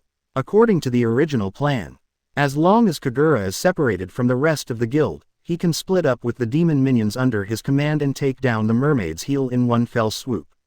When Kagura left Konk Bay, she was also under Desilok's surveillance. But when did such a monster magician appear beside her? In just one face-to-face encounter, the other party can easily cut off one of his arms with the help of flames. His strength is not on the same level at all. Desilok already regretted it in his heart at this moment. If he could have known in advance that Mo Bai would appear out of thin air, he would never have continued to attack the mermaid's heel. Now, whether we can leave alive or not is a question. As the fire in Mo Bai's hand decreased significantly, a cold voice reached Desilok's ears. Now, let me ask you some questions about the evil spirit temple and demons. If there's any answer that I'm not satisfied with, I'm afraid it won't just burn off an arm. Do you understand? Chapter 135. Go reunite with your demon brother. Desilok immediately nodded frantically like a chicken pecking at rice. A flattering smile appeared on his face, and he wanted to say a few words of flattery. But when he saw Mo Bai's cold eyes, he immediately shut up. Where is the headquarters of the Temple of Evil Spirits? This. Mo Bai hit the nail on the head and directly caught the most important issue. Desilok rolled his eyes and wanted to make a few quibbles, but he noticed that the flames on Mo Bai's palms were rekindling, and he quickly changed his words and answered honestly. The headquarters is in the western mountainous area of Konk Bay, sir. Mo Bai nodded slightly. How many people are there in the guild? About 400 to 500, no humans, all demons. They should all be attacking the mermaid's heels now. When Kagura next to him heard this, his face immediately showed an anxious look, and he was about to rush forward to ask for details. Mo Bai waved his hand gently, signaling her to calm down temporarily. Kagura bit her red lips lightly, and finally chose to remain silent. Without Mo Bai, I'm afraid he would have been seriously injured by Desilok in the previous battle. It's better to listen to him now. Mo Bai paused and then continued to ask. I have met a demon named Anai Sarong before, and his aura is similar to yours. Do you know him? Anna Shirutaka. Hearing this name, a strange light suddenly flashed in Desilok's eyes. Sir, Anai Sarong. Killed by me. Quote. This result was quite expected. Desilok was afraid that Mo Bai would run out of patience, so he immediately said. Anazi Long and I are two shadow messengers of the evil spirit temple, each commanding a part of the devil's subordinates. It's just that a year ago, he ran away from the guild for some reasons, and I don't know what happened after that. No wonder the auras on these two people are equally disgusting. There really is some connection. The information he mentioned is generally consistent with what Mo Bai has learned. At the headquarters of the evil spirit temple, is there anyone more powerful than you two? The words fell. A look of panic suddenly appeared in Desilok's eyes, as if he thought of something terrible, and his voice became trembling. Originally, there was none. But a year ago, news suddenly came from the Gate of Hades, saying that a female demon would be sent to take over everything in the evil spirit temple. Mo Bai frowned. The Temple of Evil Spirits is a subordinate guild of the Dark Guild Gate of Hades. It's not surprising that some powerful demons were sent here. As for him being so scared, is that female demon very powerful? Desilok was in a daze for a moment. His throat seemed to be tightly strangled by an invisible hand, and it took a long time before he managed to squeeze out some sounds. She is the head of the 9 ghost gates of Hades, and is affiliated with Xingtian Quanghua. The day after Quanghua arrived at the Evil Spirit Temple, he sacrificed most of the demons in the guild to Zirf in the name of starting a dark ritual. It was at that time that Anai Shalong disobeyed her orders and fled all the way to the north. Mo Bai's eyes also had slight waves. Although most of the demons in the world were created by Zirf to kill him. But a considerable number of them have their own thoughts, and like human beings, they begin to cherish their lives. The group of demons at the gate of Hades are different. Not only are they powerful, they are also fanatical believers of Zirf and are willing to sacrifice their lives for Zirf at any time. It is normal for Desolok to be afraid. After all, the difference in strength between him and the Nine Ghost sect is too great. Last question, why did Quanghua come to the Temple of Evil Spirits from the Gate of Hades? What does she want to do? Desolok said uneasily, I don't know about that. Ever since that dark ritual, everyone has been living in fear, and no one dares to ask. And in the past year, Quanghua doesn't seem to have any special movements. He only occasionally sends out some men, seemingly trying to find something in Conch Bay. Looking for something, Mo Bai thought for a moment, but also couldn't figure out what Quanghua's purpose was. But as the saying goes, meeting is fate. Since we could meet their members 7 years before Operation Gate of Hades, it would be better to deal with them quickly and save them from trouble later. However, I looked at Kagura, who was still thinking about the guild. The first step now is to help them. Seeing that Mo Bai had finished asking all the questions and the murderous intent in his eyes gradually receded, Desolok was secretly happy and asked tentatively. Sir, I will take you over to the Mermaid Heel. As long as I give the order, they will never dare to act recklessly again. No need, I will solve it. Desolok suddenly realized that something was wrong in Mo Bai's words. Only then did he realize that his left palm, which was secretly hidden behind his back, was igniting explosive flames again. Go and reunite with your good brother. The flames mercilessly bombarded Desolok's body, and Desolok's face was full of unwillingness. His dry mouth opened extremely wide, but he only made a weak roar. All of a sudden, there was only a piece of blackened charcoal left on the ground. Mo Bai immediately turned his head, looked at the shocked Kagura and Alanya again, and smiled kindly. It's been a long time. Can I go back to the guild with you to support? Kagura breathed a long sigh of relief, looked at Mo Bai with a little more respect, and said solemnly. Thank you. It's just that when I was fighting the devil just now, the horse got frightened and ran away. You may need to run back. Mo Bai shook his head gently. No, running is too slow. Come over and hold on to my arm. Kagura and Alanya looked at each other. Although they didn't understand what Mo Bai meant, they still did it. Storm Dragon Wings. As the dragon-slaying crystal in the body activated, the dazzling dragon wings quietly bloomed from the back, soaring into the sky. By the time the two women reacted, the mountains at their feet had already retreated rapidly, and the outline of the Mermaid Heel Guild could already be seen in front of them. But what surprised them the most was the terrifying strength displayed by Mo Bai. Not only does it recover at an astonishing speed, it can even instantly kill the demon leader that has been bothering the mermaid for a long time, and now it can even grow a pair of wings and fly. What kind of monster is this magician who was attacked by a demon on the roadside? Chapter 136 Sisters, Kagura kidnapped a man and came back. Conch Bay, the Mermaid's Heel. The once gorgeous guild buildings were now in ruins and dilapidated by the constant destruction of demons. Everyone, hold on, we must not let the devil continue to wreak havoc in our guild. As Rosalie shouted, she joined her palms together to summon a gravity magic circle, which immediately suppressed the large alien demon in front of her and made it unable to move. The girl next to her, Bess, took advantage of this opportunity and threw a carrot bomb without hesitation, exploding it instantly at the demon's side. Boom! Smoke and dust filled the air. The demon standing in front of him screamed, and then stopped moving. But there was no trace of relaxation on their faces. Look around. Dozens of magicians in the guild were trying their best to resist the demon, and many of them were injured. What they had just killed was just the tip of the iceberg. The two of them looked troubled. If you continue like this, sooner or later you will be completely captured by the devil. Everyone, we are late. The familiar girl's voice came from midair, immediately attracting everyone's attention. After seeing the figure in midair, everyone's faces showed a look of ecstasy. Kagura, and Alanya. Wait, who is the person who brought them back? Can he also use flying magic? First deal with the situation in front of you. Anyway, when Kagura comes back, the devils won't even think about stepping into the guild again. Although his qualifications are not old, Kagura has become the strongest magician recognized by everyone since joining Mermaid Heel. As long as she is present, everyone will be filled with fighting spirit. As Mo Bai landed smoothly, he turned to look at Kagura beside him and said, I will guard the outside, and I will leave it to you to enter the guild area. Be safe. Kagura hurriedly left a word, turned around, raised the sword, and stood together with Rosalie and others.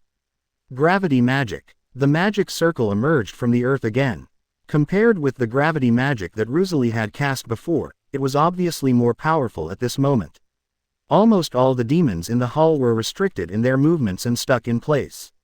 The opportunity has come. The other guild members seized this opportunity and used their powerful magic to hit the demon mercilessly. Now I don't care whether it will destroy the guild building, just annihilate the enemies first. In an instant, huge magical energy surged here, until the last magic ripples dissipated, and no demon could stand up alive in the guild hall.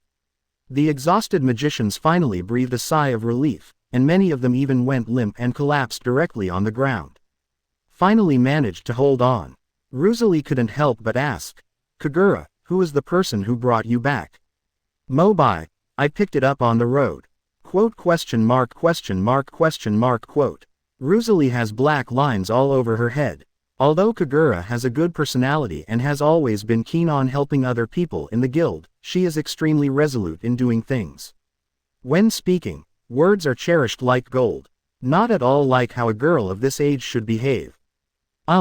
There are so many demons out there, can he handle them alone? I believe him.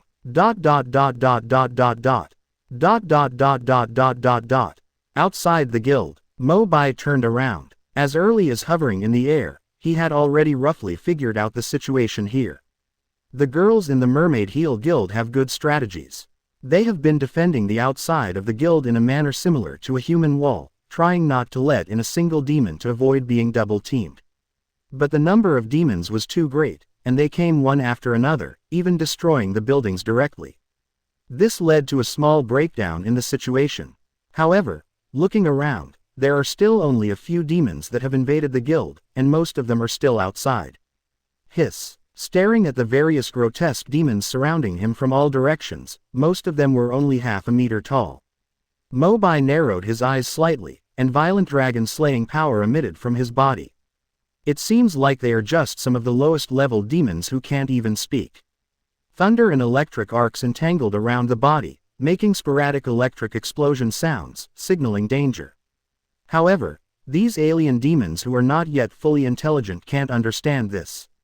They bare their fangs like a death squad and rush to Mo Bai to bite him. Thunder Dragon's collapse fist. A punch filled with magic power suddenly swung out, hitting the little devil in front of him directly in the face. But the power of thunder did not continue to explode on this demon. After completely seizing its life breath, he immediately used it as the center and split dozens of lightning chains in all directions.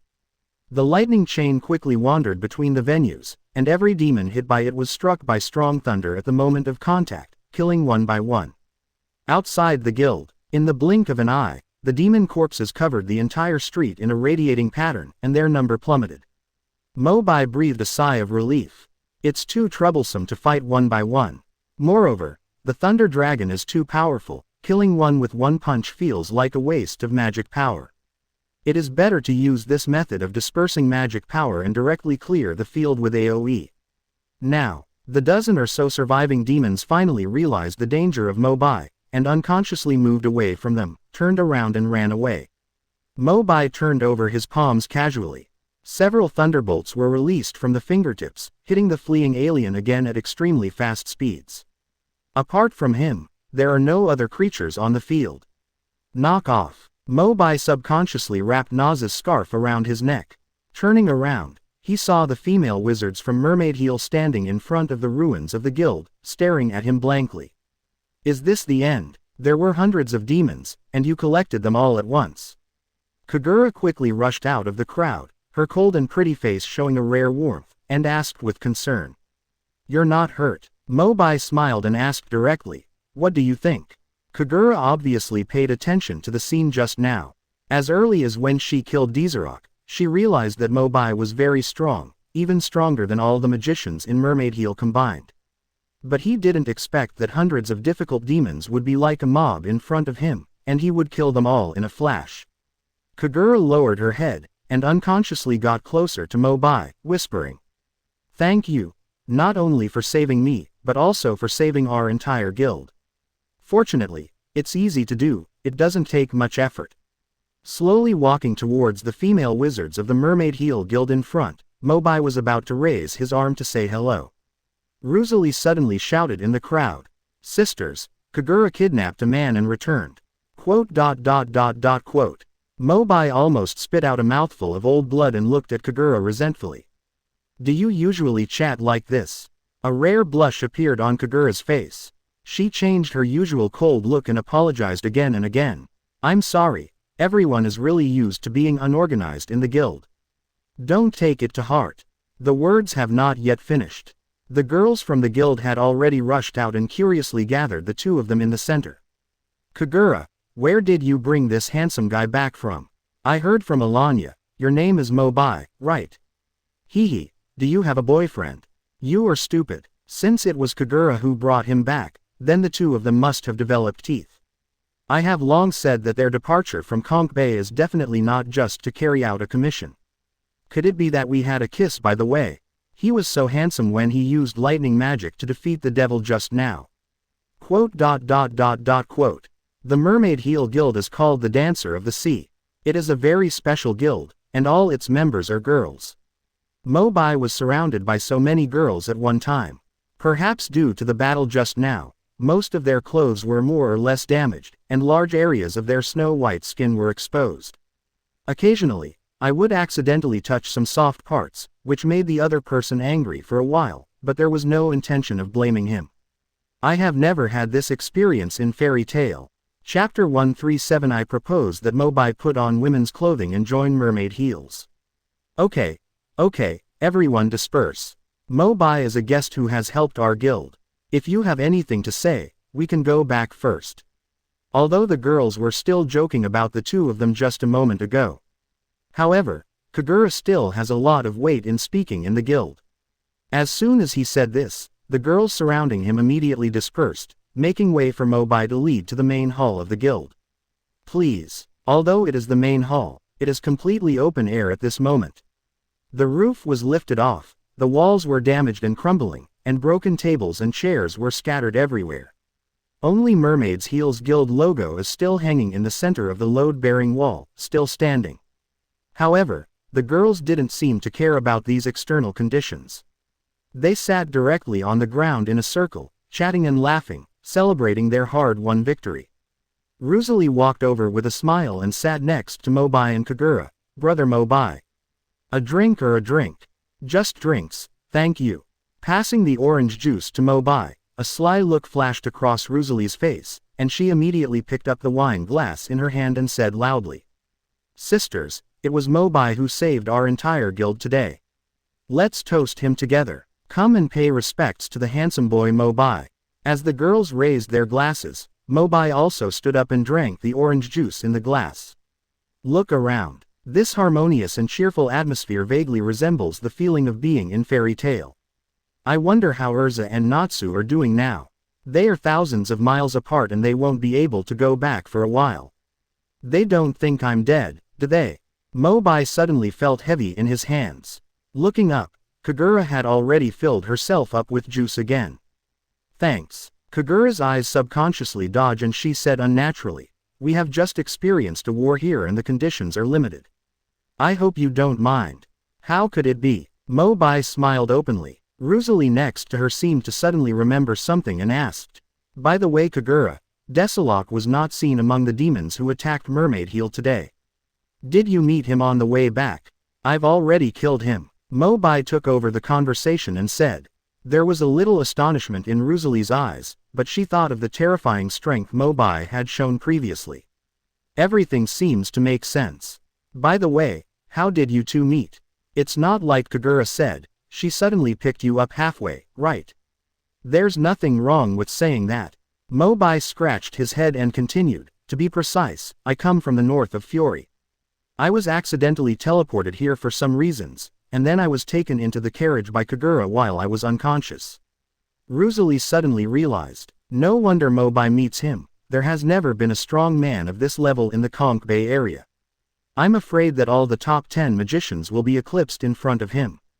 Kagura asked softly, if you don't mind, why don't you stay in Mermaid Heel during this period? There are still free rooms in the girls' apartment.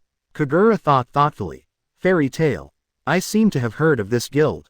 Is your guild leader Makarov, one of the 10 holy wizards? Although the coat of arms has been destroyed, the original appearance is almost completely unrecognizable. However, I will always be a member of Fairy Tale. Although I don't know why Quanghua came here, in order to prevent future troubles, it's better to eliminate the roots. Hee, I can't hit you, I can't hit you. Living in a girl's dormitory. Mo Bai smiled and nodded. It seems we still have a bit of a reputation. Mo Bai looked slightly solemn. Immediately feeling embarrassed and annoyed, he raised his hand and pretended to hit the girl who was joking. Yes, if you are tired from playing, you can ask Kagura to warm your bed at night. Sometimes being too famous is not a good thing. Stay. Even though the battle is fierce today, the night view of Konk Bay is very beautiful during peacetime. In my opinion, Mo Bai won't be able to go back for a while anyway, so why not join our Mermaid Heel Guild? I agree too. In the worst case, let him wear women's clothes when going out. No one will be able to tell. Several girls turned away shyly. Quote. Behind the scar, a strange golden pattern can be faintly seen. So, I'm going to leave tomorrow morning. Desalok already revealed before his death that their headquarters is in the western mountains of Konk Bay. The current leader of the Evil Spirit Temple is not Desalok, but Li Xingtian Quanghua, one of the 9 ghost gates of the underworld. Mo Bai, what a great idea. I support it with both hands and feet. There was an ugly scar like a dragon's claw on it, almost tearing the entire skin to pieces. It's hard to imagine how much damage he suffered at that time. It's just that it's in disrepair. Mo Bai smiled brightly. I already have a guild. Everyone was startled. Mo Bai coughed helplessly and gently pulled away a corner of his black cloak, exposing his upper body. But it's too far away from Fairy Tale. How are you going to get back? Well, last time I went to the Magic Council for a meeting as the acting president, the name I heard the most was Fairy Tale. Your guild seems to like destroying half of the town no matter what mission it takes. Kagura's pretty face was covered with red clouds at a speed visible to the naked eye. Oh, rules are dead, but people are alive. However, under the gaze of most people, Mo Bai's palm gently crossed his chest. The more you say it, the more outrageous it becomes. Before Mo Bai could react, several girls who were watching the fun had gathered around and agreed. But the problem is, doesn't Mermaid Heel only recruit female members? If Mo Bai comes in, will people in the town talk about it? Rosalie was puzzled. Isn't Desalok already dead, and basically all the demons under him are here? There's no rush yet. The threat from the Evil Spirit Temple has not been completely eliminated. Mo Bai replied immediately. Chapter 138 Kagura's Thoughts. Kagura couldn't help but be stunned. So fast. The injuries on your body. Skin injury, it's okay. Mo Bai smiled lightly and moved his arms to indicate that he was fine. For magicians, part of the magic power in the body can be used to maintain the life and health of the body. The more sufficient magic power there is, the faster the recovery from injuries will be. And for a person like Mo Bai, who has never lacked magic power, the wound healing speed is extremely unbelievable, like an immortal Xiaoqiang. Kagura's cold beautiful eyes revealed some hesitation, and then she suggested. Shall I go with you then? It is our job to destroy the Dark Guild's Evil Spirit Temple.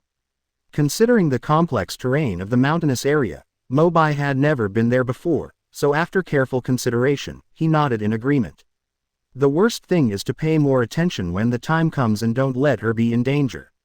Bang bang bang bang. There was a roar overhead. Mo Bai subconsciously thought that another enemy was attacking. Just when I was about to activate my magic power, I realized that they were just fireworks lit by the girls with mermaid heels. The bright and gorgeous light illuminates the entire night sky, reflecting on the faces of every magician, reflecting a dreamlike brilliance. Dot dot dot dot dot dot dot. Dot dot dot dot dot dot dot. After the simple dinner, Mo Bai, led by Kagura, went to his residence not far from the guild. The buildings here have not been damaged by demons. Looking up, the entire building is much larger than the girl's apartment in Fairy Tale. After all, the entire guild here is made up of girls. End of the third floor. Kagura's eyes showed a little gentleness. Here is the key to your room. The daily necessities have been prepared for you. Besides, my room is on the right. If you have any questions, just ask me. Does it include a warm bed? Ahem. Thank you very much. Mo Bai sneered twice, took the key and opened the door to his room. Turn your head. But he found that Kagura had not left, and there was still a bit of embarrassment on his face. Is there anything else? If it's convenient, can you go back to your room with me? With confusion, Mo Bai was led directly to her bedroom on the right by Kagura. The faint fragrance of flowers hits my face. Looking inside, I found that the room layout was extremely simple, even like a cheap hotel. Lizana's room was even better than when she was in Edolas. But Lizana was really poor at the time, and Kagura seemed to have something on her mind. After asking Mo Bai to sit down, Kagura immediately walked to the table and took down a long-preserved Wizard Weekly from the highest place on the bookshelf. Just looking at the cover, it looks familiar. This is... Kagura turned it directly to a page in the middle. The moment he saw the text and illustrations, Mo Bai suddenly understood. The council was attacked a few days ago, and the Holy 10 Great Wizards Chikrian turned out to be the memory body of Jelal, the ruler of the Tower of Paradise. After investigation, it was found that Jelal and Arusha colluded to steal the magical elf power. Their real purpose was to activate the dark ritual of the Tower of Paradise. After stabilizing the situation in the Senate, Lahar, the captain of the 4th Forced Supervision Force, led the army to the scene, only to find that the Tower of Paradise had just been destroyed and collapsed. At the back is a picture of his back when he rescued Erza. From the time you took us flying, I felt that you were very similar to the person in the photo. Did you destroy the Tower of Paradise? That's right, Mo Bai replied vaguely. After all, I had just traveled through time at that time, and I didn't have a good grasp of dragon-slaying magic power. To put it bluntly, I was quite good at that time. The real reason for the destruction of the Paradise Tower was actually the rampage of Jelal and the magical elves. Kagura's tone suddenly became a little excited. She almost grabbed Mo Bai's hands and asked incoherently, "My brother, he was also in the Tower of Paradise at that time. His name is Simon, have you seen him?" And under Kagura's expectant and almost pleading eyes, Mo Bai smiled helplessly and finally nodded. "I know Simon. He had escaped safely before the Tower of Paradise was destroyed." Every word passed into Kagura's ears, and crystal tears instantly fell from the corners of her eyes. As this, really, ever since she was separated in an accident when she was a child, she has been on the road to find her brother for many years. In the impression, what forced the siblings to separate was a group of weird people dressed up like demons. After many twists and turns, Kagura learned that those people came from the Tower of Paradise. Their purpose was to capture living sacrifices and sacrifice them to Zirf. As for the location, there is no way of knowing. Until I saw the news about the Senate from a weekly magazine half a year ago, the Tower of Paradise had been destroyed and the clues were broken again. Her personality also underwent subtle changes. She became cold and aloof under the torment of missing her every day, and she only wanted to find her brother. After hearing Mo Bai's answer, the years of grievance seemed to be rewarded in an instant, and I could no longer suppress my inner excitement. "You mean, my brother is still alive?" "Yes, not only is he alive, he should be traveling around the world with his friends now, and he can be considered a free life, right?" Mo Bai replied with a smile. Tears rolled down Kagura's cheeks. She no longer expects to see her brother right away. As long as she knows that he is still alive, she is satisfied. Mo Bai sighed secretly in his heart. Kagura and Erza have quite similar personalities. They always deliberately show a strong appearance in front of other people and keep all their grievances in their hearts. But after taking off the disguise, you will find that they are just ordinary girls, and they all have a weak side. A long while, Kagura then raised her head, her tearful eyes filled with endless gratitude. Mr. Mo Bai, how can I thank you for saving Mermaid Heel, and my brother and I? Help me warm the bed. Mo Bai blurted out without thinking. Ah, Kagura suddenly blushed from her neck to her ears. Subconsciously he averted his eyes, unable to tell for a moment whether Mo Bai was serious or not. If so, it seems not unacceptable. Mo Bai, who had a serious face, broke through in the next second and smiled. Ahem, I'm just kidding, don't take it seriously. If I hadn't been taken into the carriage by you when I was unconscious, maybe I would have been killed by the devil before I regained consciousness. There's no need to be so polite. Just call me by my name. Calling me sir seems unfamiliar. Kagura nodded slightly. The previous chill in his eyes had long been gone, and now he turned his attention to the photos in the Wizard's Weekly again. In the photo, in addition to Mo Bai who activated the wings of the storm dragon to fly in the sky, there was also a girl lying quietly in his arms. Although the girl's face cannot be seen clearly, her long crimson hair is particularly eye-catching. Kagura couldn't help but recall Kagura's childhood memories, and it took a while before she spoke with difficulty. At that time, our village was attacked, the houses were engulfed in fire, and my brother was also arrested by them. Seeing that I was about to be discovered, a sister who was several years older than me suddenly appeared and helped me hide in the box, so I escaped. I remember very clearly, that sister also had crimson hair and was very beautiful. Mo Bai took a long breath and said with a wry smile. You are right, the sister in the photo is called Erza. Erza mentioned that she once saved a little girl when the disaster happened. It should be you.